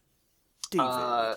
So for me, I actually looked up like the actual song names when I wrote mine down. So like obviously I had the Ghost Forest on here, Yeah. Castlevania stuff. But the other one I had is called Battling Robots. It is the battle theme for Jiro's Lab. Right. That's a good one too. I said it before, but just that Final Fantasy bass line, like right at the start, is so good, and I eat it up. It was tough narrowing it down to these because like there's so much good music. There's in this a lot game. of good ones too. Even another honorable mention, I'd say the title screen music. Yep. I like that one a lot too. But all right then, moving away from music, let's talk favorite main character. I'm gonna have to say Menos. Yay! He's a good one. He is a good one. Any specific reasoning for it? He's very dry. Yeah. I love that sense of humor and delivery. We'll never It's speak true. of this again. Oh yeah, definitely. So for me, I can only narrow it down between two, because I like them both. But for me, I guess since you, one of them is Menos, and since you picked Menos already, I'll talk more about the other one. But also Fina, Menos and Fina, I really liked them both. I guess to talk more about Fina. She's got a lot of range as a character, and while I wouldn't say that any character is like written perfectly in this game, because we all kind of talked about our gripes with like a lot of the things the characters do or that happens to them. Fina is like pretty contradictory at times, and so that can make her kind of frustrating. But at the same time, having a lot of range, of like emotions and thoughts and like ways that she reacts to stuff, it makes her like really useful for the narrative. Like just like in any situation she can, whether she needs to offer a different viewpoint or explain the actions of another character and everything. And best of all, I think she serves the comedy extremely well in the game. Yeah. For sure. In a very different way, because like you said, Menos does like the dry humor. He nails that side of things. But you know, every comedy needs like a straight man and a clown, right? And Fina is the perfect clown of the group. Like we said, like the moments like with the trolls, and she's so worried about getting kidnapped, and then they kidnap Menos instead. Like that, just great comedy all around. And then kind of on top of all that, and like the different ways she serves the story, just getting the backstory about like her sylph heritage and everything.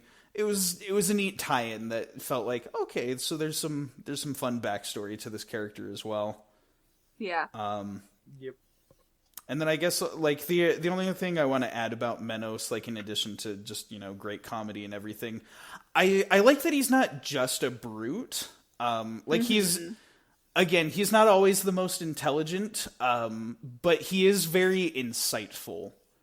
Which is an aspect to his character that he thinks about things very deeply, and he is, even if it's like hard for him to understand like different viewpoints, he's always trying to understand, which I think is something that's pretty cool.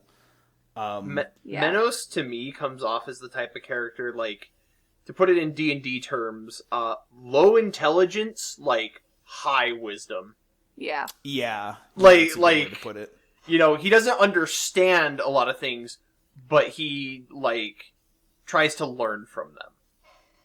Right. Yep. And that's also why it hurts my heart that he gets done dirty so much in the story. He really does. Okay. That's my thoughts. Go for it, David. Well, for this trifecta, I put down Velvet as my Yay. favorite character. We all have so we different favorites. Yeah. Right down to, like, I haven't shown it to you yet, at the time we're recording this, but, I doodle a little Velvet in there, because I was like, I want to put her in, but, like, the character design for my avatar fits better with Kuro, so I'm just gonna put him there, Yeah. I'm just gonna put a little Velvet in the background. It's good. But, no, I really like Velvet. It really did start because I made that I was born dangerous joke. Like, Yep. and it's so funny because it's not even, like, relating to her, but then also that coupled with just, like, how busted we made her, like, early in the game. It was satisfying. And, like, it made it really fun, but also, like, I really appreciated how, for the majority of everything, she was the most level-headed out of everyone. And it was a very nice breath of fresh air, because I got a little fed up with, like, Fina and Menos arguing, and she was, like, the perfect middle ground, Yeah. and very much helped, like, everyone to play off of each other, and, like, I don't know, she very much helped round out the group, and plus, again, she reminds me of Luca from Chrono Trigger, and that just, it makes sense. Awesome. Now we're gonna spotlight a little bit some of the other characters. What are your favorite supporting characters? Dalkin. Dalkin! He's busted! He's so busted. He's so cool. I will say, as an Giga honorable Chad. mention, I also would like to acknowledge Cherry and Plum. I loved the two of them, and especially, like, as we mentioned earlier, like, their sacrifices are given some emotional weight, which benefits, you know, the fight with Reno. Yeah. Which I really appreciated that. And I appreciate that they sort of got a happier end, at least. Right. I'd like to throw an honorable mention towards all of the Vikings as well. Yeah. Just, they are all funny. Very good. So, unanimously, we all agree that it's Dalkin. But, Yes. to talk about another one as well that I want to throw in, the dreaded pirate Roberts. Yeah. Yeah. His whole plotline cracked me the heck up, and like I said, just a good Princess Bride reference. Yep. Phenomenal. Just good. But, like, really, though, it's Dalkin. Yeah. Yeah. He's No a hero. He's questions. busted in his segment. Yep. No questions He's got such a asked. cool plot. For real. All He's right. got a cool design. Yeah. Favorite boss. Ooh. Come back to me. Okay. Okay. For me, I to make two honorable mentions first. I want to say the Prophet with the Street Fighter stuff. Quite enjoyed that, as well as Plum for all of the Bomberman stuff. I talked about that one a bit more, so I don't need to get too much into it. But like the Bomberman combined with Breakout thing was really cool to me. The one I got to give it to though is Saris. Just Saris. because it Yeah. uses it uses more of its own unique ideas. And so for that I like it. I like that it's a 3-phase fight as well. It keeps the excitement of the fight going, but also you get like the different eras for each fight. And of course just really good music to top it all off. Yep. So it looks like we share a lot of taste. Because my honorable mention is Saris. Yay! She has such a cool design. She is such a tragic character that, like, Yep. I love her. But the one that I ended up choosing was the Prophet at the Yay! Street Fighter segment. Because when I was listing gameplay styles, there was so much to choose from, and I was like, I can get away with it if I just put him here. But legitimately, that fight is so wonderful, and you heard me pop off about how much I loved it Yeah. back in the segment, but like, it's so right down to the details. You know, and it's easy enough that if you don't know fighting games, you can kind of just finagle your way through it. Mm-hmm. But, like, if you know fighting games, there's a lot of technical detail in there, and I love it. Mm-hmm. Okay. Does Magus count as a boss? Yeah. Yeah. Magus is my favorite boss. With an honorable mention to Ceres. I agree. All right, cool. And also a smaller honorable mention to Reno. Yeah. Yeah, Reno's was a good one as well. I think I forgot to bring this up when we talked about it, but like some of his attacks too, like his punch moves, parallel the way that Menos fights in the Colosseum, which is a neat little detail. Oh, that's like cool. he's got like cool. kind of the same like dashing punch move that he does, but he does it with the clones, so there's 3 of them doing it. Nice. Good little detail. Yeah. All right. To wrap it all up, favorite moment from the game itself and or our specific playthrough?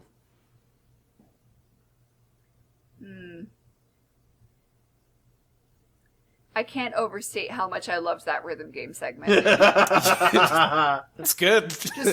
Just Definitely. walking into the room and seeing it set up and him take out his guitar was awesome. Absolutely. As far as more serious moments go, I think probably Fina meeting her grandma and getting the Sylphs tier. Yeah, that's a nice one.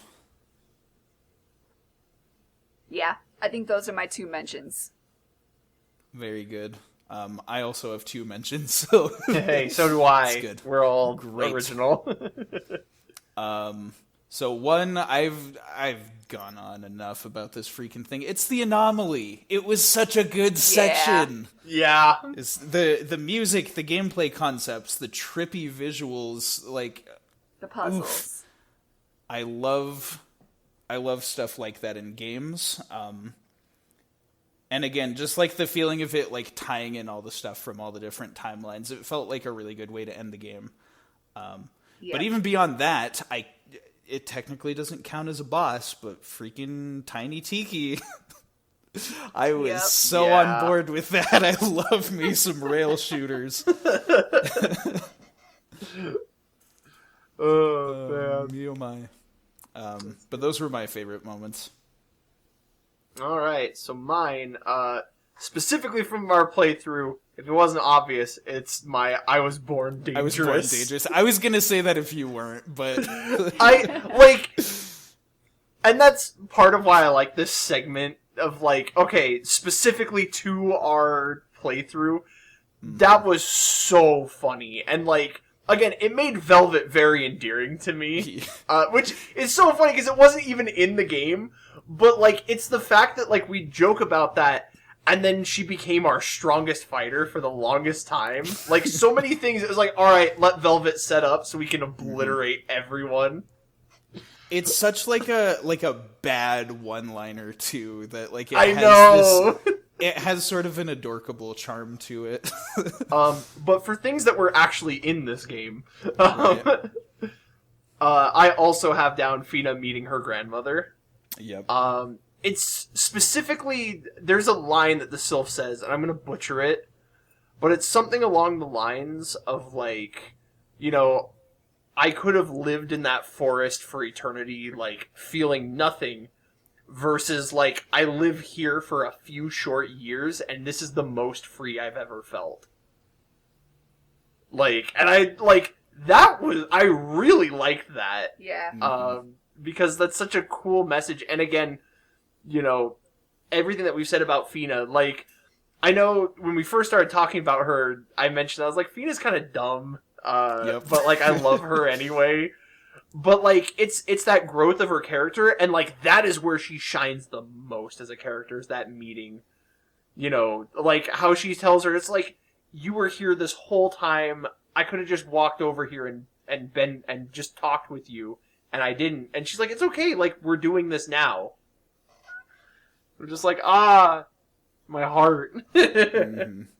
There's a surprising amount of like wisdom written in the dialogue, which like you come from the first game where it's all jokes, everything's played for comedy. Oh yeah, like even the emotional ending of the first game, like it is straight up it's a reference. It's jokes, like it's a pure like the bad guy's motive is people used to hunt my kind for their horns. Now I'm getting revenge.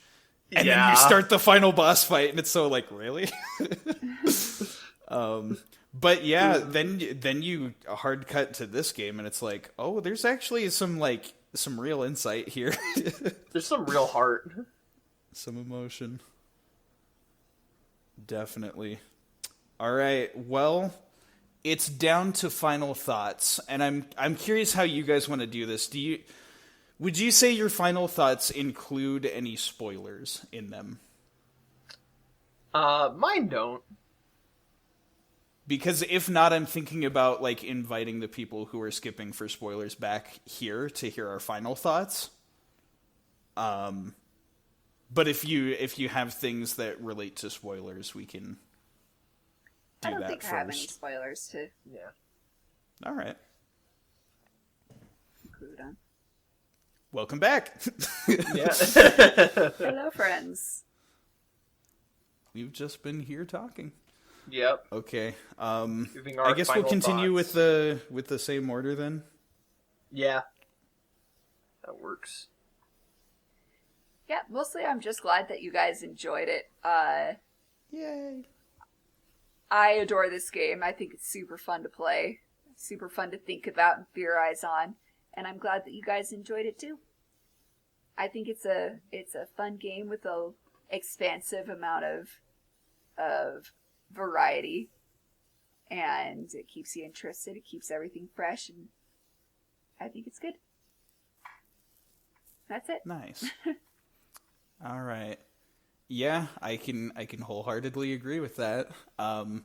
When it comes to me and just my tastes in game, I'm really picky with RPGs. That's something I've noticed about myself as the years go on and I try out more games. I'm really, really picky about RPGs. I just feel like they need a good hook, but they also need to be like simple enough so I'm not overwhelmed. Mm-hmm. And so with this game in particular, it's got that hook in the form of the evolving gameplay styles. And on top of that, like, the comedy's really good, the storytelling is really gripping, like, surprisingly gripping, especially as we've talked about a bunch, coming off of the first game, and it's just silly, jokey nature the whole time. There's, like, a real story to be told here in the second one. It's really engaging. I would say occasionally, very occasionally, and it's not too much to the game's detriment, but there's kind of some mood whiplash where like sometimes it's just like really jokey and stupid, and then sometimes it's like really serious, and you have to keep track of like, is this a part of the game where I have to take it seriously, or is this a part of the game where they're joking? Like, so it's not as cohesive maybe as it could be. Like, maybe just a little bit more time in the oven, like, workshopping the story probably could have got the perfect draft. And again, like, not spoiling things, but like we talked about, like, the kind of weird, like, conflict between party members at moments and things. I feel like there's, like, tiny little nitpicks of things that I would change. But overall, it's really good. And particularly, like, with each individual moment, if you just boil it down to its own scene, like, not talking about the greater narrative as a whole, everything, like, every isolated moment does what it does perfectly. Like, every little story moment, like, just the jokes are always good, the drama moments are always good. When it tries a new gameplay style, it always, like, gets exactly the heart of, like, oh, this is what it's like playing this game. And again, there's, like, tiny aspects of things, like we talked about, how if you don't have a wide palette of taste for games, you're bound to find one that's going to be kind of difficult for you, because there's such a wide variety. But it never feels like it's punishingly hard on any of them. Like, even if you don't have the experience, you can learn it right then and there as you're playing and get through that section. And I guess the last thing I want to say about, like, Evoland 2 especially, but, like, both games in general, it's just got a really creative idea. That's the premise behind it, the concept of evolution. And when it comes to, like, Ludum Dare or any game jam game, a lot of these games do start out on great ideas, but people don't actually, like, push those ideas to become, like, the best version of that idea. A lot of times, like, just making something for a game jam, they're just experimenting and they say, it's good enough, and then they abandon that concept for a game. Evoland, on the other hand, like, they made the first one, and they're like, this is a good idea, let's expand upon it. And then they made, like, the fully finished version of Evoland 1. And then they still said, but this is a really good idea, let's expand even further. And then they made the second, and it's insane how much, like, time and care and effort went into this amazing stroll down memory lane of, like, the greatest moments of video game history. It's actually got the ambition to make something out of its idea. Because the sales pitch of Evoland is the evolution of video games as a video game.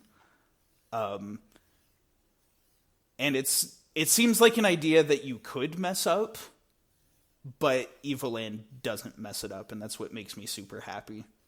Yeah. Couldn't agree more. Wow, let's see if I can top that. Don't top it, just add to it. Yeah. Game is good. Game is bunga bunga. Game is good. Princess, this princess pretty. I'm gonna stop there before I spoil something. I like started to go into a reference. And I was like, wait, no, we brought the other people back. I'm not gonna spoil that. Sorry. Do you want the single brain cell for a second? You know what? Yeah, give it to me. Give it to me. Unga Bunga, tell me what you think of game. Yeah, honestly, I thought this was a good set of games. Really enjoyed them. Honestly, going into this, and, like, after Avyn was like, hey, this is what we're gonna play, I kind of went in at first just kind of like, like, this is gonna be good. I don't think I'm gonna have that much to say. And I very much, like, felt that way going into it, until we reached that ending. And then that left me with so much to chew on, and as I, like, went back and reflected on it, I was like, there's some real meat to this game, which was a very pleasant surprise. Like, I find that, like, now looking backwards, I've enjoyed this game even more than, like, when we were actually playing it. Like, it's this game has made a lasting impression on me, and I'm really glad that you recommended it. I'm glad. Yeah. Nice. But that's about what I gotta say on it. All right. Well, you heard it here, folks. 3 shining reviews of this game, and all coming from gamers with very diverse tastes. So we strongly recommend this one if you're one of the people that skipped this. And I imagine the majority of my listeners will not have played this game. It's not as well known as a lot of other indie games. Not quite in the mainstream. Yeah. But it references a lot of mainstream stuff. So It does. There's probably everyone. There's something in there you'll probably enjoy. What's that? I think it was from The Decline of Gaming. There'll be swords. You'll like it. Honest. All right. So, up next for us is to tease what we're playing next time. We should probably put our final plug for Avyn's channel before we do that, though. Yo. Thank you so much for not only being on the podcast with us, but for showing us this game that we both really liked. Yep. My pleasure, you guys. Thank you for having me. This is a lot of fun. Might be a bit if we ever do this again, because this was an endeavor. Yeah. It took some scheduling. Mm-hmm. I think probably for you and me, David, going forward with guests, we will probably just play these games on our own time and then have our guest that might be the easier way to do it. Prepare their thoughts in a bubble just so scheduling is not as crazy. Yeah. But with that said, everybody watching this and enjoying our content, we have also a very great YouTube channel to recommend to you, and that is Avyn, youtube.com/Avyn. Particularly, I just want to say, as far as like the content that's on your channel, there is a ton of great stuff. Particularly lots of, not exclusively, but lots of Minecraft content. That's kind of my bread and butter. Right. I myself am not like hugely into Minecraft, but like I can be entertained by very creative Minecraft videos, and all of the ones that you make are easily in that category. Very entertaining. Likewise, if yeah, no problem.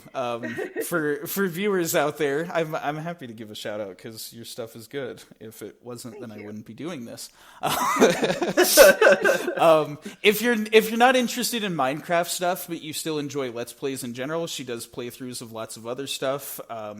More recently, very good playthroughs that were done of the first Kingdom Hearts. I quite enjoyed that, as well as Legend of Zelda Skyward Sword.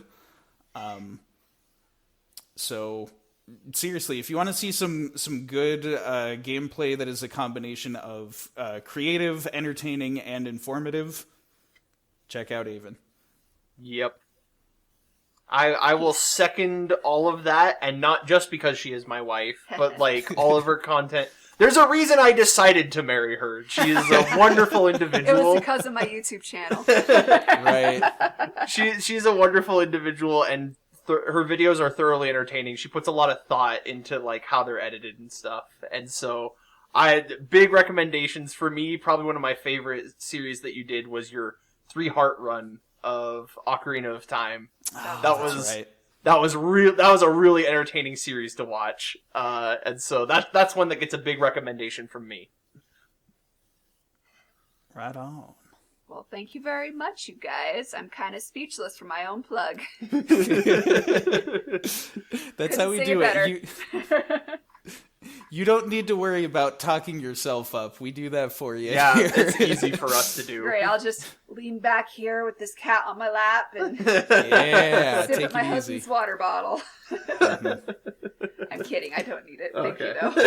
Yeah, we've been talking for a bit, so we should probably wrap this up. Yeah. All right, well, let's talk about what we're doing next for Tradin Faves. That's right. I would assume with some new things, getting involved with more people to put together Tradin Fave stuff will at least bring in some new viewers. So with that, next time on Tradin Faves, the beginning of the end. It's been a fun ride here on Tradin Faves. We've covered so many classics like the Metroid series, Chrono Trigger. We've gone over legendary titles like Deltarune, Smash Bros. Ultimate, Metal Gear Rising: Revengeance. But sadly, it's all coming to an end. Because the Sonic Apocalypse is upon us. It was a good run going forward with all this Tradin Faves fun content, but from now on, Tradin Faves will only and exclusively be covering Sonic games. No more Metroid, no Kirby, no RPGs, no indie games, only Sonic. We will never play anything else besides Sonic. Oh yeah, this is happening. I'm kidding, by the way. I hope you haven't clicked away. We will definitely play other stuff besides Sonic. We got plenty more on our list that is not Sonic. But the next, 2 or 3 games might be Sonic, so... Yeah. It'll be fun to listen to these guys talk about Sonic, because it's so important to them. It's incredibly important to me. I am a little intimidated, but... I think we've missed Metroid a time or two, but we have definitely talked about Sonic on every episode. So, yeah. And we've definitely compared every game we've played to Sonic in some way. Sonic is a very big influential part of like my gaming history, and so it's one that honestly, like, even the roots of this podcast are kind of steeped in Sonic discussions. Yeah, specifically this exact game that we're gonna right. So we're gonna be starting with. To actually properly tease what we're doing next. Before we decide to go look at the future of the Sonic series, because we've got a new game coming out at the time of this recording, a few days. 2 days? Yep. Sonic Frontiers is right around the corner, and we're both really excited for that. But before we get to Frontiers, we want to take a trip back to an older time. And the good news is, we won't have long to wait, so we hope you'll join us. After all, the train headed for Station Square will be departing soon. Join us next time for Sonic Adventure. And specifically, the version of Sonic Adventure that we'll be playing is the Better SADX mod, which is a modification on Steam that improves the overall graphical quality, the resolution. It makes the game in full screen format, which the original is not. As well as it fixes a lot of major glitches with the game, and it restores the graphics back to the Dreamcast version. Like the models of the characters are from the Dreamcast version and not the DX version. Yeah, this is honestly one of the biggest reasons I pushed for us to play this mod specifically, is so that we could experience some of the glory of the Dreamcast version that we didn't actually get to experience growing up. Mm-hmm. So this will be something new for Tradin Faves, because this is a game that both of us have already played before even getting into the podcast, but we're going to revisit it in the modern age with the aided improvement of mods, which is something that neither of us have done before. Mm-hmm. So it should be a good time. I'm excited. Even if you're not big on Sonic, if you just like hearing us say stupid stuff like we always do. If you're not into Sonic, let's be honest. How have you listened to the podcast all the way up to this point? We always talk about Sonic. Yeah. On that note of if you like to listen to stupid stuff that we say, I gotta say it one more time. I was born dangerous. Okay. Oh, you're a dork and I love you. We need to get this man a new one-liner. Yeah, we do. Thankfully, Sonic Adventure is chock full of them. Yup. Also, luckily, I too was born dangerous. We've all got a little danger in us. Good night, folks. Do-do-do-do-do-do-do.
So just so you're aware, we usually need to say something stupid right about now so we can put it in the bloopers.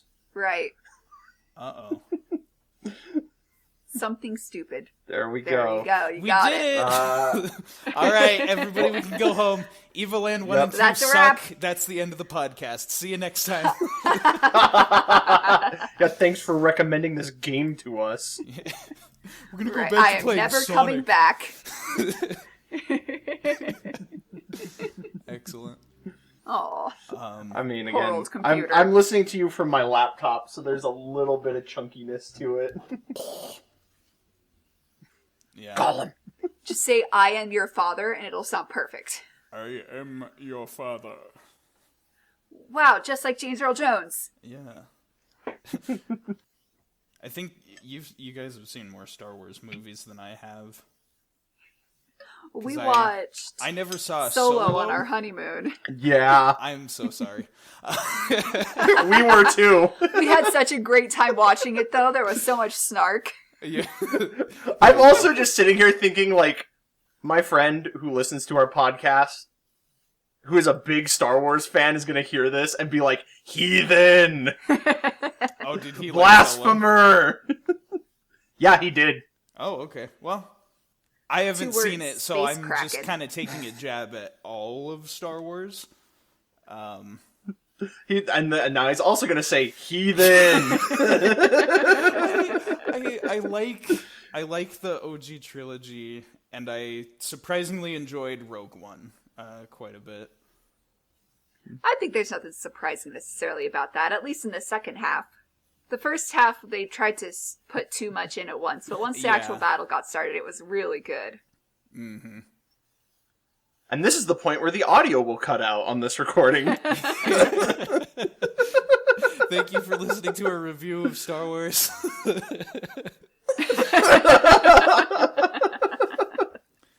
Oh man, you guys gave me too much blooper material. I'm gonna have to condense all that down. You're welcome. By the way, before we get started for real, what am I calling you guys? We're David and Joseph on this show. Okay. Yeah. Cool. That's why we asked you, like, what are we calling you? Yep. Just making sure, because I wasn't sure if you guys wanted to go by Naxel and PCM or anything like that.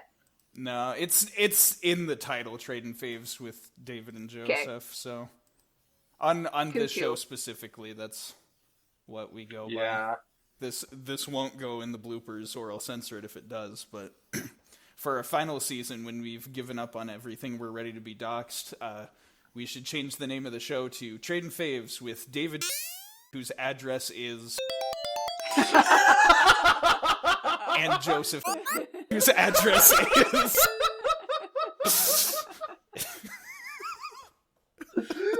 I really look forward to, if you do censor that, what you censor it with. Yeah.